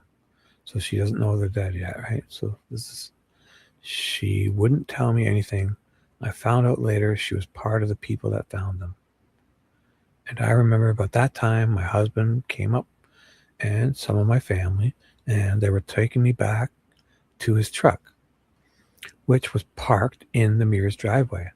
And he set me in the truck. I think he was. I went back to talk to somebody, maybe to find out what was going on. And I remember sitting there, and I couldn't understand like why they wouldn't take me to her, for her to come running to me and hug me. She just, she's not knowing yet. And as I'm sitting there, the coroner's van comes driving by, and that's when I realized that they weren't alive. So nobody's telling her. I guess, I don't know. Her sister knows. Her sister was part of the team that found them. So nobody's telling her, and she sees the van. The coroner's van walks by, and then a little while later, my husband came back to the truck and said that they were calling us all, the family, up to the firehouse, that they needed to talk to us. So your initial reaction then to someone saying we found them was they were found alive and well? Yes. And that's what they wouldn't say anything more. That didn't even cross my mind when they told me. I just thought they found them. And you said your sister Melissa obviously was having a different reaction, correct? Yes, because she obviously knew. And what was Melissa's last name at that time? Lowry. I'd pass the witness, Judge. Mr. Rosie, Mr. Baldwin. Oh boy. I'm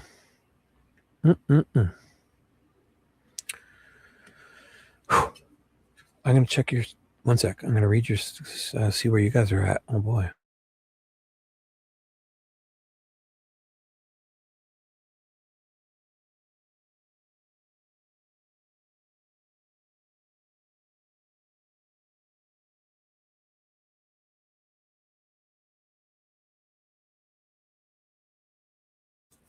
And we're back. So what's up with you guys? Do you ever just wonder how many? So yeah, I read that. Never have been put it. And did I read this? Right, I read that. So there's no way. I forget where you. Derek and Kelsey went down that hill and were all around the private drive that afternoon. And saw, yeah.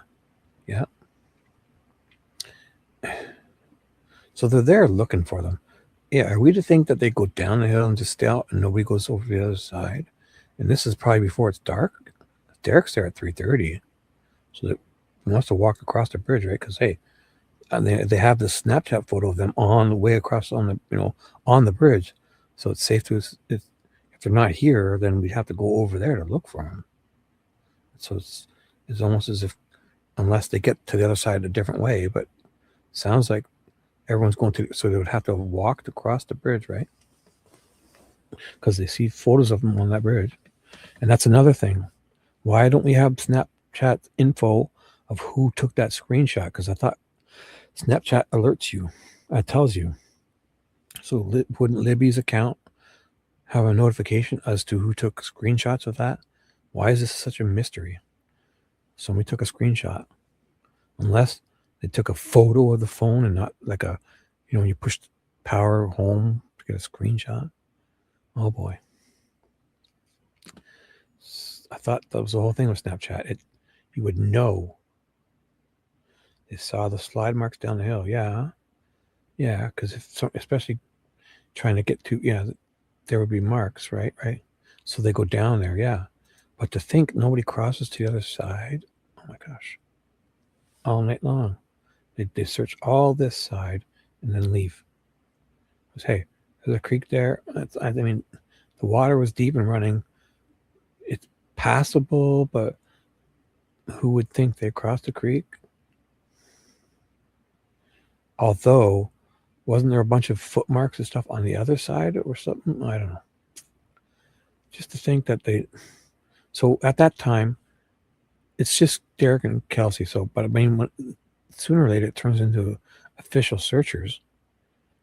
So you go to just picture all these professionals, law enforcement, firefighters, adults are showing up, people are walking their dogs, they're being, so we get there and, oh my God, okay, so we know they're on the bridge. So how about this? Who's okay with walking on this bridge, even if it gets dark? Because, this is important. Or instead of crossing the bridge, how about you go and drive around and get, go onto his private drive, and they, in this situation, the gatekeeper guy won't be freaking, because we're looking for two girls. The cops will be there. Let's go and drive our cars. They got to figure that whole under the bridge area would be lined with cars, right? They're all parking their cop cars everywhere. You got to picture that, right? The searchers that night were all over the place. Yes, because that guy's on this side, right? Exactly. Where they were looking for them on this side is where this other searcher guy in his whatever deposition thing, he's already said it. He said that he saw flashlights on the other side, right? So they're on this side where Kelsey and him, the firefighter, his group is on this side. So you got to picture that whole Ware Drive is lined with cars, and they probably got all their lights on, or, those cops, when they get there, they can kind of erect like those major, like at least one or two, they would have it. Even every police station would have it where you could erect some of those lights, like those, like Logan said, it was like a Friday night football lights there. You would, that whole area would be lit up. But so they say they search everyone on this side, right? And they see people on the other side. The other side is the cemetery, the Ron, all the way where you can walk all the way up that to where the trail goes on to the bridge, right? That whole side, because we've seen people walk down there to Logan's property instead of crossing the bridge. So they walk from the Freedom Bridge. Right when they get to the bridge, instead of going across the bridge, you go to the left, and you've seen them go down. I've seen 10 people do that. I've seen 10 different YouTubers walk that way down. And there's a couple parts that look like there's like that water, like a like a little ditch type thing, but they just walk and they get to where they were.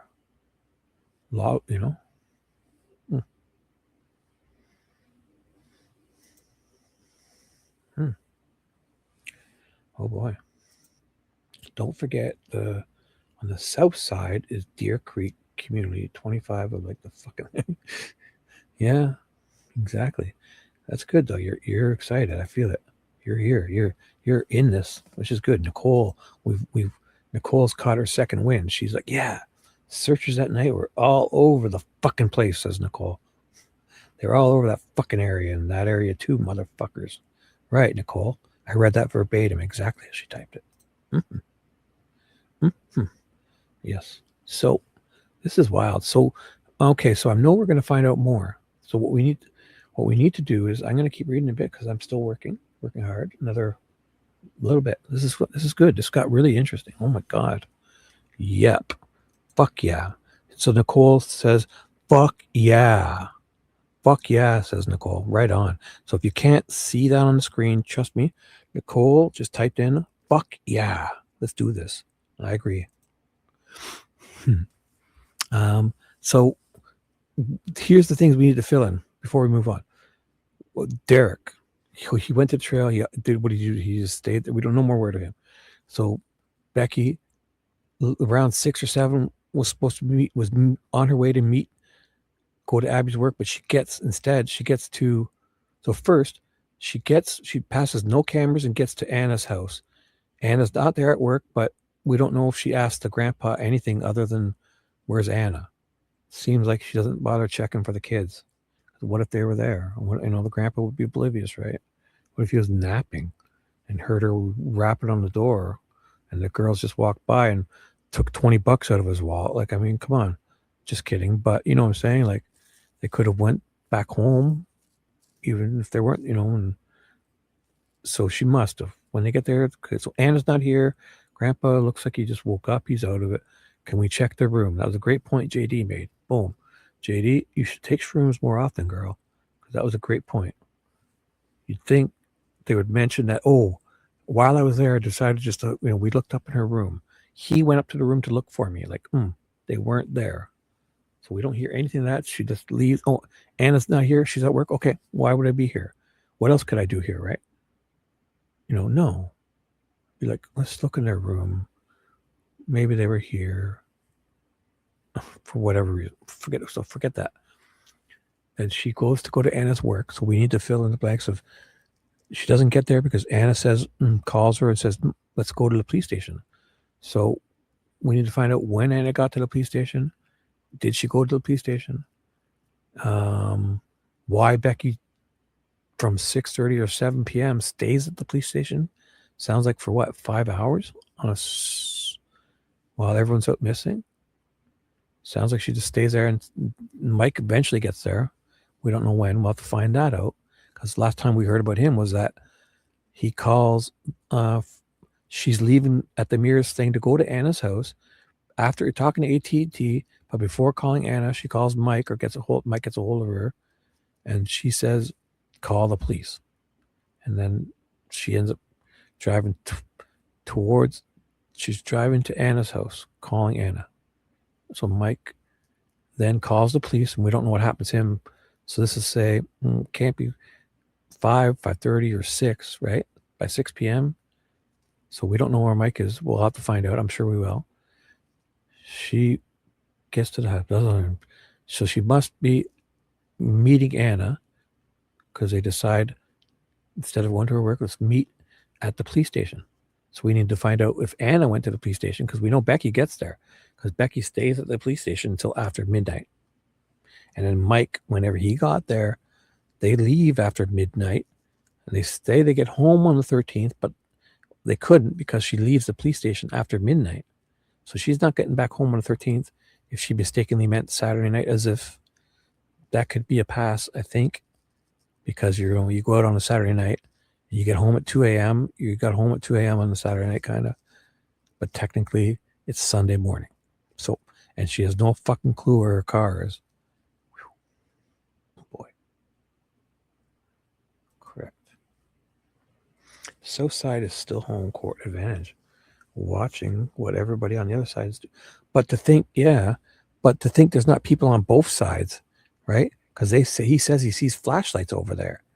So how could even more than 2 or 3 people walk around on the other side and not walk upon them? Because they're laying out in the open. There's no leaves on the trees. I don't care if it's fucking pitch black. These flashlights nowadays, I swear to God, I told you a story the other day. I have a $60 flashlight. I bought a bunch of them for my family and friends. No, my son and my brother, just the guy thing, and my dad. I bought these wicked flashlights, and my brother put that flashlight in his pocket and took his dog for a walk and accidentally turned it on in his pocket. And there's ways you can set it so it doesn't accidentally come on, but he didn't have that set up yet. So he accidentally turns it on in his pocket, and he's walking, and fucking his jacket, his windbreaker starts smoking, and it melts. The flashlight it melted his fucking jacket, a hole right through. These flashlights are amazing. So what I'm saying is when you turn on full strength, you could stand on that bridge, turn a tiny hand flashlight on, it'll light that fucking area up. So to think they're walking around with them, the LED Cree bulbs and a simple $20 to $30 or $40 flashlight at Walmart they're amazing. Everyone's got one. At the very least, a $20 one from Amazon. Like, they're all having LED light bulbs. Nobody's running around with those shitty old incandescent bulb, yellowish, these LED flashlights are amazing. And there's got to be some awesome ones. These cops are all lined the streets there on Weber's Drive. And they must have those, or the cemetery even too. How are they not going to the cemetery? And then putting up those lights. Like they're right there. And they're looking for them. All from at least 7 p.m. to 2 a.m.? They're right there. And there's fucking, not to say it, but Libby's as white as a ghost because she's pale. She's lost blood and she's unfortunately in a situation and she's nude. She on the brown ground. Oh my God. If you flew a $20 drone, like Prof's drone or those $100 drones over, you wouldn't need any of that infrared shit. You would just see them laying there, even if it's dark. There's all those flashlights around and lights. Oh my God. But infrared is even better because infrared, not the heat-seeking infrared like the FLIR, I have infrared. It's like your security cameras turn black and white and they use the infrared bulbs. I mean, forget about the whole body temperature FLIR stuff, which is even more amazing. $100 drone from Amazon would see them. Oh my gosh. It's horrible. Okay. I'm moving on. Maybe they should have called it. Yes. Would you? Oh my God. Can I get some of these shrooms? These are like magic for sure. Are these limitless shrooms? Because, dude, you're dropping some bombers. Oh my God. JD says maybe they shouldn't have called the dogs off. Yeah. And the search itself. But okay, so let's picture. They're walking all around that area. Flashlights are flying around, and because the one guy says he sees flashlights on the other side, right? And there's all this shit going on, and they don't find him until the next morning. The sun comes up, and 5 or 6 hours go by. So let's say the sun comes up at 7 a.m. 5 hours later, they find him with 5 hours of daylight. They're still, oh my God. We don't need the dogs. Yeah. Call the dogs off. Like even calling them off the night before for the search and the day and after the girls were found, to not have them there to say, hey, go sniff around. Like what if the guy threw a knife and we didn't find it, right? Or even a little tiny razor blade would be sniffed out from like a box cutter, if that was true that they say. And they got those skinny blades, some of them. So what if it snapped off and nobody saw it and say they weren't using the whatever? The dogs would probably sniff something like that, especially if it had blood on and stuff on it.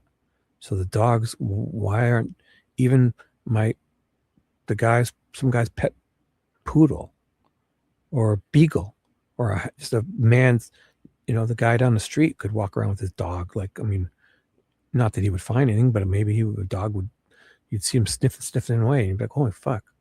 I'm going, and there's a knife here? Oh, I got to call the cops. Look at this. Like, oh my God. Wow. So this is the defense. This is going to get good. Okay. Rosie's up. Oh, sorry. Baldwin's going to question Becky. All right. You guys ready for this? Oh my. You think Kelsey's going to bed at 10 o'clock? And I'm like, nothing. You think so? Did she say she goes to bed at 10 o'clock? So oh my God. No way. She didn't say that, did she? If I'm not mistaken, the hound dogs, their owner was even in relation to Own Boy. I'm not mistaken. Pulled up the fucking come. Man, I need these. Nicole, you still up? get JD to send us some of these shrooms. All right? Because she's on fire. I need some right now. If Fishy's still awake, she'll do them. Who else wants to do shrooms? JD, you gotta hook us up. This sounds fucking awesome. You're on fire. I could use that shit. Nicole, find out the shroom recipe that JD's got. Get this recipe and post it on my community page. I'm kidding, guys. Thank you. Okay, let's do this. Wow. Okay. So, Becky Patty, Mike, Andrew Baldwin. Libby was, you said on direct examination, outspoken. Yep. Yes. She would speak her mind. Yes. Whether it be to young kids and adults alike, or was she? Yes. Pretty equal opportunity there. Yes. Okay. She stood up for herself and others, especially others. And if needed, she'd get vocal. Like, would that be true? She would tell you what she thought. So I'll try to speak a little higher for Becky. I don't want to be a jerk, and I'm not trying to be facetious. I'm doing this so you guys will know it's question answer, right? So I'm not going to keep reading. Did she have a good voice? How was her voice? Was it, she had a low voice. Oh boy, and I'm saying that higher. She had a low voice? That's weird. I'm sorry. She had a low voice.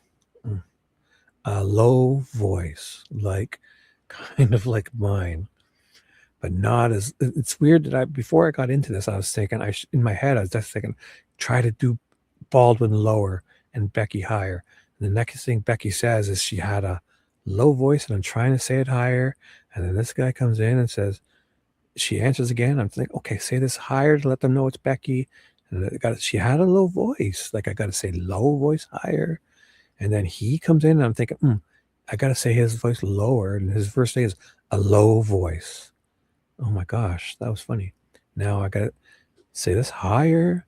She just had a low voice. Oh my God, he's going on again. Lower voice. How was it strength-wise? Some people are soft-spoken like us, and others are a little bit louder. She's just normal. Okay. On the 13th, that's Monday. After you realized the girls were missing, you saw flashlights kind of everywhere. Wait. Looking for the girls? Is that? Whoa. This is not happening. Wait, she says it. No, it's not. No. It can't. Because she leaves that area by what? 4:30 or 5? Like, they're not flashlights there yet. She doesn't even know who that 2 cars were there, and I guess Derek is still there. She leaves after talking to AT&T. She leaves that area, right? She doesn't go back to there on the 13th. She said it. She doesn't go back unless we're missing something here, guys.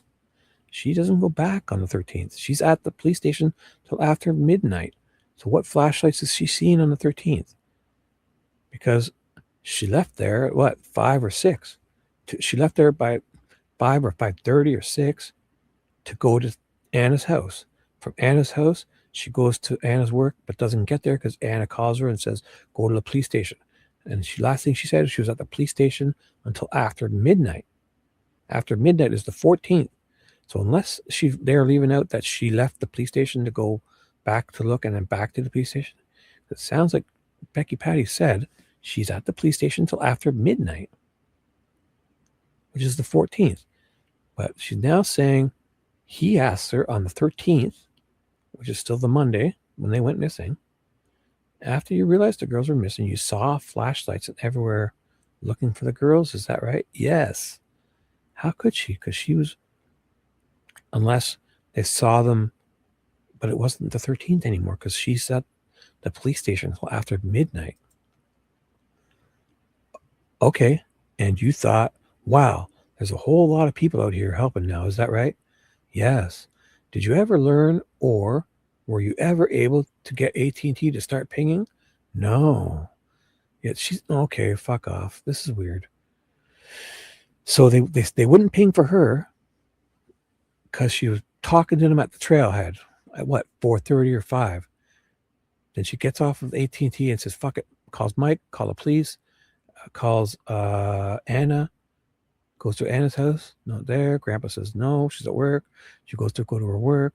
Anna calls her. Says, "Don't come to my work. I'll meet you at the police station." So she's at the police station by 7 p.m.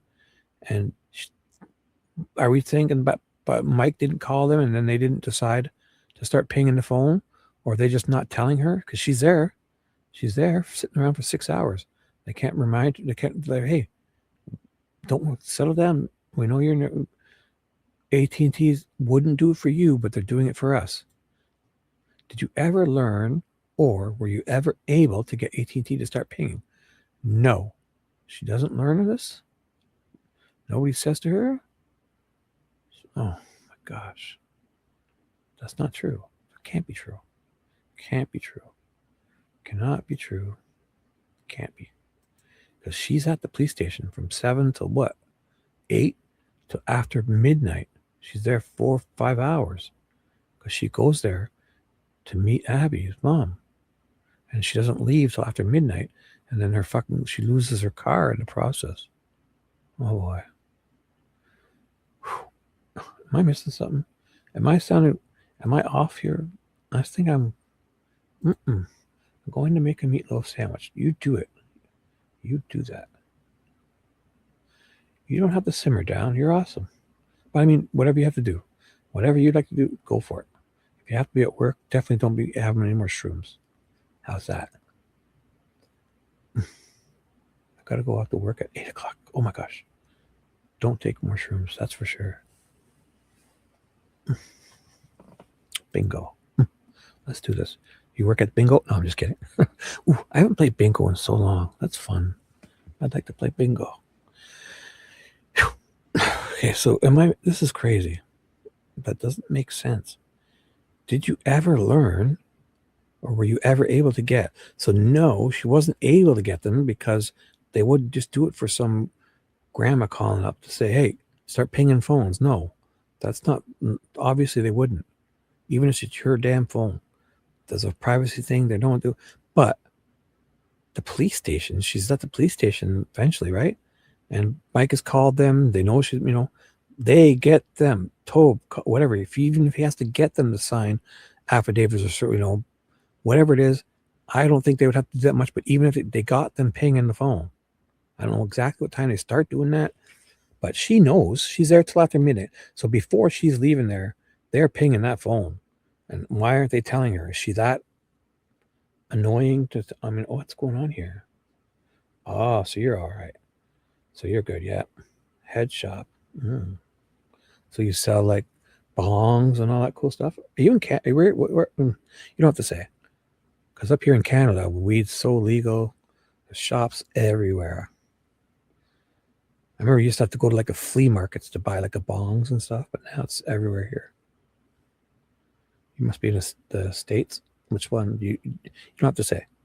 California, West Coast. I feel you're a West Coaster. No? You seem very West Coast, like fishy type.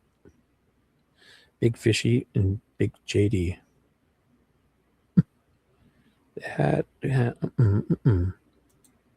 All powerful. I'll do it. Oh, J-Hole. Yeah. Well, no, I think I remember at the time, like any of them, like the sheriff is Leesenby and Liggett have power. See, Holman is ISP, right? And he has power. And Doug, but sheriff and Liggett as the elected, whatever they are, he's the assistant and Liggett was the elect, they have power. If they called certain numbers and said, we want to ping this number, they're doing it. Right. Exactly. Can you? Okay. You don't have, yeah, I'm here. Because they do say it. Hey, the only thing, oh boy. Hey, Kay, morning. You just waking up? Hi, guys. The only thing that surprises me is that none of the evil gang hasn't broken and confessed. True. Only I'm out. Yeah. Shibby, all to see you. Thanks, Shibby. You're very welcome. That's a great point. Kay says, hi, guys. The only thing that surprises me is that one of the evil gang hasn't broken and confessed. Yes. It takes one of them to start and then boom. If yes, it's only a matter of time before the truth is uncovered for all to see. Thanks, Shibby and others. Well, you're welcome, Kay. I totally agree. Awesome. Yes. So, so go. Are you going to find us the? What did you say here? This was it. The pinging, the pinging starts that night, right? Because we know they're doing it every 15 minutes. So the pinging starts. They don't do it for Becky Patty, but she's at the police station as if she's not being told, okay, they didn't do it for you. They're doing it for us. Calm down. Or even the next day tell her. So she might not know that night, but this is 5, 6, 7 years later. She acts like she was never told this. When, eventually the next day, the Tuesday, the Wednesday, okay, Thursday, they're dealing with funeral, so it's a horrible time. A week or two goes. So eventually somebody's saying, well, we were pinging the phone. But I have a hard time believing that it's not that night. Like, she's standing there, dude, get this fuck, poking at Jerry's chest, or wherever she's at. She's at the police station. Is the sheriff isn't at that same station, right? This is ISP station. Either way, are they both all there? And Mullins is, the chief of police would be there, Mullins. They would probably do it for him. AT&T is pinging phones for cops under these special circumstances for sure. All they have to do is say, I believe, their whole, I'm a cop. I believe stuff. I believe this person is going to harm themselves. I believe this people are at risk. Here's the phone number. They're like, yeah, we'll do that right now. Especially for the sheriff. The sheriff calls up. Leesenby even. Liggett. I believe we need you to ping a phone. I believe these children are in danger. We need it now. And they'll they'll run. I don't know if you need to get a signed thing or they say we got to sign one and we fax it off within 15, 20, 30 minutes, a half an hour, they're pinging his phone, whether Diener has to call them and say, do this or whatever the reason. Just that I'm the sheriff and I believe these kids are in danger. The sheriff, Leesenby, Liggett, Holman, the chief police, Moonman, Doofus, Mullen. I don't think DNR Doofus would get anything, but from Mullen, Holman, J-Hole, especially Carter, but Liggett and Leesenby, they're AT&T's pinging that damn phone. And why? As if they're not selling Becky Patty. As fucking if. They're saying, hey, Becky, they wouldn't do it for you because they can't do that. But we told them to. They're pinging it every 15 minutes. So if we get anything, we'll tell you. As if they're not. She's sitting there till fucking after midnight, she says. 10:33. Let's do this. Page 10. Oh, it's volume 10. Page 33. Oh, boy. You guys with me? Let's do this. So you're going to find out for us if, what was it again? Yeah, what time the pinging started. Because, yeah, we have lists of all this. I know. Oh, my. Did you ever learn? Okay, so, okay. You don't know one way or the other. She's at trial. She has no clue if these fucking phones were being pinged. What? Oh, my God. She has no clue. I don't know whatever happened with them. She has no clue. Oh, my God. Oh, you don't know one way or the other? I don't know whatever happened with them? Fair enough. You said the police told you that Libby was not wearing the gray sweatpants in them. Is that correct? She must be talking about the pings. She says, so he says here, did you ever learn or were you ever able to get AT&T to start pinging? No. Were you? Because I think Baldwin screws up here because technically she wasn't. She wasn't ever able to. So this is the whole semantic thing. And I think they know this. Becky's like, And then Dieter doesn't interrupt because she's thinking, she wasn't ever to get them to ping. So she's not technically lying here when she says no. He's not saying, well, did you ever learn? Well, that's different because this learn, so she is. Unless we believe they didn't tell her, which I don't. Because did you ever learn? Oh man, blows my stupid thought out of the water. Because did you ever learn? Like if it was just this, were you ever able to get AT&T to start paying? Technically, no, she wasn't, because they don't do this for people calling up for no reason. But did she ever learn of it? I have a extremely hard time believing that within minutes of them getting it okayed, she's there. Or if it's Liggett, or if it's Leesenby or Liggett that do it, and they're not at this police station, if it's their sheriff's office, I don't know. Is there a separate office for? They're not calling over to them, Moonman Mullins and Holman or wherever, saying, "Hey, tell them we got the AT&T. AT&T's on it." As if she doesn't learn that night, the next day, the next morning, she wakes up, and they say, "Okay, we've been pinging it all night," and even way before they find them. Oh, we've been pinging every 15 minutes. We're still pinging. We're still trying. She says she never learns of it because, oh boy. She says, I don't know whatever happened with the pings. Is that what she's saying here? I don't know whatever happened with them. You don't know one way. You don't know one. I don't know whatever happened with the pinging. What? A trial she still doesn't know by this time? She doesn't know whatever happened? Fair enough. You said the police told you that Libby was not wearing the gray sweatpants. Is that correct?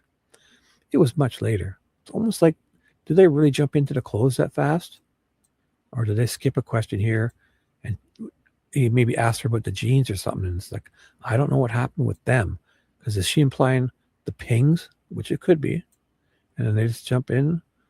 You said the police told you that Libby was not wearing the Swicker. So she's asking, they're leaving shit out here, these fuckers. Come on. Because he's on the gray sweatpants. And they're trying to protect her here because, in my opinion, possibly. Because look at this. Fair enough. Because this doesn't make sense.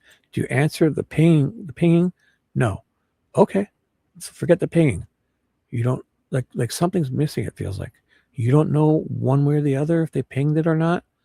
I don't know whatever happened with them. That's the pings, right? He's like, okay, fair enough. So then he moves on. Did he just jumps into the, you said the police told you, like this is like a reply question. Well, you said the police told you that Libby was not wearing the gray sweatpants.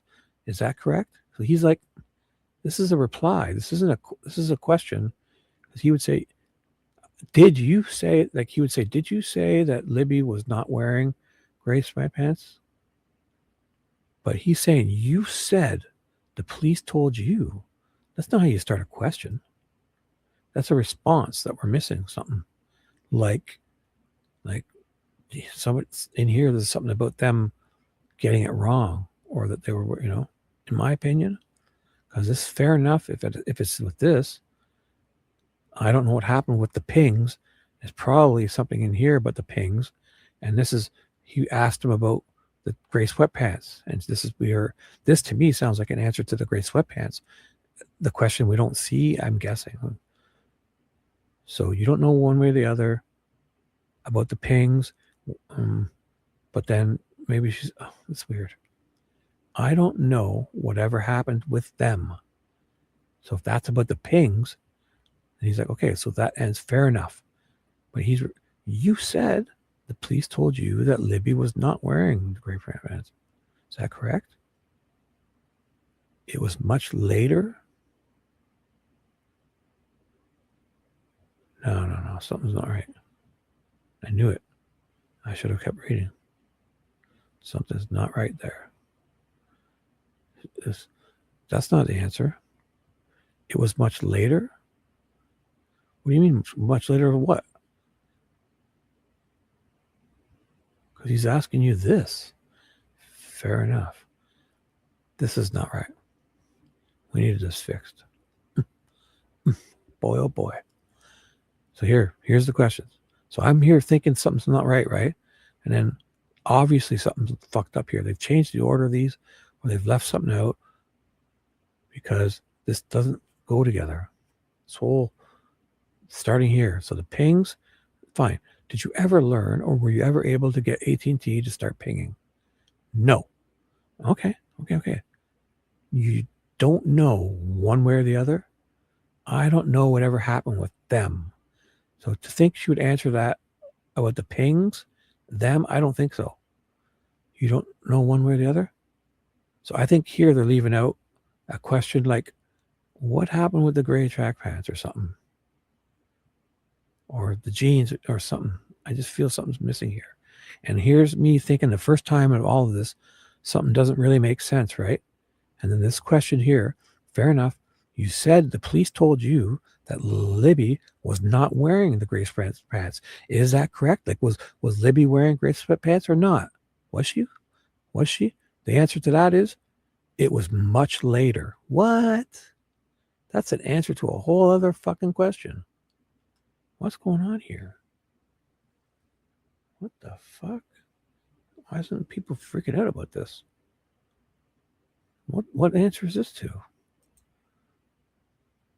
Where's the answer to this? Okay. How can you give me an idea of much later? Like, we've jumped here into something else. No, it was probably years before I realized, well, this seems like it's about gray sweatpants again. Okay, was it before Mr. Allen was arrested? I couldn't even tell you. That's fair. Did you just 2 days ago provide your DNA to police? Yes, one of the times. Oh, you've done it on other occasions? Yes. Okay, that's it? What? No, that's not it. Nope. What's happening here? Page 10, volume 10, page 33. Volume 10, page 34. Do we not have actual page numbers here? Usually these, why don't we have like the page numbers? Where are they? Those used to always be here, right? Seems like something's missing. 20, 21, 30, something's not right. Nicole, anybody with me on this, or should I? Because I'm gonna move on, but I gotta write a note for this. Something is not right with this. I can't. I'm gonna move on, but I don't accept this. I do accept this. All this shit here, starting with, still fine. The pings, whatever. Even her dumb answer. Excuse me. Okay. Like did you ever learn about the pings? No. What? Sir, you weren't able to get them to ping the phone, right? Because they wouldn't just ping it for any old person calling up. Grandma, mother, they just don't do that. Even a kid, they won't do it for you. They do it for the police. So they do it for the police. You're at the police station all damn night till after midnight, and you're saying 7 years later you were never, the next day, the day after that. Oh my God. I gotta move on. That is so fucked up. And the way this questioning happens, I knew something was up here, and then kaboom, it jumps into, it was much later, which isn't an answer to this question. Here's the question. Fair enough. You said the police told you that Libby was not wearing the gray sweatpants. Is that correct? It was much later. What? Okay. How can you give me an idea of how much later? No, I can't. It was probably years before I realized the gray sweatpants were missing. Or is this about pings? Like, what's going on here? Okay. How can you give me an idea of how much later? It was much later. What is that an answer to? I don't know whatever happened with them. Is that about the pings? Or this is not right. Yes. So he goes into the pings. She says, no, I was never at pings. Okay, so he's moving on. You don't know one way or the other? Is that still about the pings? So I don't know whatever happened with the pings. Fair enough. You said the police told you that Libby was not wearing the gray sweatpants. Is that correct? It was much later. So you said the police told you that Libby was not wearing. So much later they told her this? That she was. How much later? Like, what? She doesn't find out she was not wearing the gray sweatpants? That she was wearing jeans? She had to have been wearing jeans? And much later? As in what? They found the bodies like that night? You're saying they don't tell her even if that's what they're talking about? What's much later? Okay. How can you give me an idea of how much later? No. It was probably years before she realized that what? That she was wearing jeans and not gray sweatpants? Or that they didn't ping the phone? Either way, this is a weird answer. Was it years before she realized? Okay. Was it before Mr. Allen was arrested? I couldn't even tell you. Oh my gosh. Yes. Duly noted, buddy. Duly noted. Told you about them notes and writing times down. Yeah. Well, we're going to go. Don't you worry, JD. I'm going to have a great sleep today. And I thought I was just going to blow. The way this Becky Patty thing started, I thought we were just going to blow through this. I didn't think of this. I mean, this is going to take some. Yeah, you're right. When I continue this again, JD, we need our thinking caps on. So what, is there something I could take? I'm going to take some I'm going to take something. What makes me M more smarter? B. I got to take some more Be Smarter pills somewhere. Damn it. Yes. And I got a board here with that markers you wipe, like a whiteboard. Oh, this is wild. You're right. Because this whole thing, I'm going to write that down and move on. But this is not over with. How's that? JD, for you, just for you alone, we're going to figure this out. You earned this. And Nicole,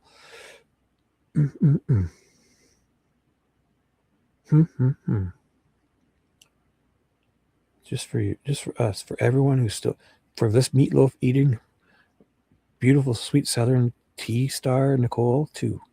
She's going to eat her meatloaf sandwich, and I'm going to make a note here, Nicole. And Nicole, did you read our shared note? Here we go. Oh, you gave me the finger. I see it. Oh, I'm going to give you one back. Very cute. Ha ha. I see it, Nicole. I'm reading our note.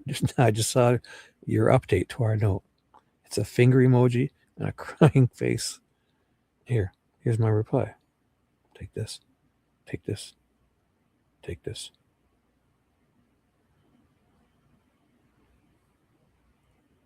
There. Take that. How's that? Look at your note. Okay, so here's what I'm going to do. We're going to get serious here. So from the very first thing we're going to do when we start this, I'm making this here. This does not make sense to me. So Becky Patty's testimony, the bottom of this page is nuts. So Becky Patty's testimony, right? Yeah. This does not make any sense. Something's missing or wrong here. Volume 10, page 33, lines, starts here with this AT&T pinging. Gets really weird. So lines 20. This, did you ever learn, or were you ever to get it? So no, she wasn't able to get them, but are we to believe that she's saying in trial that she never learned that this whole 15-minute ping was happening? What? So that's a lie. It's a lie, or she's forgetting. Or they really didn't tell her, like what? As if. She never learned of it. She was there the whole night at the police station. I could see her poking on J-Hole's chest. Dude, fine. Like what? Like, dude, man, they're pinging it every 15 minutes. What do you want me to do? Come on. The ping bullshit. So line 20, it gets weird. Line 20 pings. I'm going to we need to investigate this. And this question here at line 22, what is that? Okay, you don't know one way or the other. Is that for the pings? Is 22 for the pings? I don't know, because the next one gets weirder. Oops, sorry. It's just the pings. Is the 22 about the pings? Oh my God. You can't write the word ping. It keeps spell correcting. Oh, because I forgot to hit the P. P-I-N-G-S. Okay, that went better. Now, the weird part here is also, so then I don't know whatever happened with them. To me, sounds like an answer to not. If this is about the pings, I don't know whatever happened with the pings.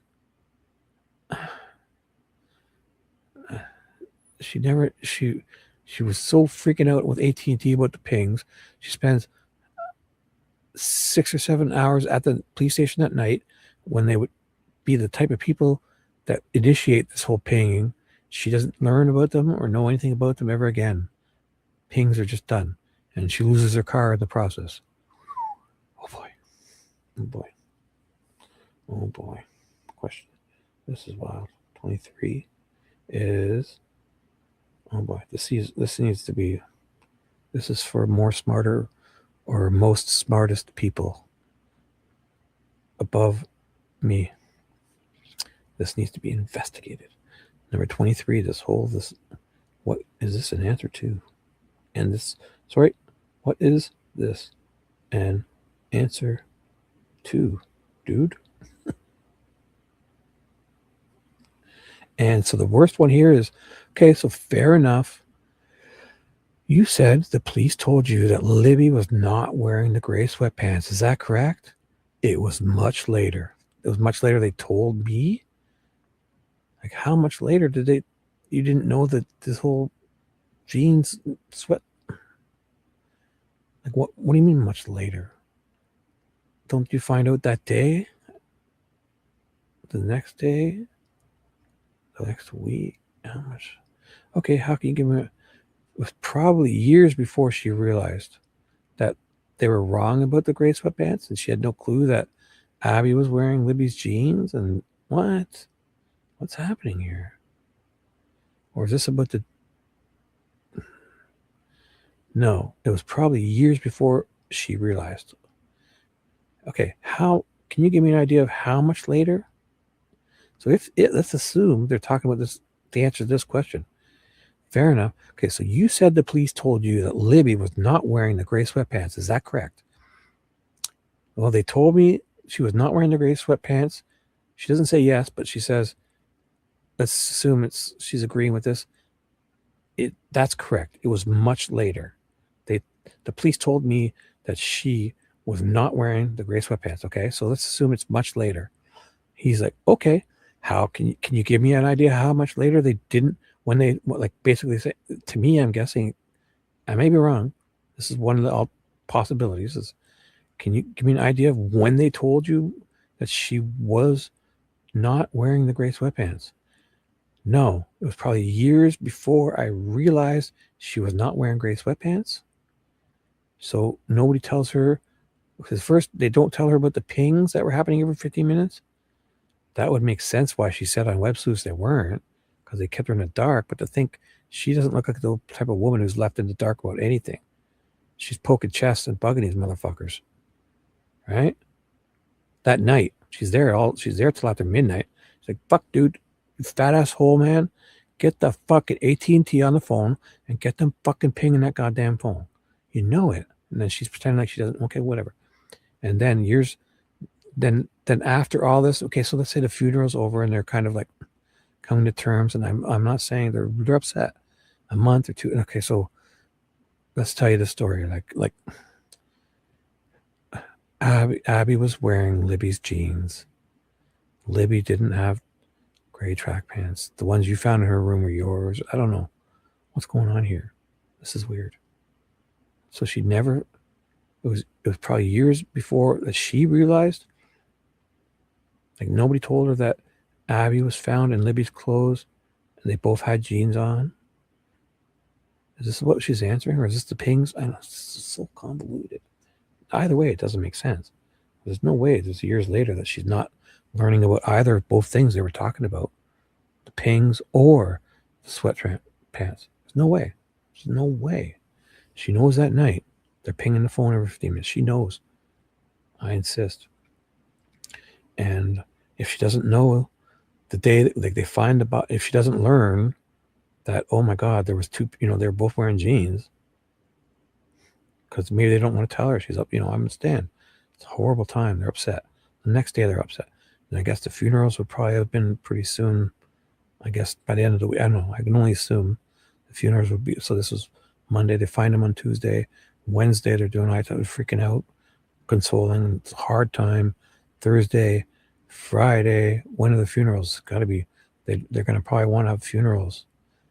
Doesn't we have funerals as soon? They don't want them laying there. I don't know. It's horrible. I know. So when were the funerals? By Friday, Saturday, Sunday, Monday. And then after she's home, it's like, okay, this is horrible. Let's cry. Let's console each other. Let's sleep. Let's have pop a couple, whatever those relaxing pills are. Drink a bottle of wine. This is horrible. Let's look at her room and reminisce. A month goes by. Things are still horrible. And sometimes gotta start getting a little better. Do we then not tell her that, oh yeah, they were pinging the phone and she wasn't wearing gray track pants? That Abby was found in Libby's clothes, and this is what really happened at the crime scene. The whole switching of did they not tell her that? Because that right there she would find out then if they told her about that. Because it's weird that Abby's found in Libby's jeans. It's weird. But to find out she's found in Libby's jeans would be like, oh my God. So she wasn't in gray sweatpants? Oh boy. Am I off by this, JD? I'm going to move on. But do you guys, am I reading this too much or wrong? Is anybody still here? There's only 13, not only 13, but. Anyways, this might be a good place to stop because I'm done work. Oh my God, it's 7 a.m. I'm done. Oh, it's 7:20. I could stick around a bit. I don't see them there. I'm watching a work site next door. You guys let me know if you want me just to kind of. Oh, how many pages are there? Oh, you know what? Let's just finish this. I'm sorry. I'm going to finish this off. We're at 36. So we can then. I'm going to finish this off. If anybody's still with me, thank you for bearing with me. I'm not muted. JD's probably ready to go to work. Thank you. I'm going to finish this for whoever is still alive here. Excuse me. I don't mean to say that. Nicole is still here. Stay till they come. Who? What? Oh, yeah. To the work. Yeah, the workers next door. Yeah. They usually come by 8. So I've got time. It's 7:21. Yeah, I'll stay. Especially, we're going to finish this because you guys have been into this. I'm sorry I get caught and go off. So here. I love your guys' comments. JD, thanks for coming in. And Nicole, I feel your meatloaf is kicking in. Your energy's coming back. You feel better. And then JD is kind of coming down from her shrooms because she's got to go to work. But Becky's like, hold on, let me fire up the magic 8-ball to get that fucking answer for you real quick. Yes. But so I'm going to move on. But listen to this. This is what I'm moving on from. Years later, she's either way, it's ridiculous. So she doesn't find out till years later that they were pinging the phone every 15 minutes after she sat the whole night till after midnight with the cops at the police station. And if it was the sheriff, and she was at the police station, the ISP station, as if the sheriff's not calling over to say, hey, tell them, Mike's there too, sometime, tell these people that we're pinging the phone every 15 minutes. It's okay. And the reason they wouldn't do it for you is because they can't. Because this is like a privacy, they can't. But they're doing it for us. And even if we had to get a warrant, we called the judge. The judge said, fax this over. We signed it, and they faxed it, and said, boom. And within a half an hour, they're pinging that phone. Eventually, we know what time, because, yes, we found out that they're pinging the phone, and they're actually specific. So it's not that, we know. Oh, my gosh. Look at this, guys. Should I tell you what YouTube just sent me? Oh, my God. Oh, yes, I'm still on, mystery person. Yes. How are you? Okay. Can I text you? Oh, my gosh. This is getting weird. Yes. Is it okay I text you? Yes. Send me the code first. Oh boy, this is weird. Okay. Nothing happened. Nothing. Oh, so YouTube sent me this. Check this out. Okay. YouTube just sent me an alert. Here, I'll read it to you. The YouTube studio. Sweet dude Shibby, congrats on reaching 4,000 hours of watch time. Keep giving them what they want. People are getting hooked. I swear to you, I could screenshot it. Oh, the text. Oh. Well, yes, I can text. Nicole, trust me, it's a good thing. Yes, I have the magic code. Okay. It's boom. Okay. So yes, I'll text you in a little bit. If you're able to listen and text me after I'm off. Okay. Let's do this. I'm almost it's a troll trying to stop me from getting to the truth. And then look at this. Lola shows up. Oh my God, it's getting interesting. Lola shows up and says, no. Okay. Yes.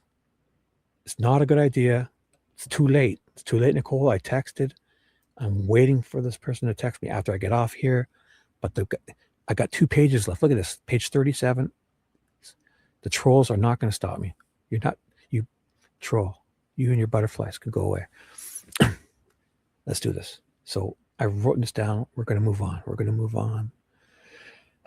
How much later? How much later did they not tell you she was wearing Abby was wearing Libby's pants and she was not wearing Gray's? How much later? Years. Okay, so fucking pings, years, whatever. Okay, was it before Mr. Allen was arrested? I couldn't even tell you that. That's fair. Did you just 2 days ago provide your DNA to police? Yes, one of the times. Oh, you've done it in other occasions? Yes. Okay, thank you. Appreciate it. No other questions. The court. Oh, Miss Diener. That's Judge Gall. Miss Diener's up. Becky, when you indicate that you saw flashlights of people look in the night. Oh, not this. No. Oh my gosh. She didn't, though. She never left the police station till after the midnight. So she didn't see flashlights. Unless her and Mike saw them driving around after 1 or 2 a.m. But that wouldn't have been on the 13th, like she said to Baldwin. Oh boy. Nicole, this is a whole... They're doing this purposely because they want me not to finish. I know it. I'm going to do it. This is fucked up. Later that night, were you on the path that you talked about when you saw those flashlights? No. At that time, we were driving. So this is probably when they were driving around. Mike and her. After that midnight, though. So it wasn't the 13th, but this is the only time when we were driving. Because we were driving implies that she's with Mike. And Mike and her left the police station after midnight. And she lost her car. Her car disappeared there. Oh, you were driving. We were. Okay. Oh, this is Diener. I'm sorry. Oh, you were driving? We were. Okay. We were between the CPS and Hardware Store. It was in that area. Ooh, so you should be on camera then. Because if you're between the CPS and Hardware Store, which way are you headed? You have to. If you're on that side of the... Which way you go? To get there, you would have to pass the Hardware Store to get between there. And if you're heading to end up between there, you're heading this way and you would pass the Hardware Store. So where's this video? Where's this screenshot, Mullins? I want it. Midnight, Becky Patty, our cars. Can we see it? Can we make out their car? Is it 1 or 2 or 3 a.m.? Because it's after midnight. We were between the CPS and Hardware Store. So we don't... Oh, I should keep reading. Here we go. So, in order to assist everyone in understanding, between CPS and the highway, that would actually be away from the high bridge, would it not? Yes. The highway or the Hardware Store? Oh, these people are fucking with us. Between CPS and the highway. But she doesn't say that. She says between CPS and the Hardware Store. And this fucker replies, between CPS and the highway. This is fucked, because I want to go with this one, because she's not saying between CPS and the highway, because that would be a bad. She's saying this, and she's replying and meaning this.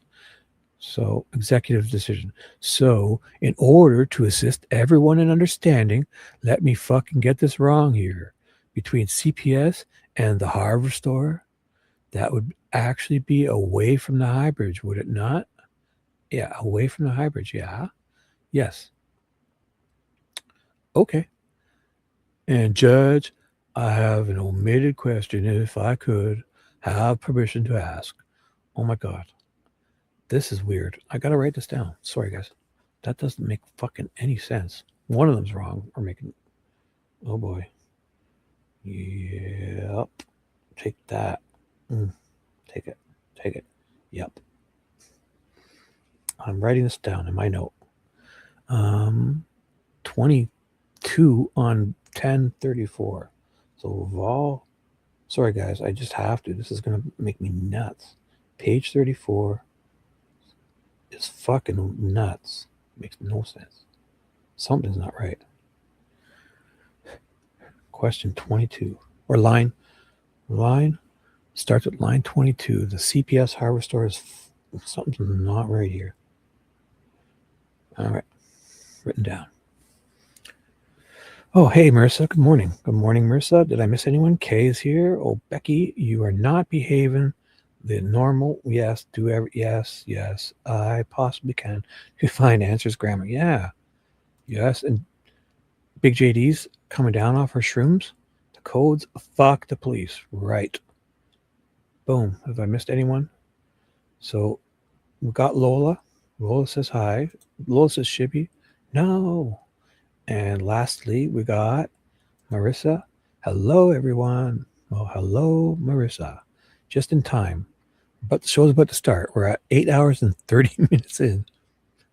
So let's do this. We're almost finished. I gotta go on. They gotta stop doing this to me. Okay, I wrote it down. I'm moving on. So in order to assist everyone in understanding, let's fucking answer something that wasn't even asked or get it wrong by using this word here, highway. So let's make everybody understand. So let's be clear here. So let's assist everyone. Everyone, you paying attention? You guys ready? Between the CPS and the highway or the hardware store, whatever. So we want you to understand that we're not exactly sure, but we're assuming they mean hardware store, but she says highway. That would actually be away from the high bridge, would it not? Yes. Everyone understand now? Okay, I do. So that's her question. So the omitted one, I have an omitted question. If I could have permission, yeah, you may. Do you know if Libby had ever been exposed to handguns? No, I mean, my husband has some guns. He hunts. When you say your husband has guns, he hunts. I picture in my mind a long gun or a rifle or a shotgun. What do you mean when you say he has hunting guns? That's what he has. Shotguns. Oh, yeah, we're fucking blowing holes in the... Oh, boy. I guess, yeah. A rifle. I don't know. Got a shotgun, you're fucking blowing a hole in a fucking deer? You're gonna blow their whole stomach right out with a shotgun. And when I'm asking about handguns, I'm talking about something significantly smaller. Do you know the difference between a handgun, a shotgun, and a rifle when I say handgun? Yes, I do. Okay. So would Libby, during the time she lived with you, to your knowledge, from ages 3 to 14, had she been around handguns, like laying on the coffee table or just sitting out for 3-year-olds to grab a hold of? From ages 3 to 14, you didn't leave handguns all over the place? No? Oh, great. That's good. Kids should wait until they're a little over, 15 is a good time to give your kid a handgun, right? Do anyone in your household own handguns that you know of? But I mean, hey, I was taught stuff as a kid. You want to be responsible. I drove around town with a BB gun on my fucking BMX handlebars, and a slingshot was sticking out my back pocket. The cops would just wave. So I was like, whoa, this is cool. Okay. Was it something that Libby would have been around? Nope. Ah, thank you, Mr. Baldwin. No other questions. All right. Does anybody on the jury have any questions for Miss Patty? No response from any jurors. So this is going to be Judge Gull. No? All right. Thank you, Miss Patty. You may step down. All right. Well, ladies and gentlemen, we're going to go ahead and take our lunch recess. I apologize. It's a little late, but I think I told you all this. We're going to kind of let the witnesses dictate, so we don't want to break in the middle of a witness. So I assume lunch is here for the jury. When you're outside of the courtroom, please keep your minds open. Please don't form any opinions or conclusions about anything.